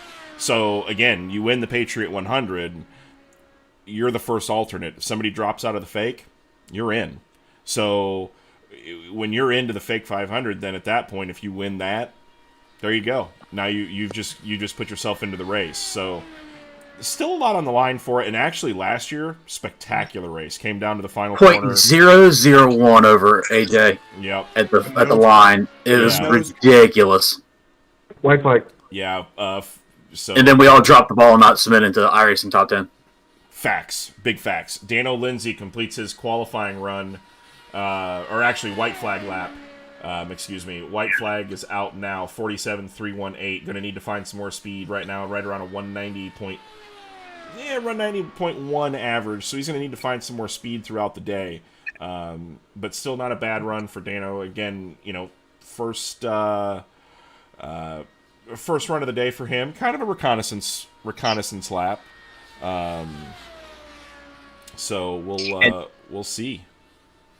Speaking of the iRacing top 10, I've got a couple of accolades to my credit, and one of them is being number 1 on an iRacing top 10 video. So I take pride in that more than a couple of other things that I've done in my life. That's big time. We have a couple as well. Yeah. Tyson Landis took number 1 in the top 10. Tyson Landis getting yeeted, actually, ironically, is Dano runs his last lap, 47.251. Not going to do it. That'll put him 47th on the board. Yeah, Tyson Landis getting yeeted off of turn 2 and got sent down to the boats at Lernerville in a DRT race. And then actually our first one that we were on was Elbows Up TV's first ever broadcast for the DOB 410s at Knoxville when Jason Nygaard was leading the race, ran out of fuel going down the backstretch. Kevin Click then took the lead and ran out of fuel right after he passed him. And then I think it was Ernie Williams that drove by both of them and ran out of fuel. And then James Tiernan came by and stole the show from 5th to win the thing. And AJ lost his absolute mind. So that was It was Ernie. It was Ernie. So yeah, it just yeah. Oh yeah, the not top 10 and the top 10 is always one of my favorite things. It did change that though. It's not like I don't know how they changed the format of it. It's not like 10, 9, 8, 7. I don't like that. I like how it was. Yeah, now it's kind of different now, but it's not. It's more artsy fartsy now, which I kind of sometimes like artsy fartsy. But I did. It's kind of like having that top one, Yeah, but the video, the video, I can't remember who it was from iRacing made it of Landis eating himself off, and it was the one where it from his cockpit view launched off, and then it went through outer space and went through everything. Oh, I'm kind of a fan when they take. Wait a minute, where's this at? I haven't seen this one. You haven't seen that one? It's no. I want to say, what's his name? Is it Adam West? Not Adam West. I think that was that Batman. Alexander Horn. Adam West was a Horn. Yeah, it was Alex Horn. Let me see. While we're taking a break, I'll see if I can find it. Yeah, that was glorious. It was one of the funniest things. I laughed literally for an hour, probably while watching it. I'll have to go through and see if I can find it while we got a little bit of downtime here, kind of going through a lot of road course stuff. But Billy, it was funny. I found it. I'll send it in the press box chat. Okay. We're gonna get individual. Gonna come in and talk about something good here in a minute, Billy. We're gonna get that. We're trying to get him sorted out on working this app. Oh yeah, that was it. So. That was it. That was it. But yeah, post that in the actual race or in the stream chat, just in case so people know what we're talking about. But yeah, I'm gonna get we got a little bit of downtime. Something that's kind of near and dear to me and Baden's heart. I'm gonna have one of the guys from the Deuce 700 or 750 coming in. If you guys don't know, it's a charity event that raises money for Riley Children's Hospital. We do it over the course of the Chili Bowl. Basically, donate some money, buy some shirts. I think shirt sales are actually done now with the new year, but can still donate, still be a part of it. All the money goes towards Riley Children's Hospital. We actually raised enough money so far this year. We're not going to announce how much yet, but we raised enough money to put John Steed in a dress. So that was pretty cool. So we've already eclipsed what we did last year. We're going to do some live streams as well, but we'll have Nate in here in a minute or two and tell you how if you want to donate to it, you're more than welcome to. Just kind of a hat shake to those guys over there for putting that deal on. It's a lot of fun, good way to watch Chili Bowl, and Good way to watch Chili Bowl and a good way to raise money for Riley Children's Hospital, because a lot of people in the racing world are affected by that. You know, Clint Wilson, really truthfully, you know, is one of the organizers of the thing with Jacob. Owes his life to Riley Children's Hospital along with a lot of other people. So with the Dave Dusick Foundation, they've done a good job over there. So we'll get him in here in a little bit. But yeah, Zane posted those in the chat. So absolutely hysterical. Absolutely hysterical of Tyson getting absolutely yeeted off. Me and AJ on the broadcast were absolutely laughing hysterically when it happened. I know it's totally not professional at all, but God, it was funny. Just all of a sudden, no fault of his own, here comes Dustin, and another guy got crossed up on the bottom, and he was just there and just got absolutely sent. So here's one thing I want to ask chat here. I don't know how many of them are in chat watching stuff that follow me on Twitter, but like a month ago, we got a cat, and this whole time, there've been multiple times throughout the broadcast the cat will walk outside my door and just start meowing. I don't know what it is, but we've had this cat for like a month, and we still haven't named it. And I keep thinking that we should name this cat JD Stacy. I want to know what chat thinks about naming the cat JD Stacy. I think you're gonna have to go back to some NASCAR folks on that one, but I'm a fan. Anytime you can name an animal after race car people, I'm all about it. Yeah, I mean, all animals have to. JD Stacy, is that a driver's name? JD Stacy was a sponsor and a car owner back in the, I think, early 80s. He was one of Dale Earnhardt's first sponsors in NASCAR. But he was the worst to work with. He was very notorious for saying, "You want $1 million? Say, I have $1 million," and then the check wouldn't clear. One of those guys that sponsored absolutely everybody. And if you've ever seen Stroker Race, JD Stacy was in that movie too. So, I think that's a good cat name. I think so. JD Stacy, I like it. Long name for a cat, but yeah. It's okay. Well, Wilson, after they won DeCoin a couple years ago, they won the DeCoin Silver Crown race. They came home and there was a cat in the driveway, and they were like, "Well, guess we got another cat." So they named it Duke for DeCoin. So, and then it got 8. Oh, poor cat. Oh no! Why'd you have to ruin it, Baden? Like we were having a moment there, and then all of a sudden, bam! Hey, if 3 cats, I'd be devastated if they got 8. Dano Lindsay said, "Knocking the rust off, boys. It felt good." So that's a good thing for Dano Lindsay. Waiting around, gonna wait for later on in the day, see what this weather does. Air temp up to 81 degrees, 93 degrees of track temp. So track temp's pretty much right where it needs to be. I think this track still has a ton of speed in it. I really do. It's just gonna be coming down to if you've got the right setup to make it work. You know, kind of looking at the list right now, nobody's in the list for the shoot. But Tyler Grafton still has 2 attempts. Aaron Rouse, 2 attempts. Nick Nichols, Dallas Breeze, Yari Brubacher, Dano Lindsay, Miles Jansen, Kyle May, and Carl Burke all have 1 attempt on the board.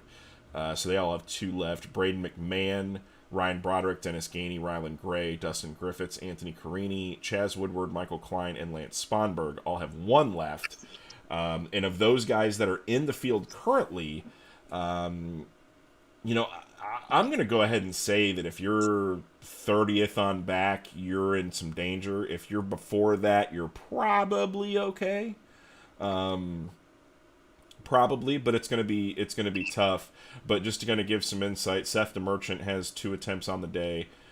So he's only got 1 left, along with Michael Cozy, Jeffrey Stewart, and Landon Castle. Landon Castle, I think, is the one that we got to watch to see if he's got 1 left. And while we're waiting, it looks like Nate Bickle is here, but his mic is muted, so we're gonna have to see if we can get him all fixed up. But he just wanted to talk a little bit about the Beer for Charity event at the Dusick 750. So once he gets going, we'll see. Tyson Landis saying he's got the tarp on the car and she's tucked away for the night. No more runs for me. John actually brings up a good point. He wonders what speeds we would run with these cars if we had 1992 Indy weather, where it was like 50 degrees outside for the entire month. So Roberto Guerrero. Yeah, Roberto Guerrero. Notice there's no Quaker State cars. No Quicker State cars this year. I've noticed a couple Smart of Skull play. Bandits, but I honestly don't know what I would do if I was him. At that moment, you literally just ran the entire month of May, set on the pole, and then crashed it before the green. I think I'd just call it quits at that point. Just be done with everything. Just gonna, might get a boat, go out in the ocean, and hope you get swept away by a hurricane. That to me just, oh boy, terrifying, absolutely terrifying to me. Oh, we got him now. Baden, well, why don't we just fly away into a hurricane? How about that? That is that's Nate Bickle, everybody. Nate's one of the board of directors, so we'll give him of the Beer for Charity Foundation that donates to Riley Children's Hospital. So give us kind of some insight on if you do want to donate or make a donation, where to go from there. Yeah, I just thought I'd step in with you guys while we got a little downtime on the track here. Obviously, Billy, Baden, you know all about it. Beer for Charity, big group of friends. Billy's there. Baden's been there from the start. Jeff Stewart, one of the competitors here this year, sitting there, looks like 27th right now on the bump day bump list. Oh, there's Mullet in there too as well, right underneath him, 28th. Big group of friends. A couple years back, we decided we were going to drink a lot of beer during the Chili Bowl. Just kind of got together, drank 500 beers, and I don't think we actually did it in 43 hours that year. But last year, we decided if we're going to do it over again, we're going to do it for 600 beers, and we at least do it for a purpose. We ended up selling beer sponsorships for $1. People sponsored the beers. We drank them. We ended up raising a little over $3,000.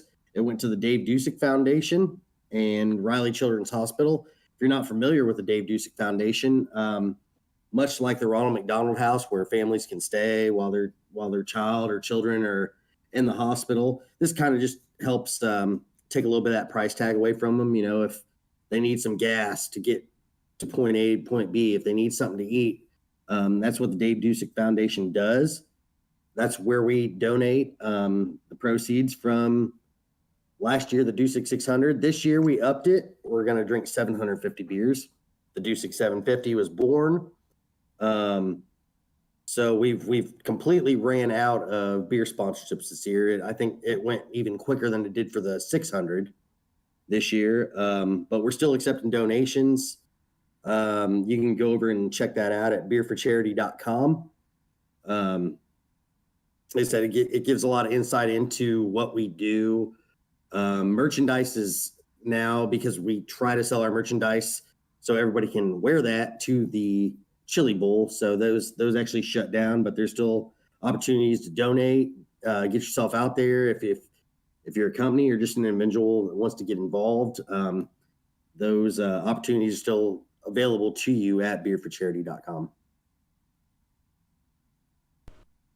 Yeah, and it's a fun deal. It's a good group of guys and girls that, you know, just if we're gonna hang out, we might as well do something do something positive. And it felt really good to write on that big check at the end of the Chili Bowl last year. You know, that we raised that money and was able to give it to the Dave Dusick Foundation, which goes to the Riley, or helps out the Riley Children's Foundation, which, like Nate said, you know, helps out the families with children at the hospital. So my girlfriend, she works at Riley Children's Hospital, and a lot of those donations go really to a good cause of, like Nate said, helping out with gas cards to get to and from the hospital to be there with their children, and hotel bills and food and things like that. So if you guys have it, and you know, have a couple bucks in your pocket and want to help out, help those guys out, those families out, that's always great. Every dollar goes directly to that, and all the proceeds from the merchandise as well. So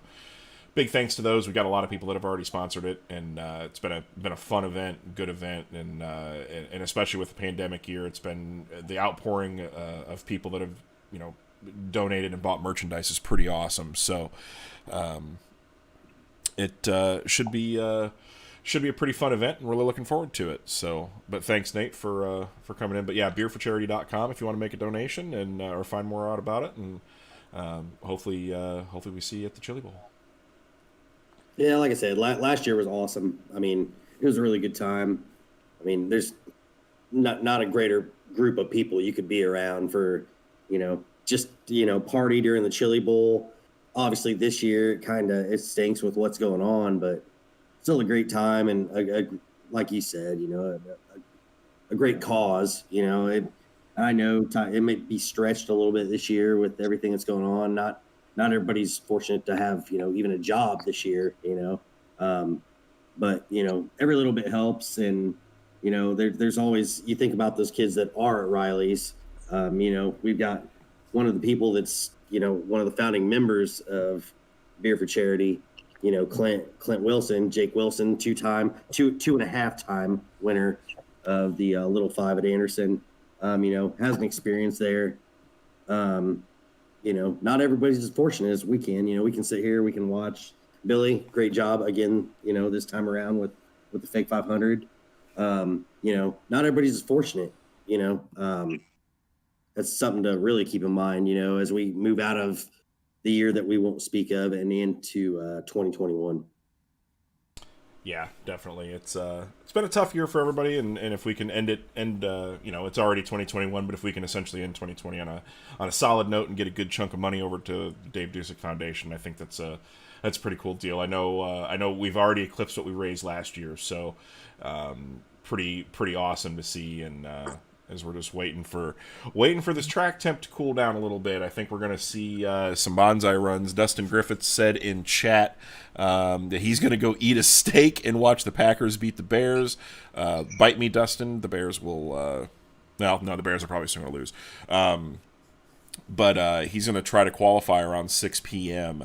So when this line starts getting big here in the next few minutes, I have a feeling just actually coming up on an hour and a half left in Roofco Indy Bump Day here at the Fake 500. So this is going to be it's going to be a busy last, I think, hour and a half. You got to think roughly about 5 minutes per car to go qualify, 4.5 roughly. So that doesn't leave a lot of time. We're not going to have too many more qualifiers, and especially, if you're one of these guys, a Tyler Grafton, an Aaron Rouse, Nick Nichols, Dallas Breeze that only have one attempt so far on the day that you've used, you really don't want to put it in the box with not using up all your attempts today. So it's going to be a busy last session. I know, if you're Hank Silver, if you're Stephen Hill, Tyler Kendall, Hank Silver, Cole Sink, if you're anybody basically in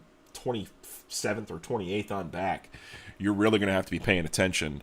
You're really going to have to pay attention to see where things shake out. Brian Blackford, why Indy got to be so dramatic? Because it's Indy, baby. It's Indy. That's what it's all about. Indy is it's Indy. I just absolutely love it. It's a lot of enjoyment for me, and like we alluded to, it's a lot more fun watching Jeffrey Stewart be all nervous and tummy hurting rather than actually being in it myself. So we all appreciate that. One of these. To your point about what everything coming up, I'm sitting here looking at my times and I'm thinking, when should I throw my name in the hat to get in line just in case, or, what do I need to do? It's getting down to that crunch time. So it's a little tricky right now. Yeah, absolutely. And especially for somebody like yourself, sitting in 27th, the only good thing is right now the track temperature is starting to climb back up. Yeah, track temperature now at 94 degrees. Clouds are starting to kind of fade away. Good for me, bad for people trying to bump in. Yeah, very bad. I mean, we can look right now. Sun is shining down on turns 3 and 4. 1 and 2 is still a little bit overcast. If you guys haven't been to this racetrack before, literally, it is absolutely massive. You drive down 16th Street and see the main entrance in turns 1 and 2 down by the museum. and then you turn on Georgetown Road, turn right down there, and you're on the front straightaway for a very long time. So it is definitely possible to be completely cloudy in one end of the racetrack and be sunny in the other. To put it into perspective, we have watched, Billy, you were there, correct? We have watched airplanes land in the infield in Indianapolis. Yes, absolutely. On the road course, if you see right next to the lake, the Holman Boulevard, Holman Street, basically that turns in, at that time when the Red Bull Air races were still going on, we sat in the short chute in turn 3 and watched airplane races at the Indianapolis Motor Speedway, which was super cool, and they landed them on the Holman Strait. I believe that year Michael Goulian, an American in the 99 plane, won. Correct. I was all sorts of pumped. That was a fun day, and anytime you can spend a day in Indianapolis, it's a good time. Got to go to the track for the first time ever this year with Ronnie Wardham and Kyle DeHart. We went over, was picking some stuff up over off Gasoline Alley, and first time I've ever seen it. It was wild. Complete goosebumps, and there wasn't nothing going on there, just driving into it.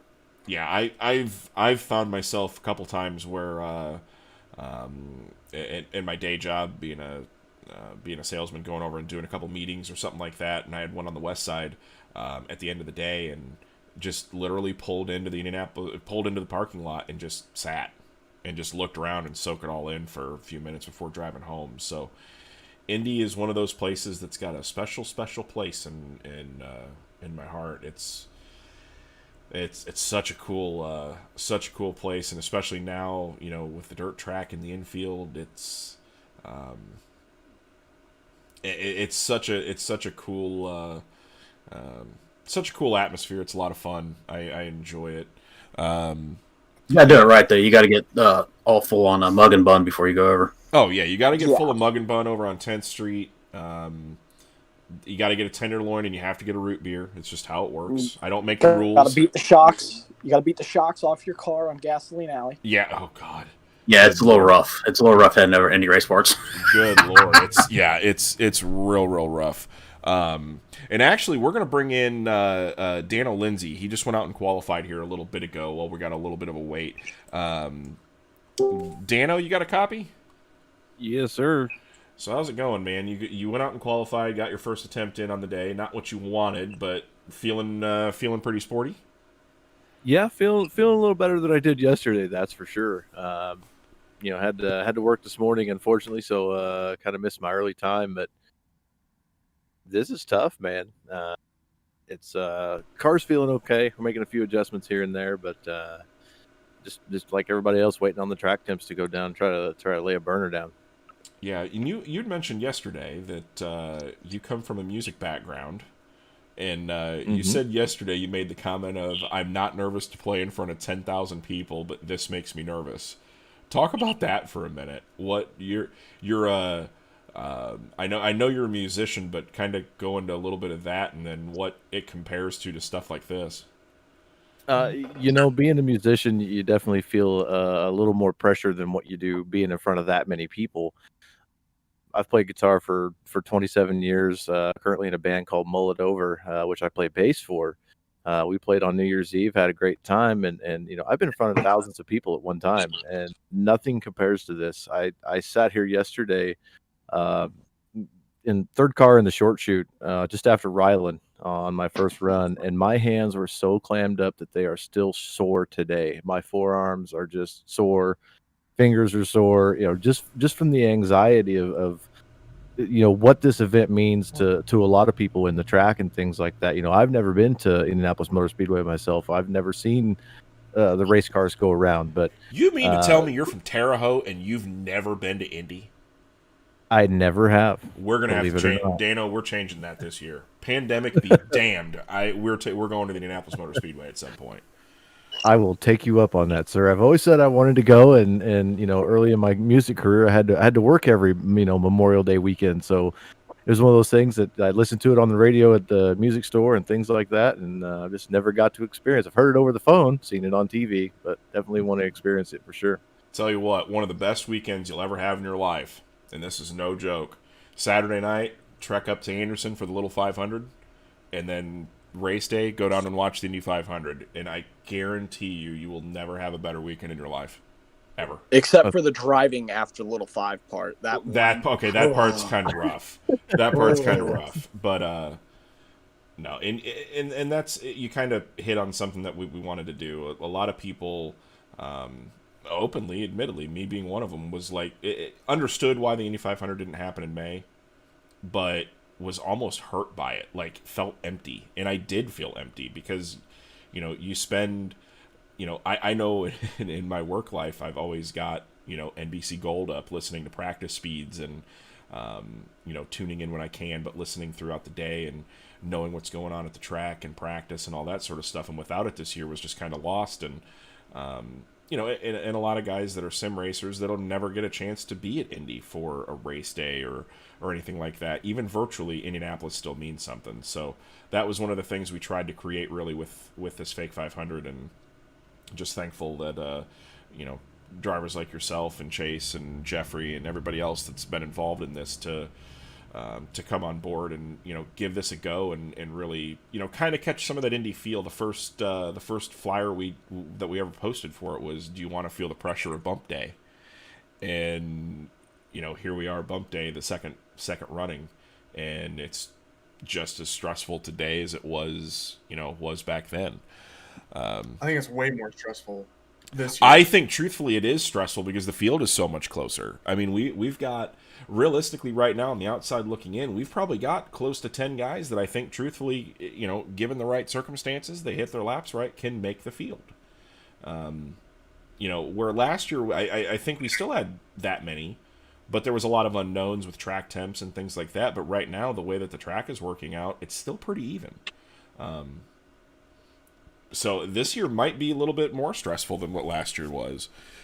Just appreciative of everybody tuning in, sitting through the lull a little bit, but just wanted to bring you in, Dano, and you've been a big supporter of my personal channel for a long time, and appreciate that. And very welcome. And again, if you guys haven't checked out Rockstar Gaming on Twitch, be sure to do that. It's the Twitch community with iRacing is growing at a pretty rapid pace, I think, and the pandemic obviously helped with that. But it's been extremely cool to see the growth. You can, even on a Sunday afternoon where there's no racing going on, you can still watch virtual race cars. So a lot of people still aren't on board with it yet, but I think it's getting there. The more accurate this stuff gets, the better off it is. So. Yeah, absolutely. And from my point of view, I'm relatively new to sim racing. I don't know. At the height of the first lockdown there in May, right about the time you guys were doing the Fake 500 stuff, I was fortunate enough to meet Skylar Brown and Tyler Kendall and John Steed, and hooked up with those guys through a local dirt racer. His name's Brandon Moore, and he runs with some USAC guys and MSCS and things like that. They're good family friends of mine. So Brandon said, "Hey, you ought to get in the league with these guys and run this stuff." And I've been hooked ever since. So, and I've met Zane and you, Billy, and several great people that are racing fans. And like you said on a previous broadcast, this racing family is exactly that. It's one big family, and we all love the sport of racing, whether it's virtually or in real life or anything like that. We just love to see stuff go fast.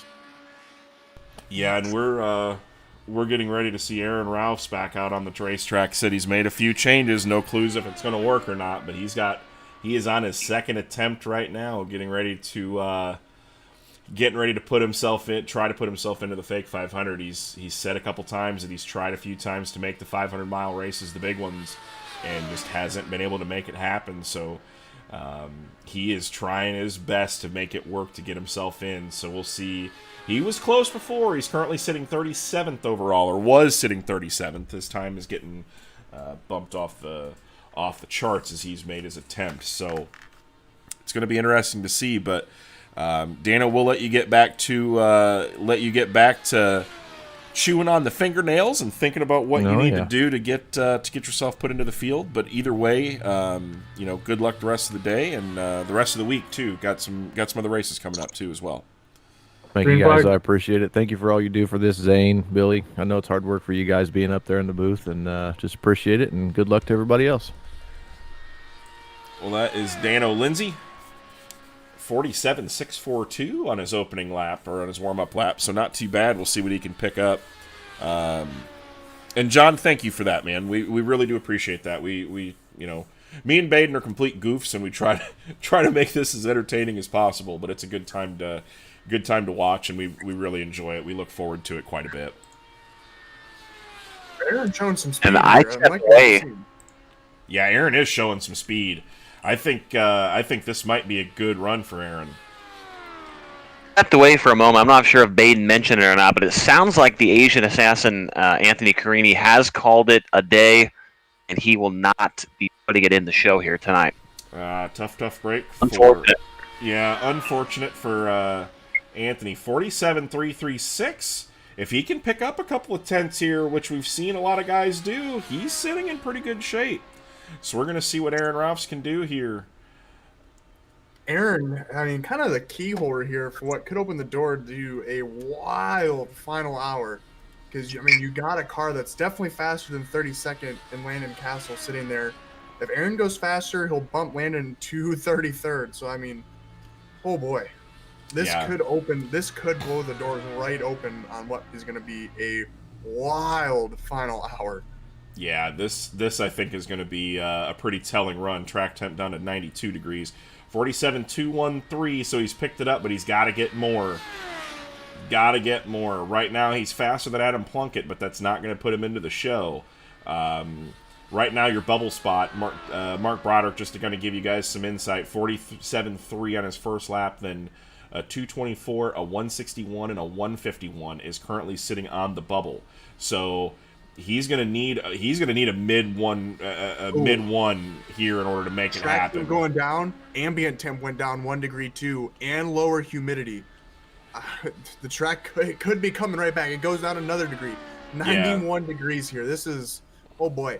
Yeah, the track is definitely changing. White flag coming out for Aaron Ralph's second attempt. 47.158. That's exactly where it needed to be.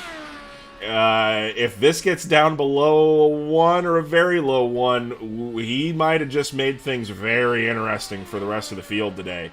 I got a feeling. How much time left? 1 hour and 15 minutes approximately. Okay.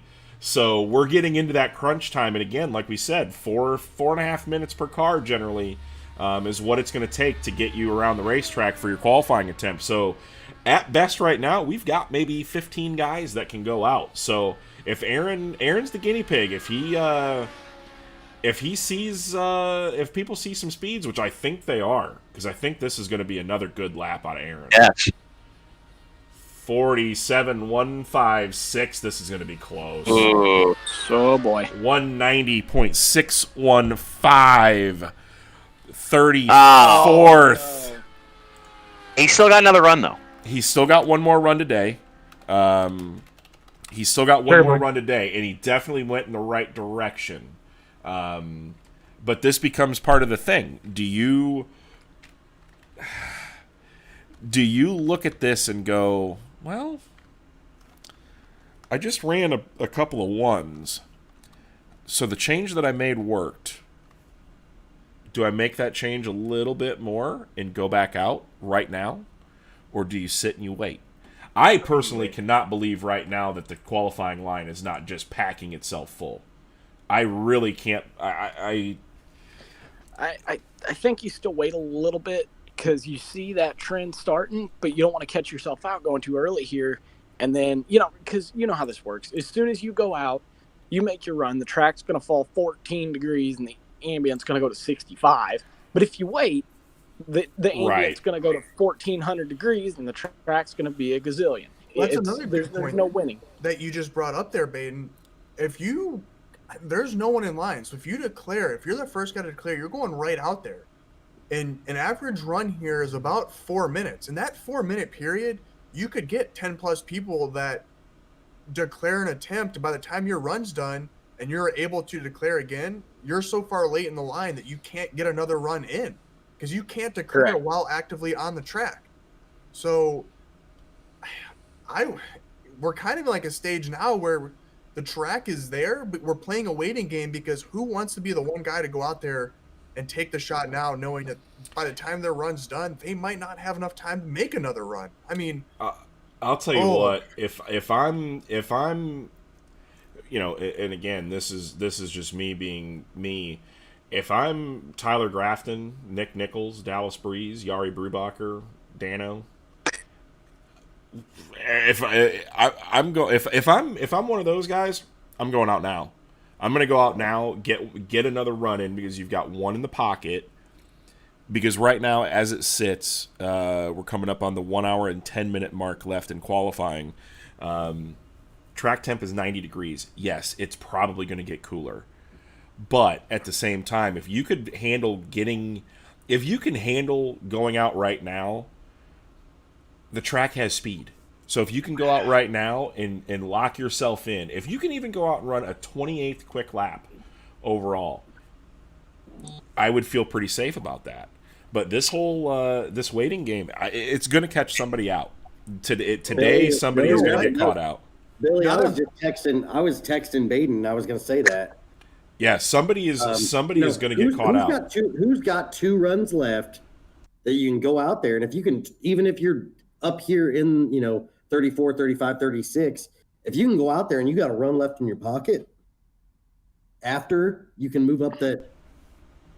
I'd go out. I think now, looking at it, if I was someone maybe like Nick Nichols or Dallas Breeze or any of those guys, I mean, really any of them that are in the race, go out there now. I personally would put my name in there, go out there now, run my first lap, and if it's not there, I'd wave it off immediately and try to declare again in case that line does, because the drivers can see the chat while they're driving. I would go out there, I'd put my name in there, go out there, try to make a run. And if my speed's not there and I see names filling that lineup, I would just wave my attempt off, get out of the car, and make another declare. Yeah, because you're not going to get, again, 4.5 minutes per qualifying session. So I mean, there's only so much time in the day. There's only so much time, and the track temp is cooling off. The air temp is cooling off. I feel like if you're in the show, if you're Mark Broderick, Landon Castle, Cole Sink, no, I don't think that you withdraw your time. But I think if you're, like we said, if you're a Tyler Grafton and Nick Nichols, Dallas Breeze, Yari Brubacher, Dano Lindsay, if you're one of those guys that's got one run in for the day and you've got another one in your pocket, if you wait too long, you might not get that third one. So that's the beauty of this. It's not and just for clarification for those at home, that are new to this, the way that it works is that when the gun goes off at 7 p.m. Eastern Standard Time, that's it. It doesn't matter if you're in line or not. If you have to be on track. You have to be on track before the gun goes off at 7 p.m. So I would be willing to bet right now the next guy that goes out is going to start off a chain of guys here. Oh, absolutely. I'm almost thinking it's Indy. Anything goes here. Who would want to be sly about it and maybe put their name in the line to see if they can bait anyone else to do it and then quickly pull out of the line before they ever went on track? Yeah, I think. I mean, who bites? Because you got to think. I mean, some of these guys are probably sitting there with withdrawal, declare, another attempt typed up, ready just to hit enter as soon as they see a name go in. Like, there's so many questions here. We got, does anyone bait anyone in the going? Are they going to wait this out to see who wants to go first? Is someone going to go out first and wave off once they see they don't have the speed? I mean, oh boy, the track is definitely there. I mean, the track is getting better by the minute. I mean, right now, ambient temp is 80, track's 91 degrees. It was 95 earlier. It's going down. Humidity is also going down. I mean, oh boy. An hour, 10 minutes left, and this is going to get very, very interesting. Here we go. Tyler Grafton is withdrawn. Go ahead, take the track. And I got a feeling that this is exactly what we were talking about. Tyler Grafton rolling out onto the racing surface for his second qualifying attempt of the day. You got to watch him. You got to watch him because he can pull out a line here all the way up until he breaks this wall. It's an attempt. Keep going. I think this is the smartest call that you can make. This is a very, very smart call in my book. You still got one more after this too. Yeah, exactly. You've got one more. You've got one more attempt. So if you're close on this, and you're like, man, I just need a couple more degrees of track temp, have it sitting in chat ready to go and be ready to spike enter as soon as that thing starts filling up to get your name in the running to get you out onto the racetrack. So if I'm Tyler Grafton, I'm feeling pretty good about this right now. As he takes himself out of the 35th 35th spot, in the qualifying order. Yeah, here comes the drama coming up on an hour. We're going to be basically, when he takes the checkered flag, we're going to be right around an hour left in practice or in qualifying. So bump day gonna get nuts here in a hurry. And again, I'm sure Hank and Cole and Landon and Mark are sitting there going, just wanting a track temp of about 300 degrees and 50-mile-an-hour winds. Aaron says Every minutes here, another guy joins the server, so they're starting to pile back into the server here and get ready to hit that enter button to let everybody know they're going out. That's exactly I jump right. back in just in case. Well, and see, and I'm sitting here thinking, if you're a Dallas Breeze, if you're a Dallas Breeze or a Nick Nichols or even a Bobby Rafferty at this point, put your name in the hat right now, because you still have a couple of laps to go till you have to declare. If Tyler Grafton goes out here and runs, a 3, a 2, and 1 and a 1, then okay, track's got speed. It's time to go. So it's going to be very, very interesting to see how these guys played out. Aaron Ralph says he's got a cutoff time of when he's going to declare for his third and final attempt. So this is going to come down to the wire to see who gets into the fake 500 or not. Come in here to complete your first. I just lap. opened up Come in here the to complete box of first lap. goldfish here, so I'm getting myself ready for this. Goldfish, the perfect snack here for this particular thing here, I think. Last night, I think I was sitting around 13th or 14th in the order, and barely got out for a qualifying lap in the last hour. So it's going to get real. And 47,383 is not there yet, but no one else is in line, so he's going to keep going with this run. Yeah, I don't see why you wouldn't at this point. You might as well, because you could pick up a couple of 10s here and you run 3 1s. That puts you pretty darn close to being in the show. So at this point, you're already on track. You might as well give it a whirl. We know that you can run a 47.5 and still make the field. We watched it happen earlier. Exactly. So, but the 3-lap climb though to do that is 47.205. He's not bad. He's going to need a big pickup. But it's close. It's real close. Dallas Breeze in the chute. At this point, he's on pace here with Mark Broderick for the last spot. Obviously, that's not where you want to be, but it's better than not being in. Oh, I'd hate to be Mark Broderick right now, too.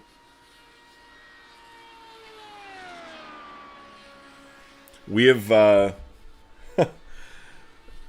coming up on the 1 hour mark left in Roofco Indy Bump Day. 47.205, white flag, 190.658 next car, white flag. Around.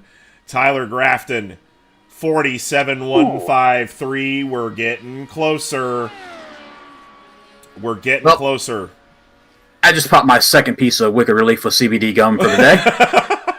Try to calm down a little bit here. And the line is starting to fill. The line is starting to fill. Tyler Grafton making his final lap. Aaron Ralph, Nick Nichols in the chute. Michael Klein in the chute. Aaron Rouse, Nick Nichols, Michael Klein now in line. So things are starting to pick up here pretty quick. Tyler Grafton needs to get, if he can run a 0 right here, this is going to be very, very close. Wow. And a lot of guys just declared at the same time. Yeah, a lot of declarations being made. Dano Lindsay now in line. Dustin Griffiths, Ryan Broderick. 47.126. It's going to be extremely close. Extremely close. 190.61. He needs to get out of the car and declare right now if he wants another shot. Yeah, if he wants another shot, this is it. Dallas Breeze might not even get another chance. So this is it. But as of right now, Tyler Grafton did not improve his time. Wow. 190.612 miles per hour.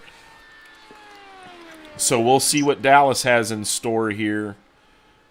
If Dallas Breeze can put the Apex Autosport over-the-wall photography car into the show. Green flag, green flag. Stephen Hill, Hank Silva, they're in the race. They've declared. Yeah, if you're Hank Silver, that's the smartest thing I think you can do. 47.809, so we're going to need to see a big, big pickup here. Little bit snug, but Dallas really trying to make this work as much as possible. He had a lift coming off the corner. This is likely it for Dallas as well. I think the line's too long for him to get back in. But again, Stephen Hill and them are already in, so this line may not be as long as what we think it is, what it appears. Yeah, it may be. It may not. It's going to be. This is going to be a very, very tricky piece for Dallas. And again, okay, so if you're Dallas Breeze and you're like, I don't have the speed, do I wave it off now to get in line and to give myself more time? I mean, Chris Springer, Stephen Hill, Tyler Kendall, Hank Silver, they're all in line, but they're all in the show currently. Okay, 47.422 for Dallas. Was that a Hampton lap, and can we crank off some ones? Oh, he was way loose coming off the corner.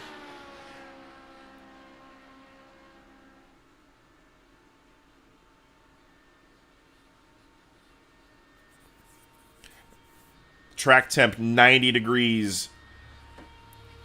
Dallas on a flyer trying to put himself into the fake 500 just to give you guys some insight. 80 degrees air temp, 90 degrees track temp. Humidity has fallen. Wind speed now 6 miles an hour. So not near as much wind. And Zane just posting in the chat the official timing and scoring 2:59. This isn't going to do it. But man, at this point, though, you're close enough. It's not going to make a difference for the rest of the people in line. Yeah, it's not really going to at this the next car out here in a half track. Yeah, so it's not going to make any difference. So you might as well just finish this run up. But the qualifying ticker line or qualifying tracker line is now about 14 cars deep. But some of those cars are in the field. So this line might not be as long as it was, or as long as it seems. But this is going to be a very very telling. White flag, next car. Here. So Dallas Breeze doing what he can. Aaron Ralphs. 47.175, so he's going in the right direction. He's got to turn an O. If he turns an O here, it's going to be close, but it's going to be extremely close. Aaron Ralph's going to take his final attempt as well. He's rolling on track right now.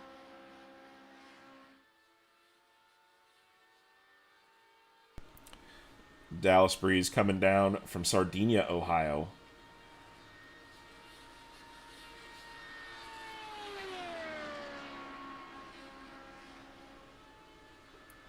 Good line through 3 and 4. RPMs seem to be up a little bit higher than the last couple laps, so this should be a good lap. Checkered flag. Dallas Breeze coming to the checkered flag, 47.124. That's not going to be enough. So Dallas Breeze as we're waiting for timing and scoring to officially update. Aaron Ralphs on track. 190.497. Not going to be enough to put him into Dallas Breeze into the fake 500. Still has an attempt left, though. I would not be surprised to see a declare. Yep, there he goes. He's already put his name back in line. So Dallas Breeze puts his name in the hat. We don't see Landon Castle in the server yet either. So unless he shows up and gets in line quick, he might not have another shot. Green flag.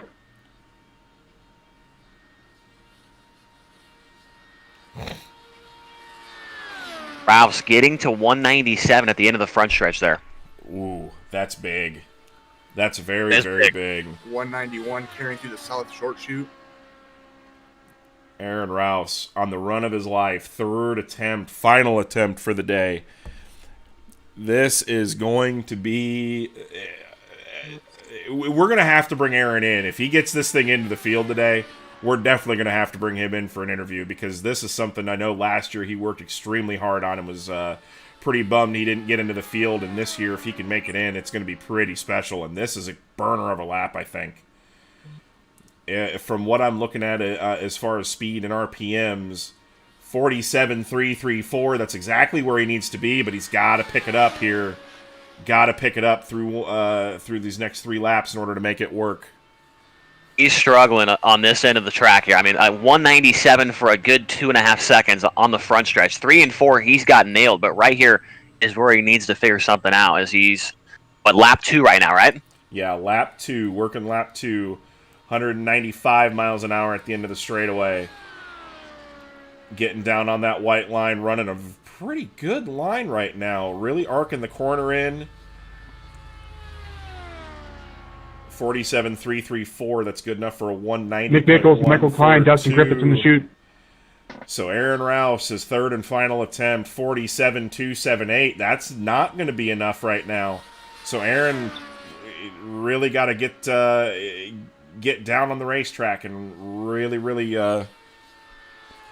pick up the pace. If he can run a couple of low ones here, he's got a shot.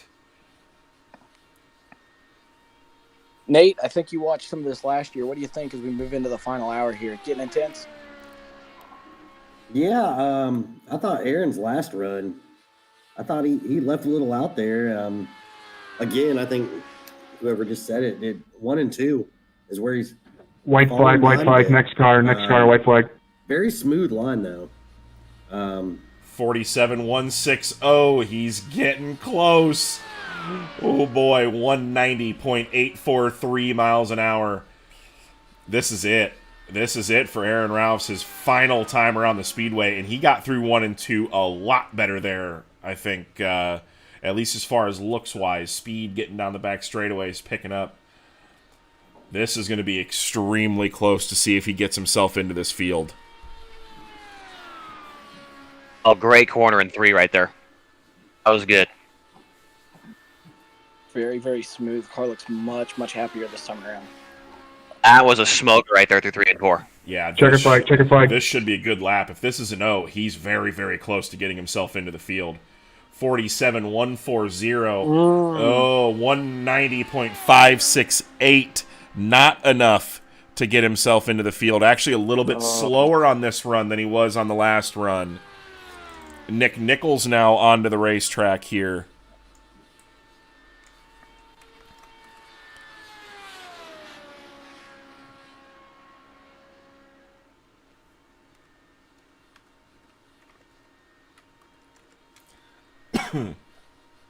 Yeah, that's a bummer for Aaron. I thought that last run, I thought he looked really good. I thought he might have a chance there in that last run. Yeah, Aaron, tough break for Aaron Rouse. That was a heck of a run, and it's what you got to do. Track temp now continuing to fall, 89. Green flag.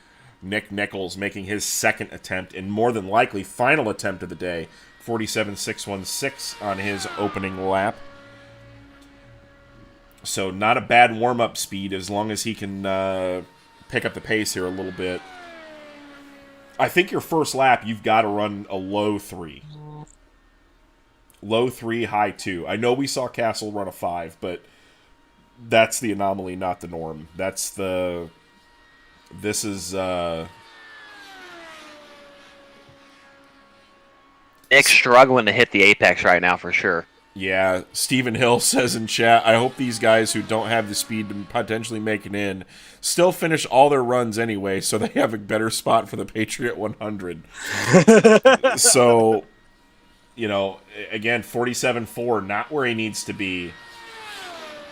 And again, you know, do you go back to, you know, if this next lap is a 3, you know that's not good enough to get in. Do you wave off and put yourself in line in hopes that that line shortens up? to where you can get a run later on in the day, which right now it's looking like 13 cars are in line. Michael Klein, Dustin Griffiths, Daniel Lindsay, Ryan Broderick, and Braden McMahon. With 50 minutes left to go,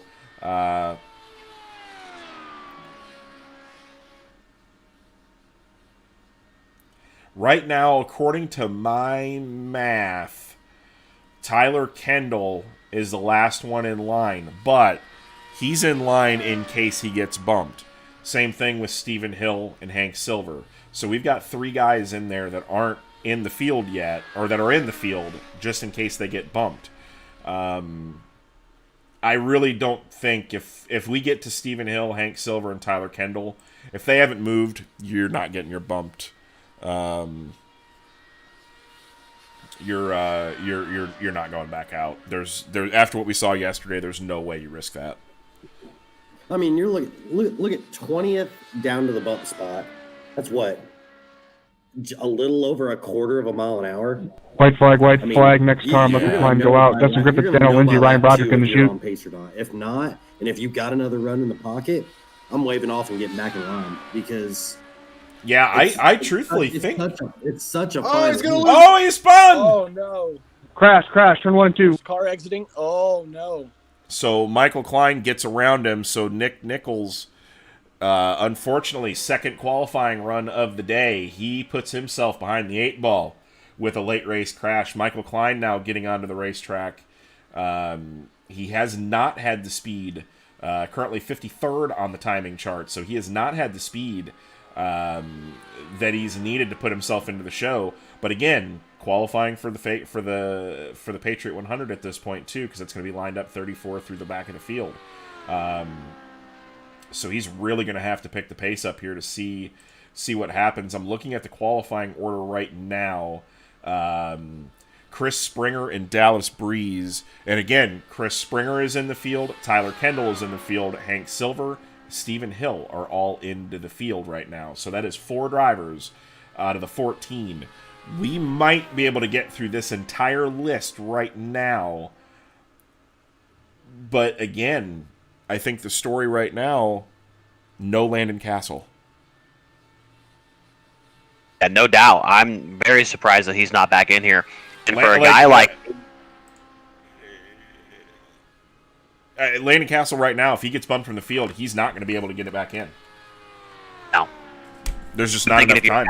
If you're Dallas Breeze or Bobby Rafferty, maybe even Yari back there, you're kind of hoping for some of these guys to spin out and crash here, because you don't want them taking their full 4 laps or their full 6 laps actually and running that full run. You need a couple guys to wreck here if you want another shot. Michael Klein on the racetrack now. He's had troubles with the fueling system here. Let's see if he's got that sorted out for this run. Yeah, I gave a call to his fuel guy. I told him that to splash more fuel in. Just a touch. Going back to what Chase was saying, though, it's when you're sitting there in line waiting, and you're just like hoping somebody spins out or waves off so you can get that last attempt in. It's just, it almost feels dirty in a way, but at the same time, you're like, I need to get my thing out there. I got to go. Yeah, well, Nick Nichols spin. I mean, that doesn't help anyone because the next car was already being sent out. Right. So we don't save any time by a spin on the 3rd or 4th lap. Yeah. So realistically, when these cars are getting sent out on the white flag lap, yeah, Michael Klein 48-1, not enough at all to get himself into the field. So he's still going to try, but not enough to get him into the field. But yeah, Aaron, hat shake from all of us up in the booth. You've absolutely given it hell these last 2 days trying to get yourself into the field, and again, you're still not out of it at all. Patriot 100, you've still got a chance to become an alternate into the fake 500. So this is it's a pressure-packed day. 5 drivers now out of attempts. Michael Klein, this is his 3rd and final attempt, so we will not be seeing him again today. After this run, 48.082. He is well off the pace, 187.180. Runner real wide there. Yeah, real wide. And looking at the qualifying ticker, Dustin Griffiths up next. Daniel Lindsay on deck with Ryan Broderick, Braden McMahon, Rylan Gray, Stephen Hill. And again, like I said, Stephen Hill, Hank Silver, and Tyler Kendall, and Chris Springer all don't have to run again. They are still in the show. White flag, safe, next car. But they're next in car, the white show. So Dustin Griffith's now rolling onto the racetrack, 48.045. So definitely not what Michael Klein wanted to see. So this will be the end of his fake 500 run. He will be moving on to the Patriot 100 on Thursday to see what he can do to try to get himself further up in that running order. But he is finishing out this run. He's on his white flag lap right now. And then Dustin Griffiths has had absolutely horrid luck the last 2 days. Finally got himself a run in. We know that team's got speed, so he's just gonna have to dig to try to do everything that he can, trying to get everything that he can. Checkered flag, so, checkered flag. Checkered flag is out for Michael Klein. Not going to make it happen. 47.902, so got a little bit quicker each lap, but not enough. 187.310 miles an hour overall. But Dustin Griffiths, here's his warm-up lap.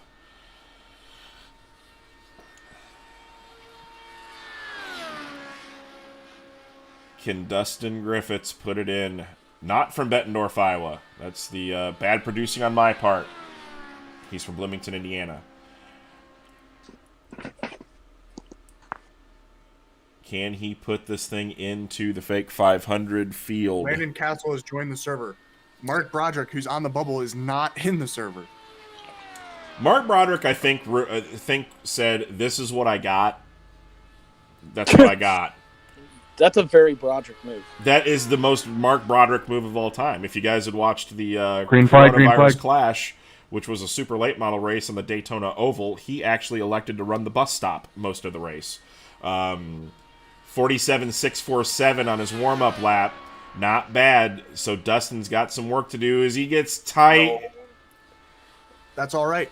That's okay. Good speed, though, out of it. Yeah, he didn't really lose any speed. He's just got to stick with it, but there he's off. There he's off. The car's Lindsay, tight. Ryan Broderick, Braden McMahon in the chute. Speaking from somebody done it earlier, you just keep your foot in it and keep going. Yeah, you just kind of have to hope for the best at this point. And again, with the way that the qualifying order is right now,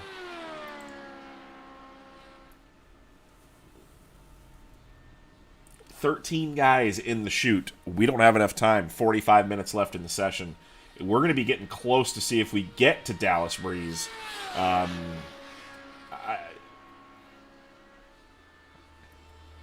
Here's an interesting note. If Dallas two or three Breeze guys is drop out, I think Dallas is going to get a chance. I think one car loses it on the first lap, and I think Dallas is in. Dallas is your bubble rider for making it out on the racetrack. Now, Tyler Kendall, he is only there's 2 cars between him and Dallas. So in reality, right now, there are 3 cars behind Tyler Kendall that can make a run. He pulls 4 cars can make a run. Correct? Tyler Kendall set in 29th with 4 cars behind him still in the field. If it gets to you and you're still sitting there and you're Tyler Kendall, I don't know if you go. Same equation with Stephen Hill, a little bit harder though. If nobody bumps past you before it gets to you, you don't. There's Tyler Kendall is in the field. He is behind Stephen Hill. So is Hank Silver. Same deal with Hank Silver, but he's in 30th. He's ahead of Tyler Kendall, though. I think of guys that should pull out a line or be watching to see where they're falling right now. Tyler Kendall's kind of leading the pack. White flag, next car. Call. I think his is the easiest to make. Daniel Lindsay. Hank Silver and Stephen Hill, really, really tough call. And you do that. Do you risk pulling your time to go chase that? I don't. If you're still in when it gets to you, you pull. If you're not been bumped down the order. At this point, if I'm Hank Silver, Tyler Kendall, and Stephen Hill, no, At this point, seeing what I'm seeing, I'm not risking it. I keep my slot for now. I keep my spot for now, but you got to call some bluffs here. Yeah, Dustin Griffith's not what he was looking for. 242 last time around, 25, Checker flag, 25 this time around. Going to finish up his run. This is his third and final attempt of the day. Dustin Griffith's not making it in to the Wicked Energy Gun Fake 500, 190.250 miles per hour. As Dano Lindsay now onto the racetrack. Sure, Dustin's going to be frustrated with that one, but Dano Lindsay going to be giving it a shot out of Terre Haute, Indiana. Heard from him just a little bit ago. Going to give it his absolute best shot to try to get himself into the Fake 500. Hank Silver, I believe, has just withdrawn from the line. Probably the smart call now. We watch Stephen Hill and Tyler Kendall. There's no reason you're not running for the pole. There's no reason to, at least right now, you're not. Stay out of the middle of the field. Absolutely. Now, if you're those guys. Green flag. And, now we're down into 40 minutes left. Just kind of looking at this.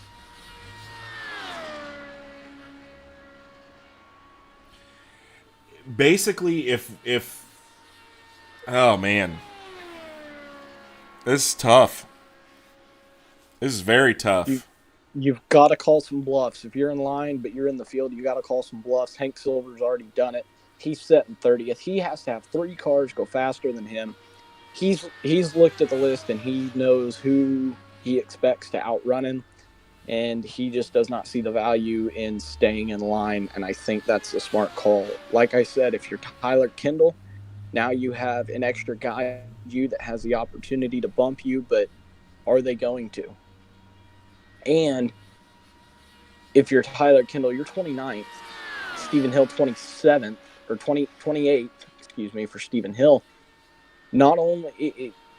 They have to run faster than you. And right now, those guys have some pretty good times on the board. I don't think you risk it.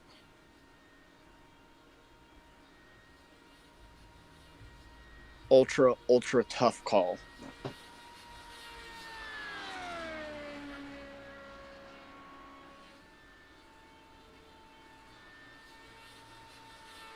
Oh! So Dano Lindsay on the edge. Very much so on the edge. 47.427 first time by. Not going to be enough to put him into the field. 47.485. So definitely not what he's wanting to do.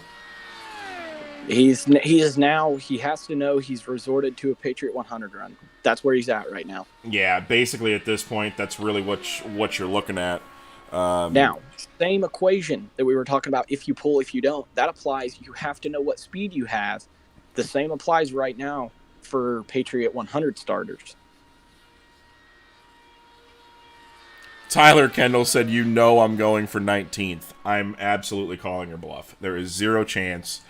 That is, I'm Tyler. I want to go on record by saying, and you might go 19th. You might break the track record. White flag, next car, white flag. Dumb.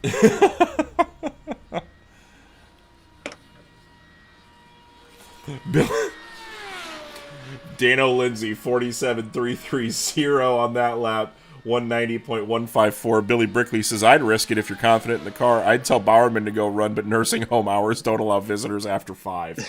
So, poor Bowerman. Air temp, 80 degrees right now. Track temp down to 88, so the track should be getting faster and faster as the time goes. 47.330 last time around for Dano Lindsay. Next car onto the track is going to be Ryan Broderick, who's not too far out. This is going to be, it's going to come down to the wire. Checker flag. Fake 500 qualifying attempts for the day. Still has one left, but I doubt we're going to get to it. 47.211.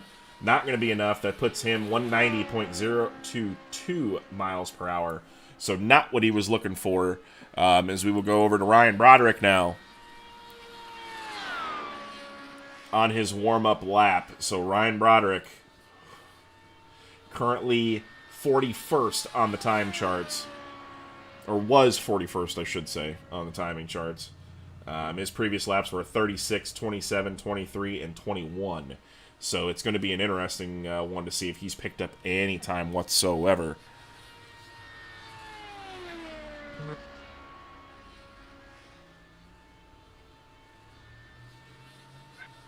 Ryan Broderick, if he makes this, he's bumping his brother out of the race. So yeah, and I guarantee you that's his motivation. That is exactly his motivation. Green flag.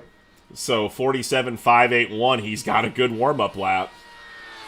Hank Silver pulled out of line. Now he's back in line. So that's not a good call. Well, at that point, though, realistically, well, at this point, Aaron's math is correct. About 10 drivers are going to have the chance to go. Hank Silver's now 11th, and 2 of those cars are already in the field. So this is the smartest thing Hank could have done, realistically, because if anything happens to a couple of these guys, or these 2 guys pull out and don't qualify, which I really cannot see Stephen Hill and Tyler Kendall going back out. But if they, I don't know why you do. If they don't go back out, Hank Silver might be the final qualifier. That's actually just put his name back in. Yeah, Daniel Lindsay. He's still got he's in the server. He hasn't declared, and I'm not sure if I understand why he hasn't. I mean, I put myself in line. Landon Castle with the poker face. Landon Castle, if 2 guys bump their way into the field, he's out of the fake 500.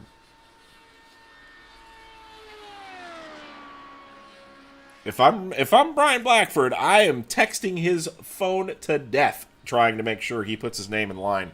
But and again, I don't think it's going to matter because we've got 35 minutes left, 37 minutes roughly.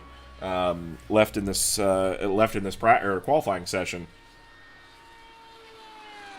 I'll be real honest, boys. I think the slower track temperatures actually slowed people down more.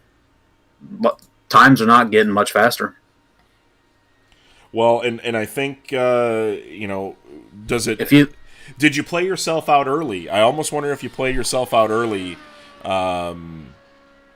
If you play yourself out early by messing with the track temp speeds or track temps early, have you played out your cooler track temp setups? That's kind of what I'm thinking here. If you look at Broderick's previous laps, his first out time, he ran a 4.20 on his last lap, and he just ran a 4.2 or 2.13 on that one. Ran a 2.0 on his last one, so he's slower than his very first attempt, and that's his third. Yeah, so Ryan Broderick slower this time around, trying to find some more speed and did not find it. Next car out on the racetrack is the man, the myth, and the legend from Nashville, Tennessee, Braden McMahon. Billy Bowerman says a big thank you to Wicked Energy Gum for the extra boost in qualifying, giving me the confidence to stay focused, but the most important thing about the gum was it kept my upper and lower dentures from rattling around the track during qualifying. So he's getting nervous. Check a flag. We're gonna have before this is over with. We're gonna have pictures of guys with racks of Wicked Energy Gum in front of their computers, blocking out their setups, working on a setup. Got Wicked Energy in the garage. Ryan Broderick, 40th on the timesheet, so he is not going to be in the fake 500. He does not put his brother out. Braden McMahon, final run of the day, was in 38th position. We're going to take him off of the board. And actually, we don't see him on the board anymore because I already took him off. So here we go. I mean, this is for all the marbles for Braden if he can get himself in. And is he going to bump Mark Broderick from the field and put Landon Castle on green flag?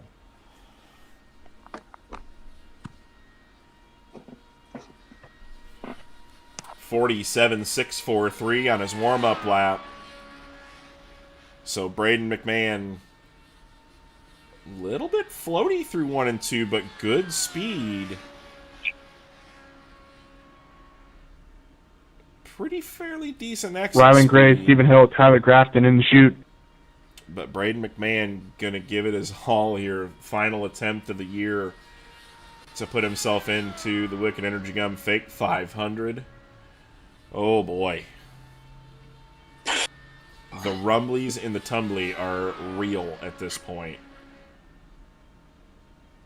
So Braden coming down the front straightaway here for his first timed lap. 47.319. He's on pace. Oh boy! And I've got to say, I appreciate his graphic. You incorporated the cornrows. Oh, absolutely, absolutely, had to. But he's on pace. Braden McMahon is on pace. Oh man, he's right there. Broderick's first lap, 47.3. Oh man, this is. He's gonna need to run a low 2 here. Yep, low 2, and then truthfully, if he just finds Broderick kind of stalled out towards the end of his run, he didn't find a lot in the last lap, so McMahon might have some poly speed secrets here. 47.231. Okay. We're close. It's gonna be close. We're very, very close. If he runs 2 very low 1s, it's over. Or he's gonna be good. If he runs a 2, though, it's over. Yep. I think he's holding his line too tight, coming out of the turns, not letting the car taper to the wall so he can carry the speed. But as a guy that's hit the wall a couple of times, wall fright.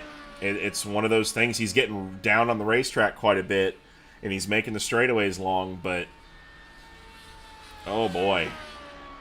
Coming down to the white flag for Braden McMahon. 30 minutes to go. White flag, next car, white flag. Roofco bump day, getting wild, 47.205. This isn't going to do it. So Braden McMahon, he's got to run. You got to run a 0 now. You don't have an option. You got to dig and run a 0. Fastest he's been through the South Horseshoe this entire time, and he ran kind of a wider line. Yeah, so... Yeah, it was much better coming off 2 that time. He was about 2 mile an hour faster. Yeah, so this very well could be, and again, you go back to those couple of laps. You got to be good on all 4. You can't just be good on 1. Lot better through 3 and 4, so he's really going to make this thing work. But Braden McMahon... Team Jack Foundation car comes to the checkered flag. Third and final qualifying attempt. 47.177. Not going enough to put him in. So that is a 190.545 mile per hour run. Rylan Gray now out onto the racetrack.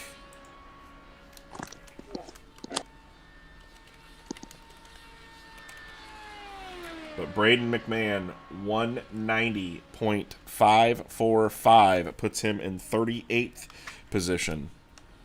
Stephen Hill, Tyler Graff, and Tyler Kendall in the chute. We have 2 guys in the next 3 cars that are in the show. And again, Stephen Hill, he's on that point now. He's going to have about 2.5 laps here to decide on whether or not he wants to pull. Absolutely 0 chance. That Stephen kills. You got to pull. If I'm him, I'm just pulling right now. I'm not even remotely risking it at all. There's no way.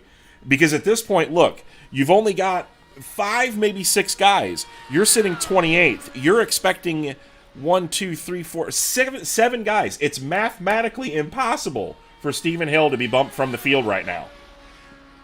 It's mathematically impossible for him to be bumped from the field. Green flag here. The same applies for Tyler Kendall. Same thing with Tyler Kendall. It does not make sense. Hank Silver is the only one that there's a question mark. But right now, in order for Stephen Hill to get bumped, he's going to need 1, 2, 3, 4, 5, 6 guys to go faster. We've only got 6 qualifiers. So...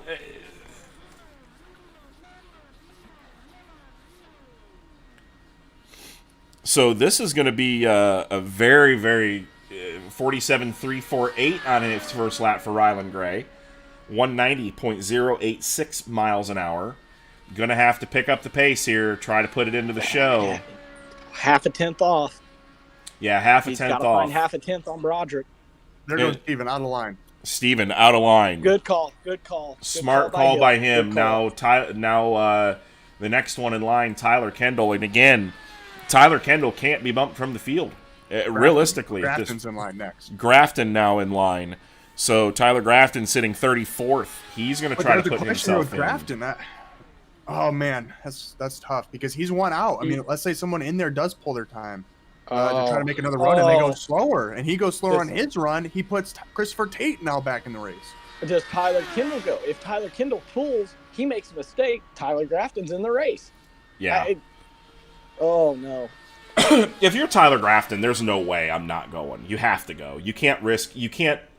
Because at that point, But Tyler Grafton's so close. Just to give you guys the insight here, 6.42 to a 6.12 over a 4-lap average. It's minuscule. That's one flick of a wheel. That's virtually nothing in the grand scheme of everything. So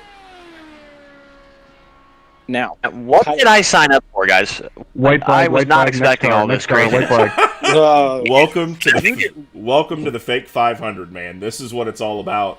You didn't do your research. 47, 218, 190.605. This isn't good enough to get him into the field. 400s. He has to find 400s. Yeah, you're gonna have to find a lot of speed here over the next. You're gonna have to run a 0 at this point in order to put yourself safely into the field.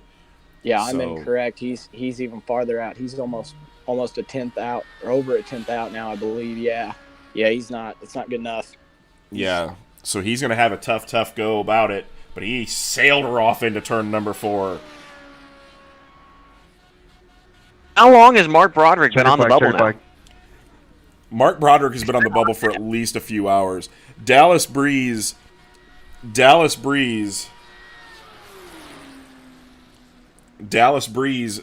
sent a message out as Rylan Gray 272 not going to be fast enough to get himself into the field. Tyler Grafton now out onto the racetrack, so Tyler Grafton no longer 34th on the time charts.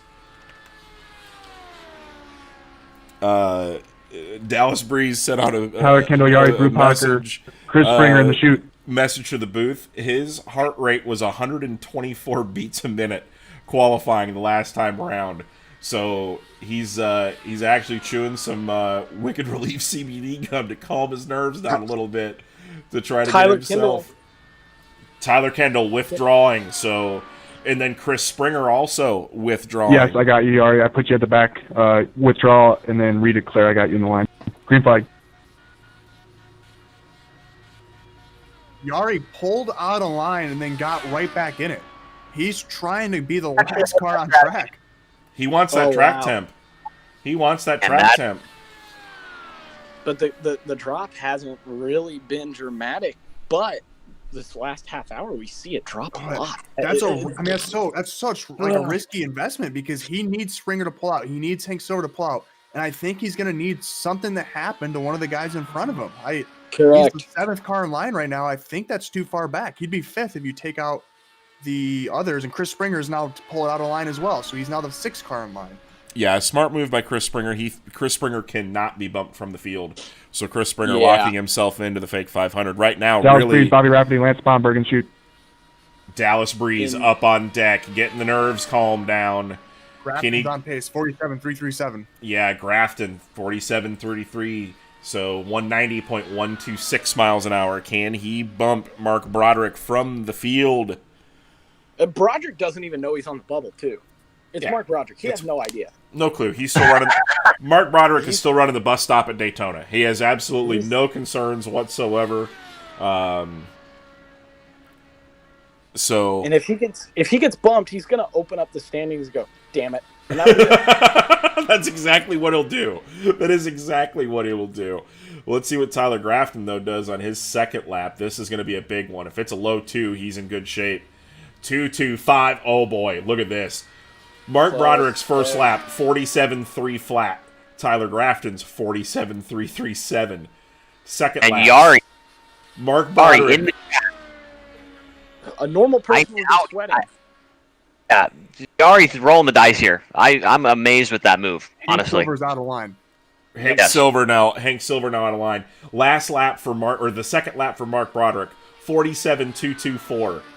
Tyler Grafton, 47.225. We're talking thousandths of a second right now. Difference between getting into the last spot and not. White flag, next He's car, a next car, 16 white here, flag. at least. If he gets a 16, 180, he has Oh, got no. at this point a 179, 190.762. He has to basically run a 1. If he goes 0, he's in. If he goes a 0, he's in, or a 1 flat, he is in. But he has Yeah. got to run a 1 flat. He is about a 500ths out of the field right now. Oh, wow. And, you know, again, a normal person's going to be sweating. Mark Broderick has no idea this is going on. What a... He's thinking about announcing at Lincoln Speedway. Tyler Grafton, third and final attempt, final time, checkered flag. Checkered flag. What do we got from Tyler Grafton? 47.131. Was it enough? This is going to be so close. No, I don't oh, think it boy. was. No, 400ths of a mile per hour too slow. But he's not going to boom himself, so he's still the 34th car, kind of right there. Maybe going to get in if something were to happen. This is unbelievable. 190.606 miles per hour. And according to lap times, that looks to be roughly right around 400ths of a second difference over a 4-lap average.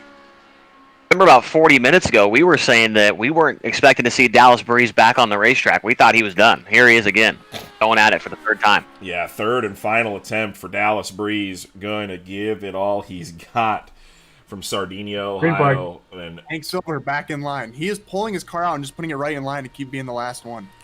47.677 for the warm-up lap, so Dallas Breeze...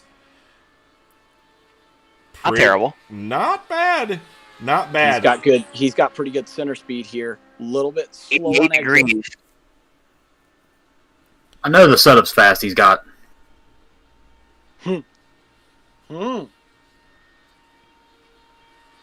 Back temp very low. Lowest we've seen in a long time. Yeah, this is going to be this is a bonsai run here for Dallas Breeze to try to put himself into the fake 500.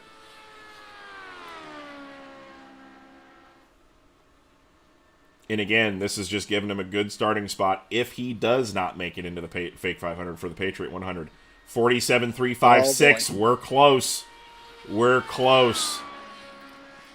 If he runs a couple of ones, look at the run into one. Look at the run in turn 1. 191 miles an hour through the short chute. Dallas Breeze is on the run of his life trying to get off the corner of number 2 down the back straightaway. The line. Bobby Rafferty, Lance Bomberg, Dan O'Lindy in the chute. Yell at rookies about. This is going to be close. Good. For comparison, Cole Sink was he's 31st right now. He ran a 47.353. 1 thousandths off on lap 1 for Dallas Breeze. Yeah, if he can crank a 1 or a very low 2 and keep working his way down, 47.228. That's actually right around where Broderick was. So if he can get some 1s, we're close. Oh no! Stay in it. Oh no! Dallas Breeze. Stay in it. Oh no!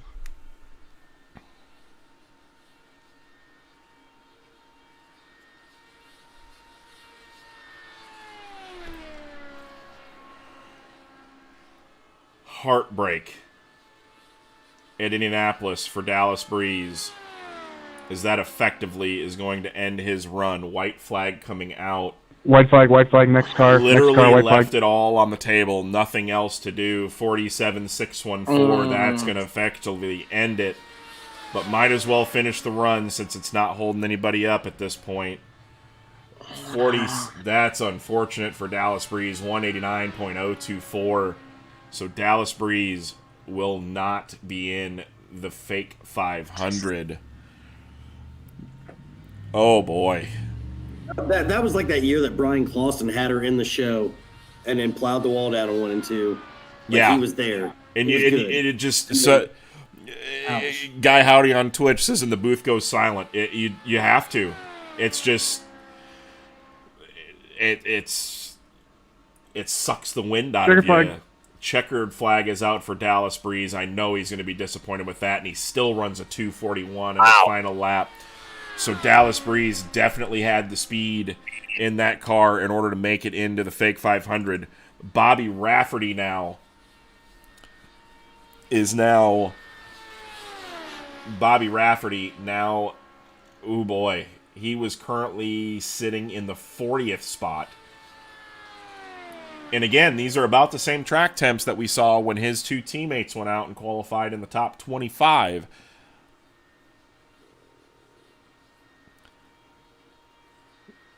Hank Silver saying the stress level going way down. Chris Springer says, I'd like to thank my new sponsor, random.org, for the pill draw today. Whoa, what a day. And a heck of a lap there for Chris Springer earlier on in the day, putting himself in the 24th starting position. But Dave Bodio and Keith Jeffrey currently sitting 22nd and 23rd at 190.8. Bobby Rafferty, presumably on the same setup. What is he going to be able to do here?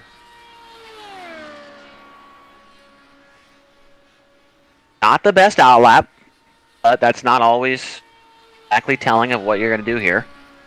Good speed through the South Short Chute. Yeah, good speed through the solid speed through the South Short Chute. 187 miles an hour coming off the corner as well.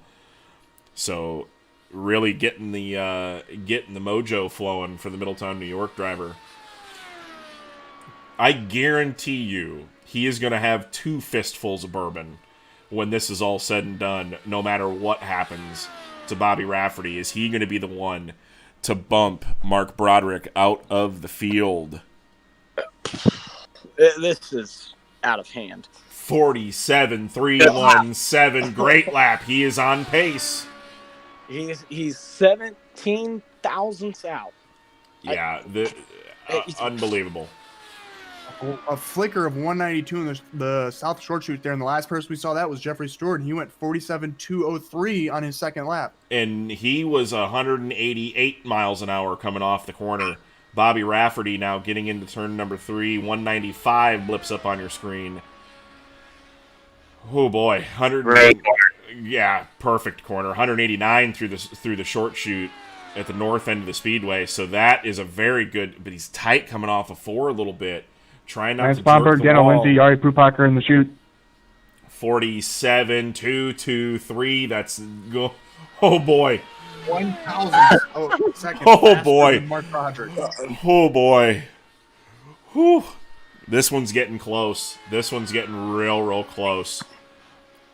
Fantastic corners through 1 and 2 at the south end of the racetrack. Very aggressive in turn 2 right there. Yeah, but at this point, it's win it or wear it. It's put yourself in the show or not. 16 thousandths. 16 thousandths of a second between himself and putting himself into the race right now. Oh boy. But he's got to run he's got to run at least a white flag, next car, white flag. 1.5 in order to get into the show. 1.55, and he's done it so far. Oh boy, ladies and gentlemen, the biggest lap of his life. 100th right now. He is 100th to the good over 3 laps. Or is he a 100th down still? He's 100th out right now. So Mark Broderick's last lap was a 1.51.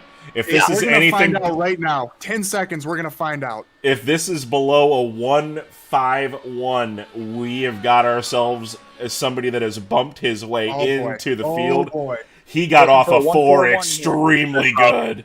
Looking for a 141 here. Oh, what? He out of fuel! What happened? He ran out of fuel! Oh my! I can't believe it. Oh my God! He would have been in a force. Oh no! Oh no! That puts him 34th on the board. Oh He my! would have been in the 2021 Wicked Energy Gum Fake 500 and a sputter at the line. Oh my! Of a second too slow, or a mile an hour too slow. Mark Broderick was my on the goodness. pump. Mark Broderick was on the pump. He put the fuel in the car.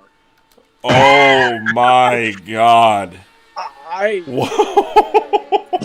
He had to ask Mark Broderick for a fuel number. I can't. There's no way. Oh my goodness gracious! Green flag. Green flag out for Lance Spanberg. He has not had the speed this week. This is his second attempt in the chute right now, trying to see who's got it. Dano Lindsay Lance is next on track. Yari Brupacher. Stephen Hill put himself back in, but there's no reason for him to go out. Oh my goodness. Hank Silver undeclares for the 87th time today and says, get the cooler opened.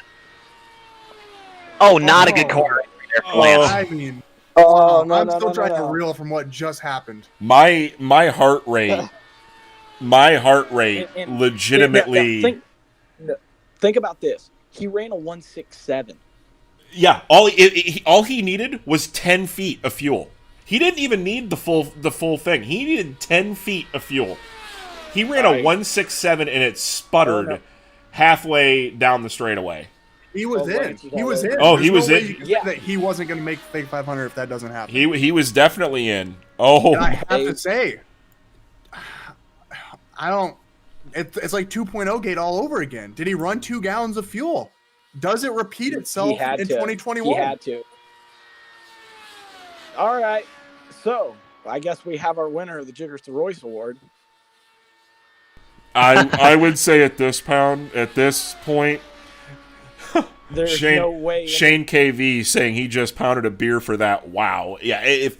I know this is cartoon racing. I know this isn't real life stuff.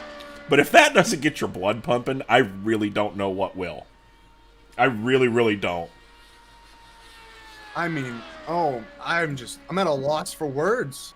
I mean, there's nothing that screams Indy more than that. I mean, he runs out of fuel 50 yards away from the finish line. That is... If you listen, the car sputters and then takes back off. Oh my! I don't know how well iRacing has fuel sloshing modeled, but it sloshed enough. Not white enough. Flag, but white flag. Next car, white flag. 48. Daniel Lindsay on the track. Gary Brupacher and Stephen Hill in the chute. 47.729 for Lance Spanberg. Not gonna do it. So he is not gonna be into the fake 500 field. I'm still trying to catch my breath.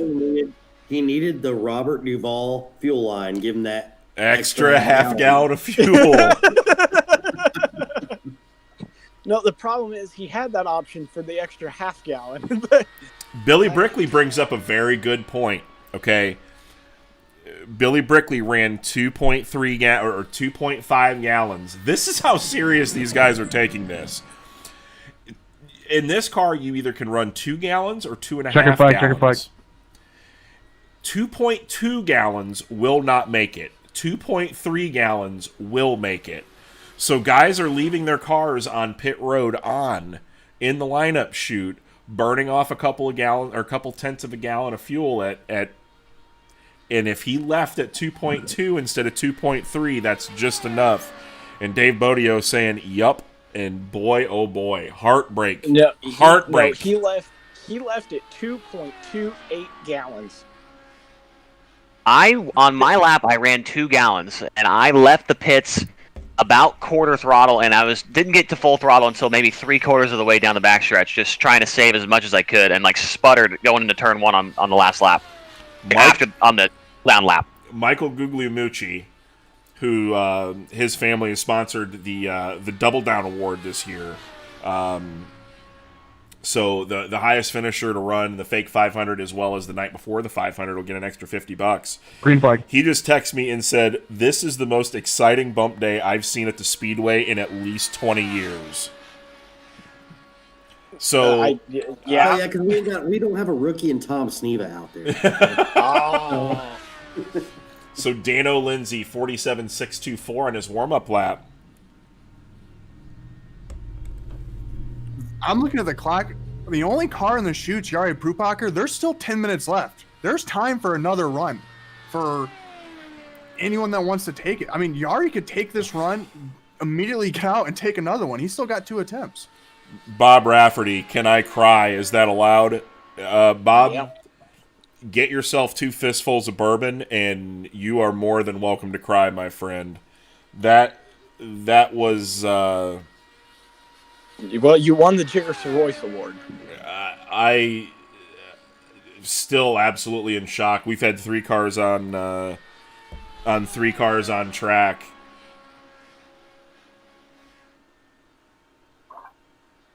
He comes Ledusic, I'll give him the rest of this bottle of Woodford that's sitting right now. He's earned it. He says he is way ahead. The race, Kyle, is next weekend, Saturday at 6 p.m. is going to be the green flag. But we do have 2 other races this week. As Dano Lindsay, his first lap, 47.399, 189.877. He's really going to have to pick up the pace here. About a 10th and a half off right now.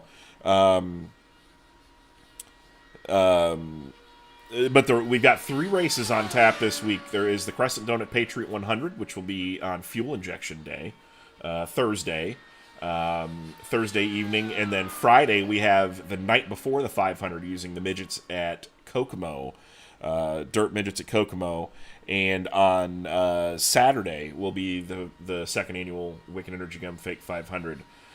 6 p.m. start time, I do believe. But absolutely just gutted. Oh no! Dano Lindsay. Crash.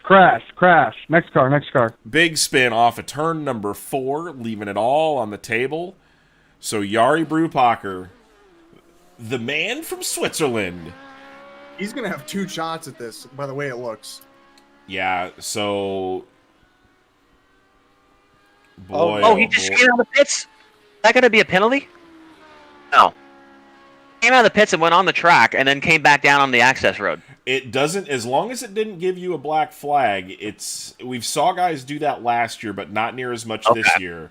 It just really depends on how they on how it's scored. We'll find out. Either way, this is an attempt as he broke that line. But boy, oh boy. Hey, he's got the Swiss flag, but he's also got a Finnish flag on there. And of course, my spirit animal, Kimi Räikkönen, would be proud. So Yari Brupacher on his warm-up lap. Gonna give it all he's got. He said in chat a couple times that he really didn't feel like he had the speed to make the race. He just needed that track temp as low as humanly possible. Dennis Gainey is in the server. He's not in the race, and he hasn't declared yet. So that could be something to keep an eye on. Yeah, if I'm Dennis Gainey, I'm getting in line no matter what, because I got a feeling if Yari Brubacher, if he's smart and he runs a 4 and a 3, park the thing and just redo it. Save yourself the time. Make sure you get yourself in. Green flag.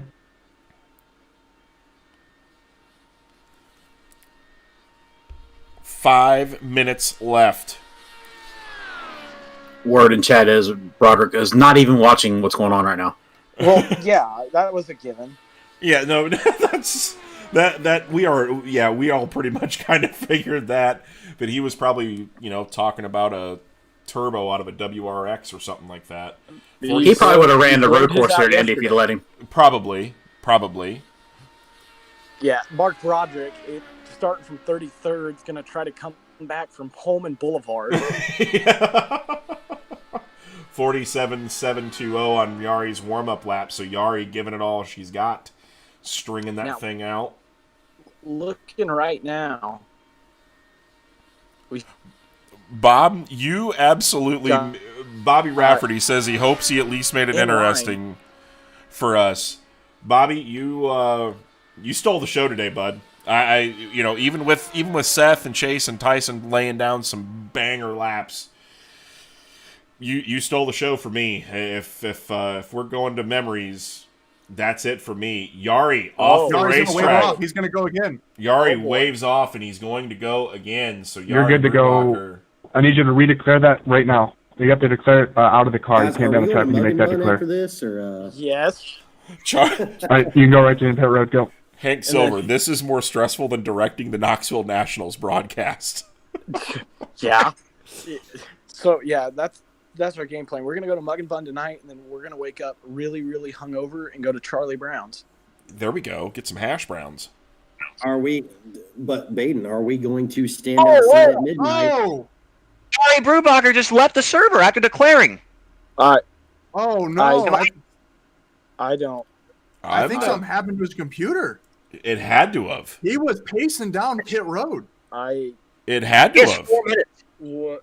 He has 4 minutes to get himself into the server. There's But 4 minutes here. I mean, But right now, yeah, Yari's Anthony Carini's in the server. He can make one last attempt if he wanted to. Danny can make one last attempt. I mean, there's people in the server that can go out here and make an attempt. They got 3 minutes. There's time to make your outlap and then officially take the green flag here. Yeah, that's a heartbreak for Yari. But they gotta go now. But Yari did. But Yari, here's the key: Yari did not cross the line. Correct, But he waved also off never his finished attempt. his run. I mean, yeah. Well, no. But he waved off that attempt, so he's still, if he can get back into the server, has one more attempt still. Disconnected. He's got time. Boy. He's gonna be Is- pushing the window. Is Yari running a Buick? He said in the chat, PC crashed. Oh boy. If he's gonna have time to take it. I don't know if he's going to have time to get in there. If he's connecting As soon as he gets in here, he can get in the car and go because he's already declared there's no one behind him.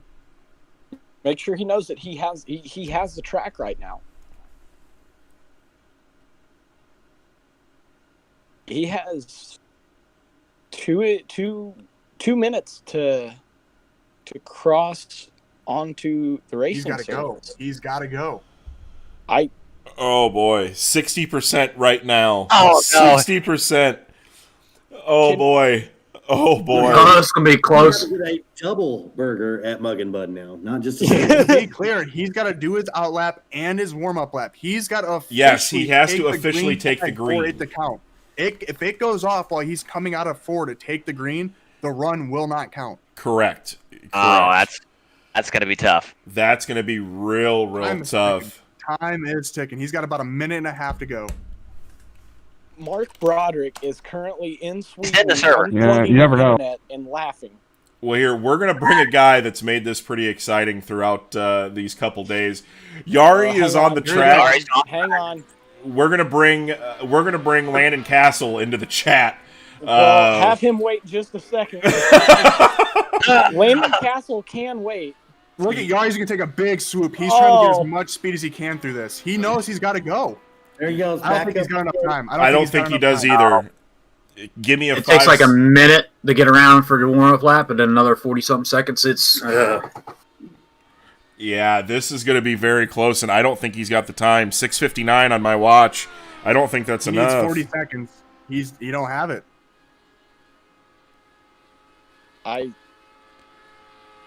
There's no way he's making that lap and a half. Yeah, I don't think so. Warm If I'm up Yari, lap I'm trying starting now. If I'm Yari, I am. I've got the hand up. I'm trying to start my run now. He's doing the chugga 30 chugga in the seconds. go kart He thing, got trying time. to get the thing He to got get off time. the corner. I'm Yari. My monitor's going through the window. Yeah. Oh, I wouldn't have already been back in the server at this point. Billy would have done yeeted his keyboard. Dude, Chase, you'll find this interesting. I one time used a lawn chair because I used to race in a lawn chair, He's not going to have enough time. like a 5, railroad spike. 4. 4.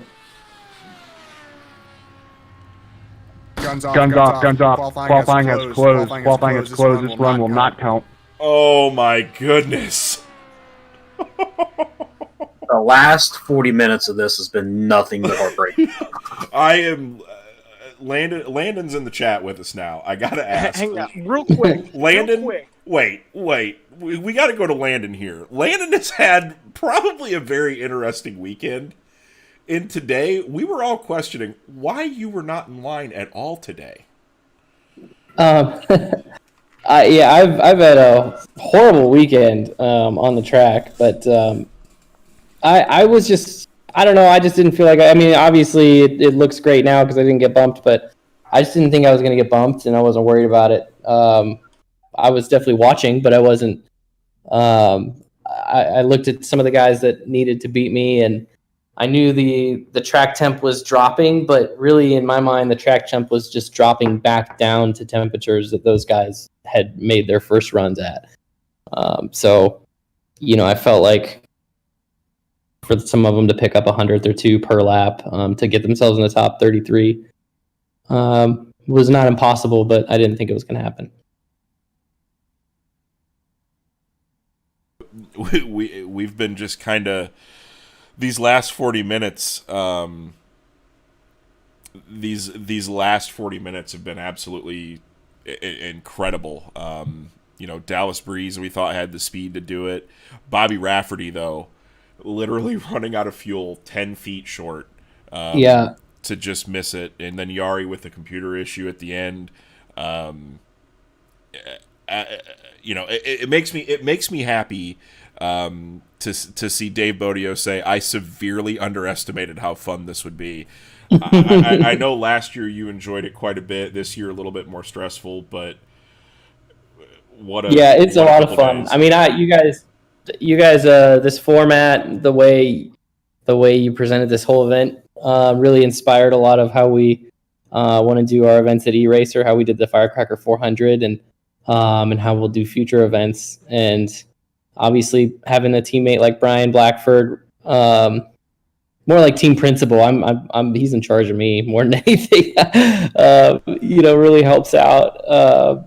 I just, I didn't drive. I just had a poor drive for all 7 of my runs or 5 of my runs that I made.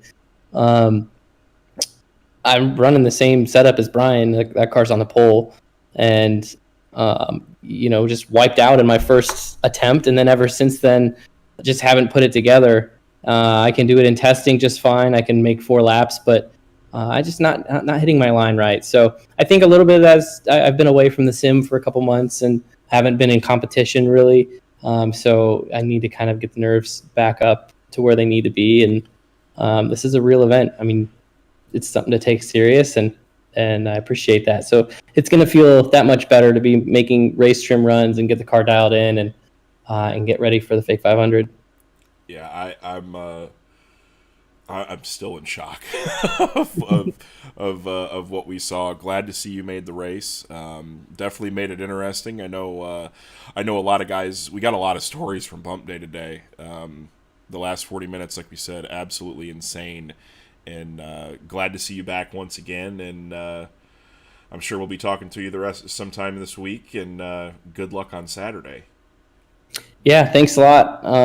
I'm pumped, man. It was such a fun race the first time. I know you guys have made some changes, so everything it'll be even better.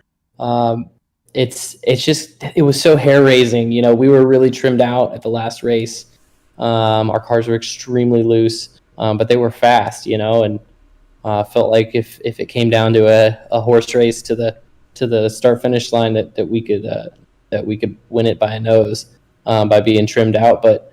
I finished second, so I was just a little bit short, but you never know. We'll make it happen this time. Well, you're going to have to do it from the middle of the 11th row. Brian Blackford asks, did he just get a promotion? Yeah. So, yeah, checks in the mail probably, I'm sure.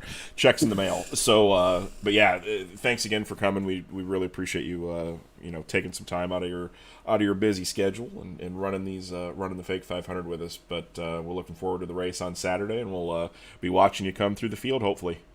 Thanks a lot, guys. So Landon Castle there, just I'm. All right, we got some predictions to make here, real quick. Yeah, hang on. When Mark Broderick opens up the qualifying standings, this is my call right now. He's going to open it up, look at it, go, oh shit, no cap.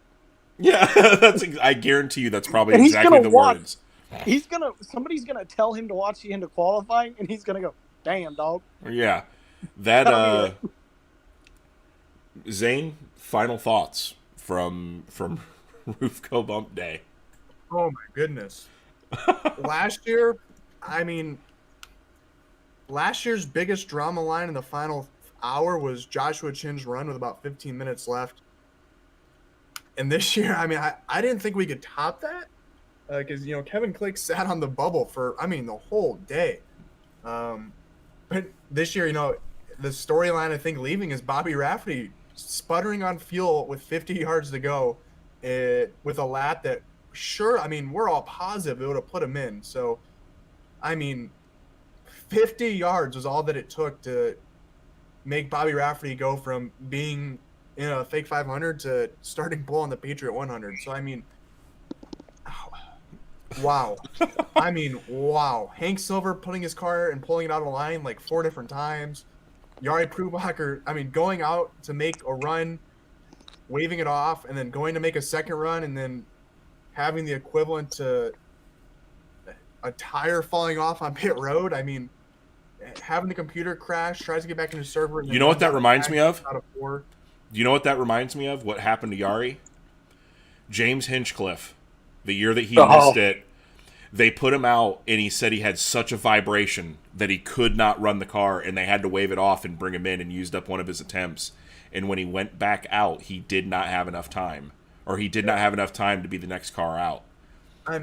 So, wow. Same kind of thing. Absolutely unreal, unreal day. I'm absolutely shocked of what we saw today. So, congrats to everybody that's made the field. The provisional starters, you'll see 19 through 33 on the board there. 34th, 35th through on back will be your starters for the Patriot 100. A lot of things happening behind the scenes over the next few days. No on-track activity tomorrow, mainly due to a World of Outlaw sprint car race. But I got a Pro Series. I need to embarrass myself. You'll be fine. Yeah, you'll be fine. It's only Cedar Lake. It's fine. But Jeffrey, congrats on your bonsai run today, making things interesting. You'll be starting in the 27th position. Appreciate it. It was it was a different kind of nerve-wracking from last year. Last year I went out like 4th and got to go to work and sit and watch it all day long. And then today I got to watch it work and then come home and run it and then watch it out. Must have time stuck. It's just been everything about this event's just so great. It's like nothing else. As a driver, it's insane to be able to just the pressure, the excitement, the nerves, everything is just amazing, honestly. Yeah, and Chase, your first fake 500 experience, I would say probably the deepest. I would go on a limb and say probably the deepest sim race you've ran in your sim racing career. Final thoughts before we end this for the night. Yeah, man, that was great. I woke up this morning, I told my girlfriend, I was like, as long as I run a good lap here, I don't have to do anything for the rest of the day, and I can hang out with you. And I don't think I left my computer chair besides get myself a box of goldfish. And I came back and was able to hang out up here with you guys, and it's been a lot of fun critiquing and just talking about this race, iRacing in general, and everything else, man. So now I was worried about just getting into the show. Now I got to try and make a setup or find a setup that runs good behind people, and now I got to upload a headshot. I'm not sure if it should be a legitimate headshot or a goofy one like everybody else, so we'll have to make that decision later. But yeah, this has been a blast, and hopefully next year I can make it happen back here again too. Yep, we really appreciate you coming and making a good bid for the fake 500. You're going to be starting in the 20th position. I believe that's the middle of the 6th row, or 7th row. I just want to say, if I was a girlfriend or a wife, I'd hate this event. Oh, if you guys remember last year, I think it was Mike Foster had a date and he basically postponed it. So he could Mike Foster straight up told us, or Mike Taylor said that he had a date and actually canceled it. Told her that he had things to do to try to make it into the fake 500. So my hero. We really appreciate everybody that's watched these the last couple of days. Like I said, keep follow us on Facebook. Elbows Up Simsport on Facebook, Elbows Up TV if you're watching on YouTube. Click the notification button. That way you know when we go live or there's a new upload, because we got 3 races on tap this week, plus a practice session on Tuesday, I believe, that we're going to be. Tuesday we're going to be covering practice once again. Getting some driver interviews from guys that are in the field and so on and so forth, getting more things ready for the festivities this upcoming weekend. But a huge thank you to everybody that's watching. Big thank you to Matt Henninger at Wicked Energy Gum. Matt does probably more for sim racing than anybody else on the planet right now, at least from the dirt side. This is kind of his first endeavor over into the pavement side, but you've seen him sponsor a few drivers actually throughout this week. He sponsors our broadcasts, and big thanks to him for being the title sponsor of this event that's kind of grown into a monster that we hoped it would be. And it's going to be around for a long time. I have a feeling. Just an absolutely fun event that we've had so much, long days. It's streaming for 6 hours over your weekend. It's tough to do, but man, it's fun. So it all makes it worth it. Thank you guys all for coming. Make sure you follow us on social media. Elbows Up Simsport, Elbows Up TV. That's where you get all your updates and schedules on Elbows Up Simsport as well on Facebook, so and on Twitter as well. But for myself, Baden Stewart, Zane Scott, Chase Rodman, Jeffrey Stewart, everybody that's worked with us this week, we will see you back here on Tuesday for the third. You go ahead and finish. I'll say the last remark, and then we'll send it to the video. We'll see you guys on Tuesday for practice, where we're going to really see some pit parties and drafting and working together. And like Chase said, learning how to run in traffic. The first week was pretty much just qualifying trim. Try to get yourself set up for that. Now it's time to get racing. So these guys are going to have to find some setup work Tuesday and Wednesday, and we'll see you then. This is Indy. This is a story. Would you believe me if I told you an old story? One where the beginning is more than 100 years old. One that's featured every big name to exist in auto racing.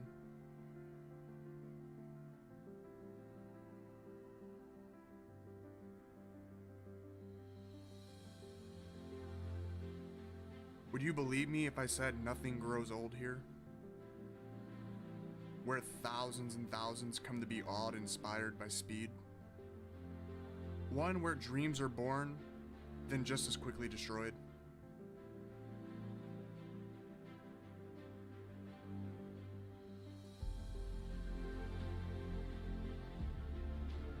Would you believe me if I said it was more than just a race?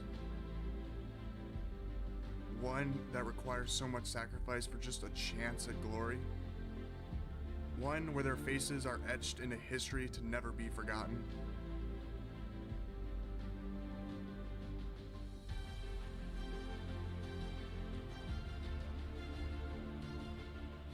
Would you believe me if I said this version of the story was different? A version where the cars are virtual, but the racing and competition are real. A story that brings grown men and women to tears, then just a page later to a smile from ear to ear. A story so fast it's tough to keep up with. One with danger and thrill around each and every corner. A story about heartbreak. And a story about perseverance. It's a story about redemption. And a story about triumph. Well, this is the closest thing, boys, to living a dream. Gentlemen, start your engines. This is the story of the Wicked Energy Gum Fake 500.